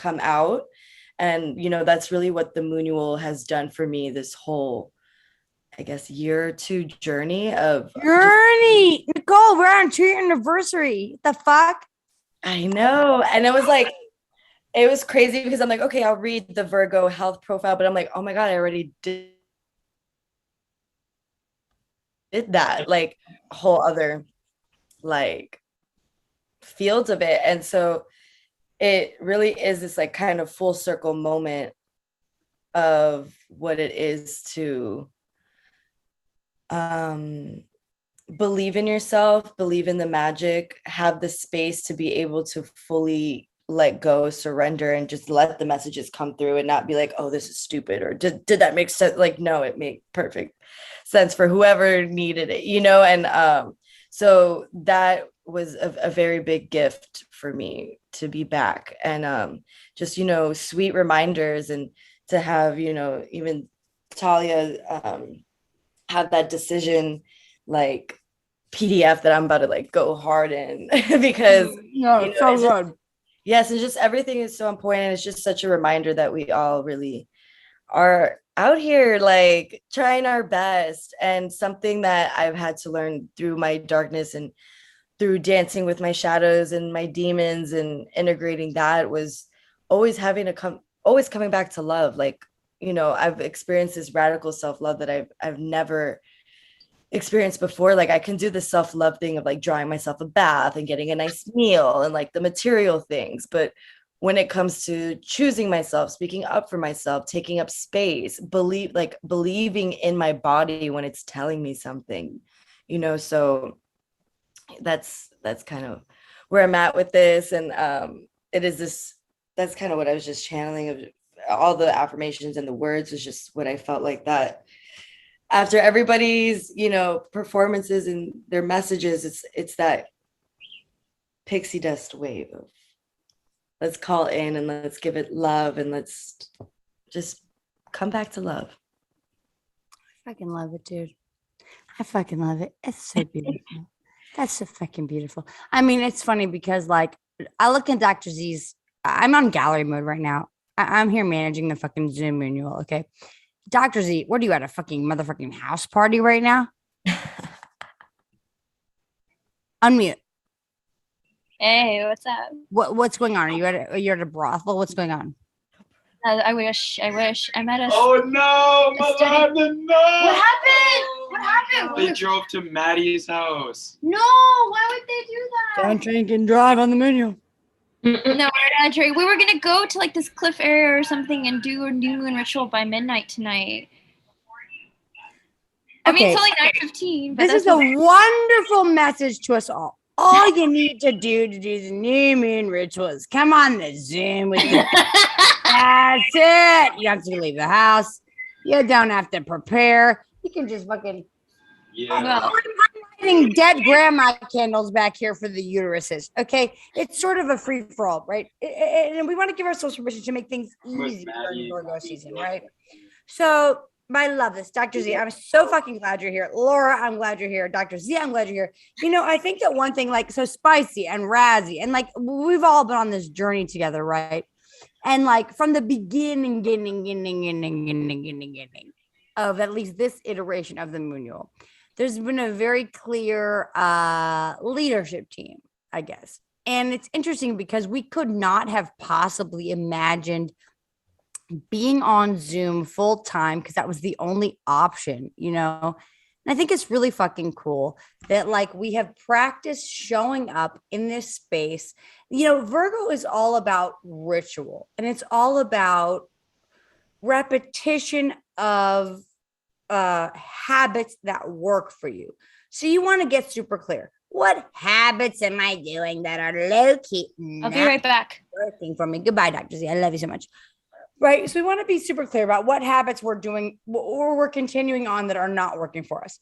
But we also want to be even more clear about what habits we're participating in that do work for us, right? Like we want to like just water the garden where it is rich and where those seeds feel good to have grow. And it's so cool because Spicy and Razzie, I met you people randomly. I mean, I could not have planned. Look, everybody laughing in the chat. Look at everybody laughing in the gallery view. But Razzie, did I mean to meet you? Nah. Nope. Not at all. We just ran into each other. Gave me a reading and I was like, cool. I think you're talking about yourself. And she was like, oh, same. And I think that as we move into this sort of, I don't want to like shun anyone from what they're doing or make anyone feel bad. But I do think that whatever it is that you're super fucking focused on right now, aside from the menu, aside from the menu.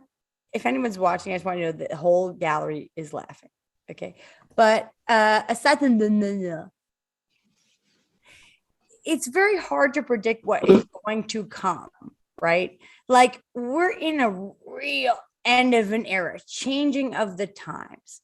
And so I think it's so important that like we have certain things, Virgo, structurally in place so that when all shit goes to hell and we're just like, fuck, I'm about to fucking Instagram stalk you, or I'm about to fucking send you some DMs from a random ass account, or let me see the gallery view. Who's fucking laughing? Yeah, where my creeps at? Where my fucking little creeps at? Yeah. Here we are, little creeps. Okay, so I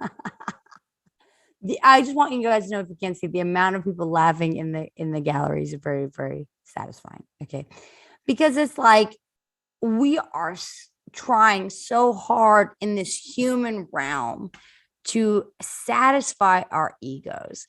And I think that if we can just sort of lay back and enjoy the work that we've done and go, yes, bitch, you did that shit. You should get a prize. And whatever it means, give yourself your own prize. I grew up in a house where my mother was getting me trophies for bullshit. Okay. And then I'm not saying that you should believe that as reality, but if you could buy yourself a trophy for what you would like to get motherfucking credit for, write it down now. Give yourself permission to be acknowledged for the thing that you're like, yeah, low key, I am team spirit. Okay. I am class president. I am most likely to evolve into a movie star. Whatever it is, it doesn't fucking matter, right? But like whatever it is that you want to give yourself, if you could buy yourself a trophy at the trophy shop on the highway, okay? I totally was senior class president. And I want, dude, no. Catherine, unmute. Do you have any idea? Razzie, how often do I bring up my class presidency in the 8th grade? I'm a class president in 8th grade too. 8th grade, 9th grade. And then I said, fuck it. This is too many details. I was lacrosse captain. I never played.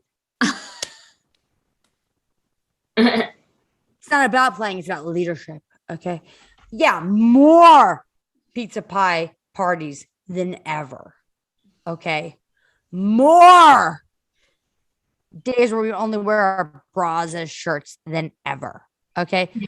We were practicing being leaders in our own little baby girl feminine right. Okay. And I feel like it's really important that on this Virgo new moon, you get super duper clear about what it is that you care about moving forward in your life and what are you going to do about it, right? And it doesn't have to be like super hardcore or super like, it doesn't have to be like hard. Like if you're like, I'm going to walk 1,000 steps a day, it's like, boy, that's a lot more than the recommended steps, right? Like you're going to need a whole new app for that, right? But it's sort of like figuring out these micro steps of what you can do to get a little bit more healthy or a little bit more on track or a little bit more sort of in the zone of when you see yourself long term being the fucking badass, money making ass, successful ass bitch,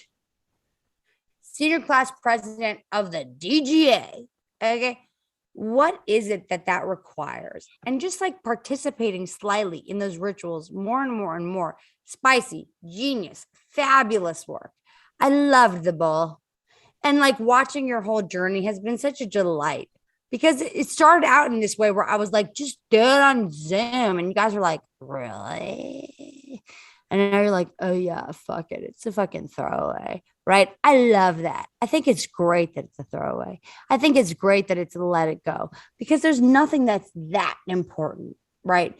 And I think if we can rectify the part of our Virgo selves that thinks it's like so important to achieve with that Pisces part of ourselves that's like, spirit has got my back, we can really have some fun out here. Because either way, when we bounce from from bumper to bumper to bumper, if it's going back and forth between like, you know, Virgo, the way it should be versus the Pisces, the higher message, we're really good, right? Like it doesn't matter about the details. It doesn't matter about the little things that we do that we go, oh, this is good, this is bad. It's not about good and bad. It's about practicing being in the energy of that higher level vibration that you want to be on and going, yeah, fuck it. I want to be this. I want to fucking, I'm calling in billions, right? Or I am calling in relaxation. I'm calling in sleep. Either way, it's the same, right? Anywhere where there's this like hyper categorizing of the issues, we're in trouble, right? I'm in a music studio with a bunch of artists. We're focused on heart creation and about to do playmaster. Okay, so you're about to get super fucking high, Dr. Z. I don't know what you want me to read from that chat other than you're about to get balls high. Razzie, did you read that chat like balls high? Hell yeah. A bunch of artists about to do plant medicine. Razzie, get balls high. That's so wonderful. It's wonderful. It's beautiful. We encourage balls highness here at the menu. You know, we're not about a sobriety.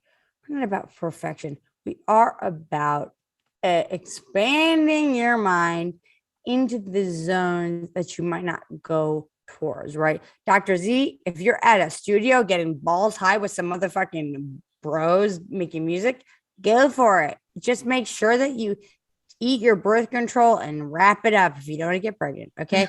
She's laughing. Just please don't get pregnant if you don't want to. And otherwise, it's just like be a curator, spicy curating. Be a curator of your own space all day, every day. Make sure that every conversation you're in is a choice you would choose. Either you're getting paid for it, or it's a part of your soul work, or it's the guy you're gonna con into marrying you. Whatever it is, it's all good. But you have to be super fucking intentional about it. And that's really what Virgo asks of us. I mean, I don't know. I should probably let like Razzie take over from here. She's like, lol, you're crunk. Get off the Zoom.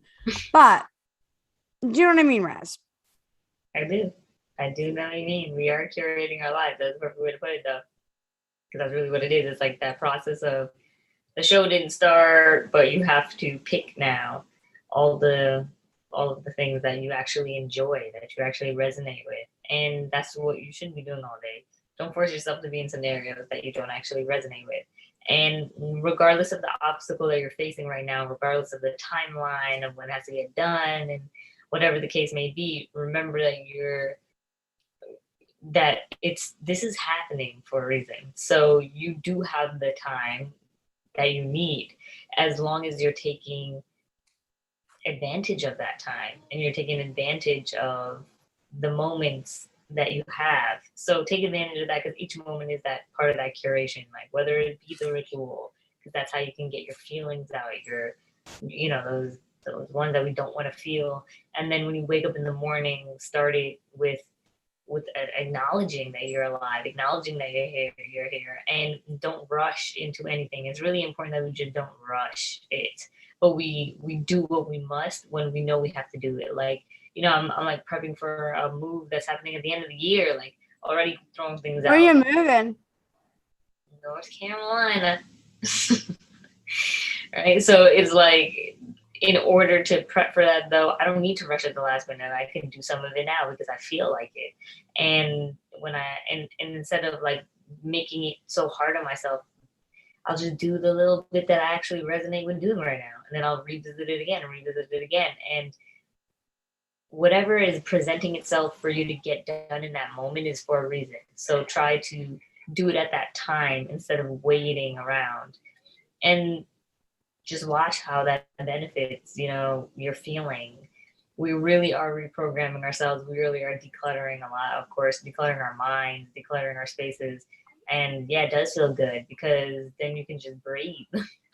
And you know that it just feels good. And that's really the goal always. But when things don't feel good, that's okay too. Just learn how to sit with that, because that's the process of decluttering your feelings. But it's a beautiful time, you know. We are in this new moon. We are like calling so much in. So if it's feeling a little overwhelming, it's because the outcome, the jump is going to be huge. It's going to be beautiful. It's going to be great. So enjoy that, like, little bit of, oh God, like what's next? Like what's coming? Because that's really excitement. And remind yourself that anxiety, quote unquote, is excitement. Tell yourself that when you're feeling it. Remind yourself, because it's really the same exact feeling. And if we start telling ourselves that it's excitement and then we are getting ready for something huge and good things are coming, we're going to start to see those good things come instead of pay attention to everything going wrong. Because there's always going to be something going wrong, because it's maintenance. Life is maintenance. Virgo is maintenance. So maintain everything good. Maintain your own energy. Maintain your lifestyle. And don't worry about how much money you have in the bank. Don't worry about, but work towards something. And that's all that really matters, because you're going to guaranteed get again. It's just the cycles. So appreciate the cycle you're in, regardless of where you are on that wheel of fortune, so to speak. I also think I'll pull one last oracle or starseed card for you guys. Oh, I don't think I want to take this one. Yeah, Cass. Yeah, I was actually. But okay, so whoever is left here, I'm gonna run my hands over this deck behind me, and whenever you feel it, tell me to stop, and I'll pull that card. Stop. Haha. So we were talking about it, and we got your life as a canvas. You can't make this shit up. You really can't. So it's like artist manifestation and creative accountability. So just keep yourself accountable. The best thing to do for Virgo season is say, I'm going to do this today. I'm going to do this tomorrow. I'm going to do this then. And set the reminders on your phone, the alarms, whatever you need to. And keep yourself accountable to your creation. So it doesn't have to be an actual art project. Your life is your creation. Keep yourself accountable to what you know you are creating. Your life literally is your canvas right now. And we can do anything we want with it. We really can. You know, and we could start anywhere. And the beautiful thing about like painting, especially as a painter, an artist, is like, you know how many times I've started to draw something and then change the whole painting. It's a completely new painting as I'm painting. Like, and you just go right on top of that. You know, sometimes some messes are just, you just work over it. You don't need to actually do anything. I don't need to erase the painting. That would destroy my canvas, but it's still blank. Even with what's on there, it's technically still blank. You can see anything you want over whatever is happening in your life right now. So just take the accountability to start from wherever you are to redo it. We're always in that process of restarting something, seeing something go. So if you don't like what you're seeing on your canvas, it's okay. You don't even gotta erase it. Just start over, start right on top of it, throw something new in the mix, and then allow yourself to go from there. And that's speaking from my real artist self, because I do that shit all the time. I love you guys. Love. You need a reading. Fabulous. Let me Okay, know. so anybody who is still here, facts, LMAO, 100%. Any other thoughts, questions, comments on artists to another, bruh?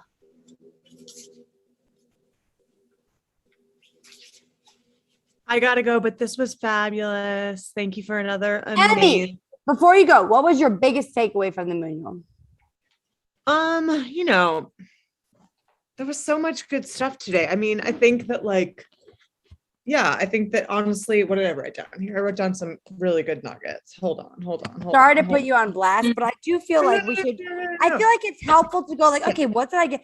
Because for everybody, for anybody watching, I think it's important whether you're getting a coaching call or an astrology session or whatever, a sacred realignment. You gotta go. Okay, let me hit the notes and just like actually get my takeaways because otherwise it's sort of amorphous. Yeah. So some things I wrote down that really resonated with me. The recalibration conversation of it all, that we're recalibrating and like, don't waste your time worrying, like in the recalibration, in the wheel spinning kind of thing. Don't like waste your time worrying about it. And just like the patience aspect of it. I think I wrote patience, it's coming or it's already happening on a different plane that I'm not there yet with. How real is that? How many of us struggle with patience shit? Mm-hmm. I know I do. Mm-hmm. Unmute and tell us if you struggle with patience shit. Oh, horribly. Right? I want everything now. Why isn't it now? Why isn't it now? That is such a real question. No, but I have to learn it because it's like, if you have it now, it might not be the thing you want. If you would have waited, you could have had like the harvest in Virgo. If you would have waited, you could have picked a flower instead of picking the plant out, and then it would never bloom. Razzie, any final cards for our non-blooming ass, motherfucking ass, trying to stay in the dark, trying to fucking like coast through process? Well, actually, I forgot about this deck because I wanted to pull it earlier when Sarah, the other Sarah, was doing her. We're talking about like the Kabbalah and like the Tree of Life, because that deck is exactly for that. So it has all the the angels, and I did want to see what we're gonna get from one of these angels. Like Malkuth is in it. It would be interesting. A lot of people were getting that yesterday when I was vending, which is all about grounding. Let's see.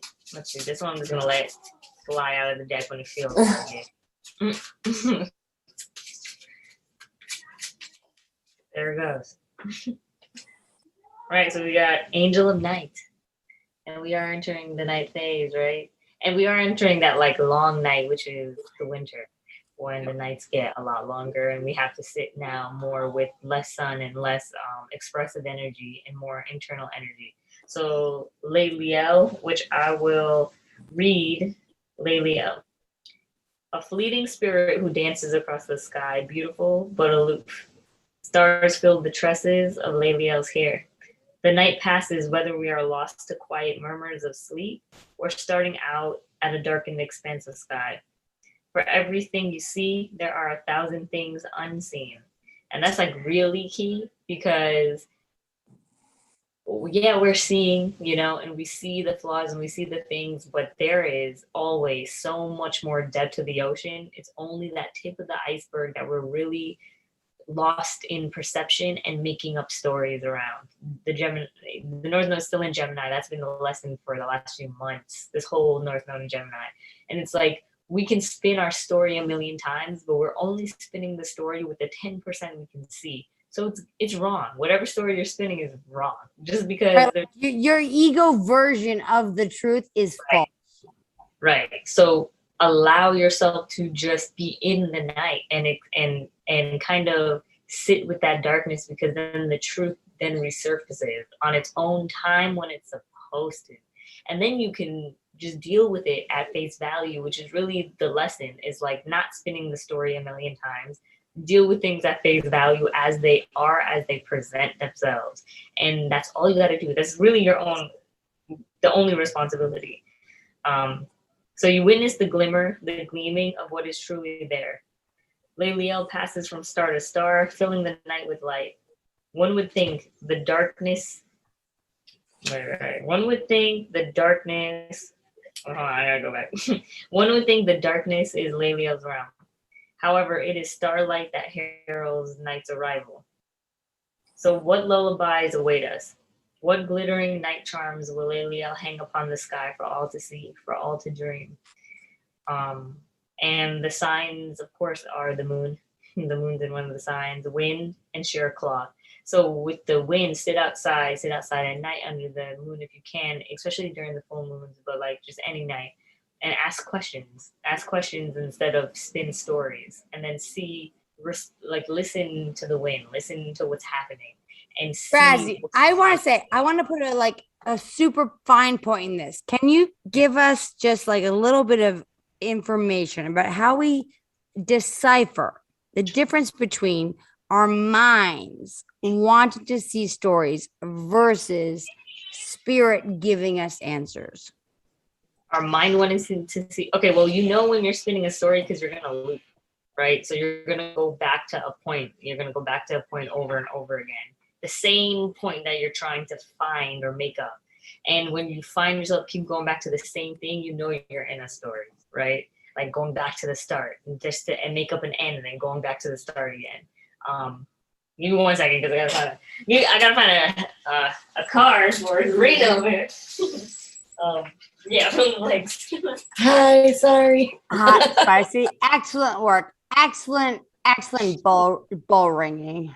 Thank you. She'll be back shortly. Hey, we're 222 ladies over here. 222 crew. If 222 or 22 or 2. Yeah, you didn't know. We lived together. We lived together. She hopped from her screen to mine. But like I've been haunting your souls regardless. She just telepathic levels. Sarah's our fourth roommate. Yeah. No, I literally am though. Thank you so much, Spicy. That's honestly the most validated I felt all year. Right. So whenever you find yourself, re-saying the thing over and over and over again, that's a story that you're telling. But you have to be quiet to catch the signs. And the matrix is always working. I've learned so much about sitting in the matrix and watching how energy moves with different energies when they come online. So when you're getting signs, it's because you have a thought and then you can pair it with something external. You can pair the internal with the external.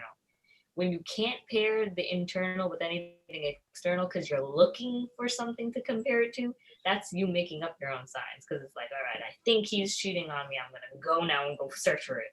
Like, then you're actually trying to make up the symbolism yourself, which is, you kind of self-sabotaging. But when, let's say, like, you're like sitting there and you're thinking about something and then something just kind of pops up, take that for what it is. Once again, it's face value. So take right, exactly. Spirit will show you if you needed to see it, and you will. I've been there a million times. When you get that internal feeling because something pops up externally, that's the sign, right? So the sign is external to confirm internal, and vice versa. This is how we kind of do it, right? We ask questions internally and then wait for the response from nature, the response from even the technology, because it goes hand in hand. But when you're looking, when you're investigating, when you're investing your time to, once again, a story that's playing out, it's just bad. It's bad waters. It can get very murky. It can get very confusing. And then every time you spin a story, you get a little bit more confused and a little bit more confused. So it could be a story that you're spinning about your future, not even about, it's like a fear of the future. What's going to happen if I can't do this, I can't do that. And then if I do this, and then I pair with this person, then this happens. And if I take this job and I go down this avenue, and if I move and I go here, go there. So it's kind of like, whenever you find yourself doing that is where you just need to stop and breathe and remind yourself that this is not real, that none of that is happening right now. It's not real. And just remind yourself over and over again. Sometimes it's hard. Sometimes you have to at the middle of the night, 3 a.m., grab your journal, start writing it out. If you can't get rid of the story, get rid of the story by writing out the story. Because then in another day, when you feel a little bit more clear, you can look back and be like, wow, this is stupid. What was I thinking? And really remind yourself of the stories that you're spinning. And that's how you get it out of you. Sometimes you literally do have to get it out, though, because, we can get caught up in that. I call it a confusion illusion. We can get caught up in the confusion illusion. I literally call it like the material. Right. And it is the material, because those things are what produce, like, sometimes the best content, sometimes the best art, sometimes the best, like, that's what people can relate to, because they get caught up within that too. So to show someone how you transcended that, it becomes healing for others instead of just keeping it in you, which then turns toxic. I love that. Okay, so I just pulled a card. The Key of Life. The Ankh pretends new life being born through you now. This new life being born in whatever form will enrich your life, bringing you more into wholeness and fulfillment. Do not give up on your creative destiny. Stay with it. You are flowing in the right direction, and you have spiritual support from the unseen worlds. Let it happen. Pretty good. Pretty good. So really, that's the message. It's like you really want to use this time to like filter through whatever. If there's fear messages popping up in your psyche, let them go. And if there are real messages of transformation popping up in your psyche that scare you but are present with excitement, follow that. Because there is new life being born here on the manual, on the Moon Zoom. Okay. And it's like, whatever got us here is not going to get us there. So we want to practice new ways of doing things that actually bring us into an elevated experience of the thing that we're thinking, right? So we could like water the garden at a low level and have it be low vibration. But the higher lesson, I think, is to water the garden, have them be super high vibe. I want to grow peas. I want to grow tomatoes, right? Whatever it is that you really wish that you were growing in your garden, get super clear, because you can grow it. You can grow whatever it is that you want to grow in your garden. You have to water it. You have to tend to it. But whatever thoughts that you're tending to now are going to reap you crops in the future. So be super duper careful about what fear thoughts you are harvesting, right? Like you want to be so careful to make sure that you're focusing on the thoughts that bring you something so fucking awesome, so fucking exciting, right? Don't fuck around with fear. Don't fuck around with worst case scenario, because it will bring that, right? But if in your mind you can imagine a situation that is like so whole and so holistically satisfying, and that you have everything you need because you have watered this garden, and it's just thoughts. It's just like good vibe thoughts around the thing that you're creating. That's all you need, right? Don't focus on the things that make you feel bad. Don't focus on the overeating you did at the family dinner. Don't focus on the thing you fucked up while you were trying to create something magical. Fuck that. Focus on the really good thinking you've done, and on the really exciting new horizon that is available to us if we can actually get excited about the future, rather than feeling like that's not for me, or that's for a good girl that doesn't eat carbs, or whatever bullshit, right? Like, allow yourself to enjoy the human experience. And when you think about what do I want in the future, think about best case scenario and then just water that garden. That's it. Does that make sense?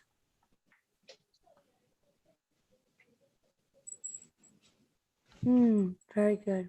Razzie, any other thoughts, comments, questions, thoughts from the peanut gallery, thoughts from anybody that is still here on this Zoom manual before we wrap up and go into our lives where we manifest our futures, etc., etc. Okay, we got a chip dip. We got a Chris. What do you got? Chip dip. Any thoughts, questions, comments? No, I liked it. I liked the fact that all the talk about the blank canvas and being okay to be in that blank space and like just figure out what, like, my Virgo-ness was like, oh, what's the right medium to pick? And it's like, no, you're supposed to just let yourself like feel what is the right thing to pick. That's what it sounds like to me, at least. Yeah, and there's no right thing. So it's whatever Yeah, you exactly. Yeah. whatever you want. Like it's whatever you like. It's just whatever you look at and you're like, yeah, this feels fucking great. Okay, cool. I never thought about using that before. And then just doing it, So yeah, I like that. I love it. No right thing. Yeah, thinking fucks us up.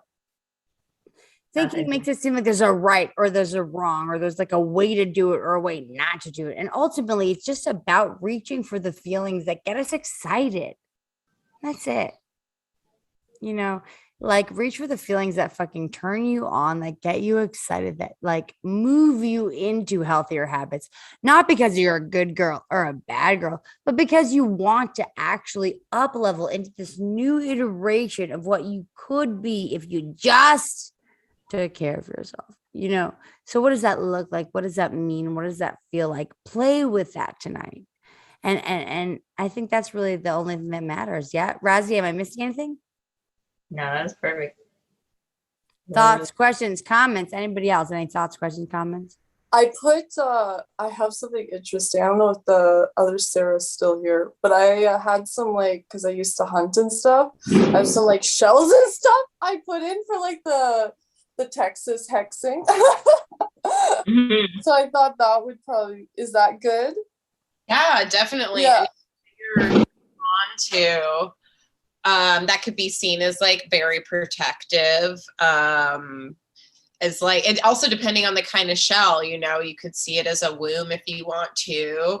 And also my brain's going to in TCM, which is traditional Chinese medicine, shells are one of the things we consider an herb.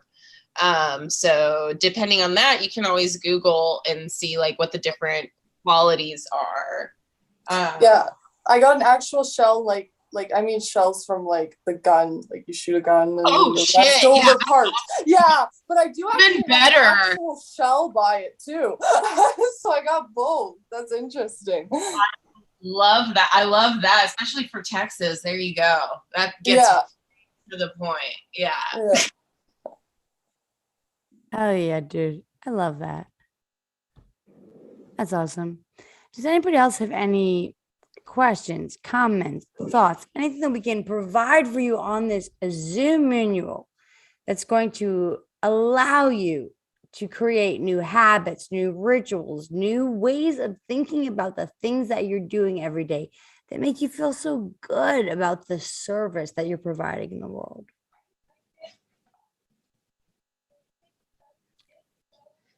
Nah, I get it. It's heavy. I get it. Razzie. Everyone's laughing. That's cool. Any other thoughts before we end this Zoom manual that you want to leave the people with? No, I think I ringed it all out, man. I just love y'all. I love y'all. Thank you guys so much for coming. Does anybody have any questions before we go? Cool. Journal hard, weep often. Feel really good about feeling the feelings that you feel, even if they're uncomfortable, will be my biggest recommendation. Get super duper comfortable feeling super duper uncomfortable. And from that place, you can create miracles, right? Because you're actually leaning into what is versus avoiding what is. Get present in the discomfort. It's all good.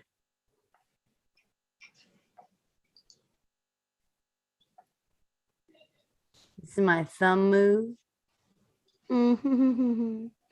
Razzie, anything else? Pull a final card for us. We'll end the Zoom.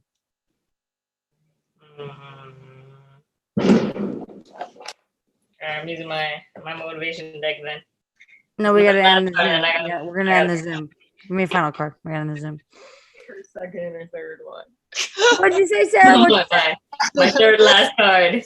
I was just thinking, I was like, I think this is like her second or third last card. I throw everything on Razzie. She's a Libra. Libras are very down for whatever. Except I gotta go after this one. I don't got any more cards. Ending it after this card. This is the last card. Okay, I haven't pulled it from this deck in a while. So we gain power from again and again allowing ourselves to choose the kind of recklessness that allows us to be vulnerable, genuine, and brave in pursuit of our dreams. That's the last card. That's perfect, dude. Be a little reckless. It's all good. Yeah, think about what it is that you're actually dreaming about. What does it look like to be reckless? What does it look like to super take care of that dream? And just find a happy medium. Does anybody else have any questions, comments, thoughts before we wrap up this live Zoom?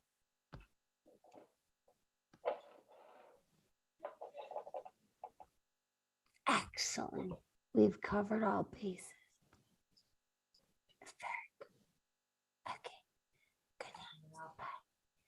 Go fucking journal. Go fucking journal, motherfucking hearts out. Okay. Everyone's laughing. I want everyone to know that's not seeing the gallery view that people are motherfucking laughing right now. Okay. It's joyful. We're going to journal in joy. Okay. We're going to joyfully journal until the night's end. And then we're going to begin a whole new cycle where we are actually calling in the really exciting new beginnings that we want.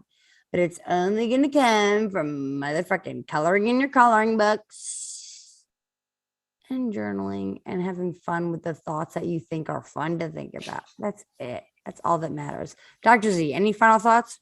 Yes, I love what you've been saying because literally that's what I've been doing.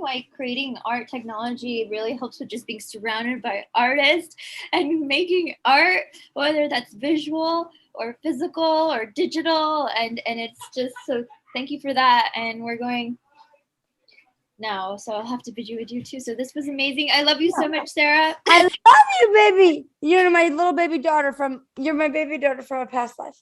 I know. And it's Sagittarius Day today too. We're all making our mark in the world or some shit.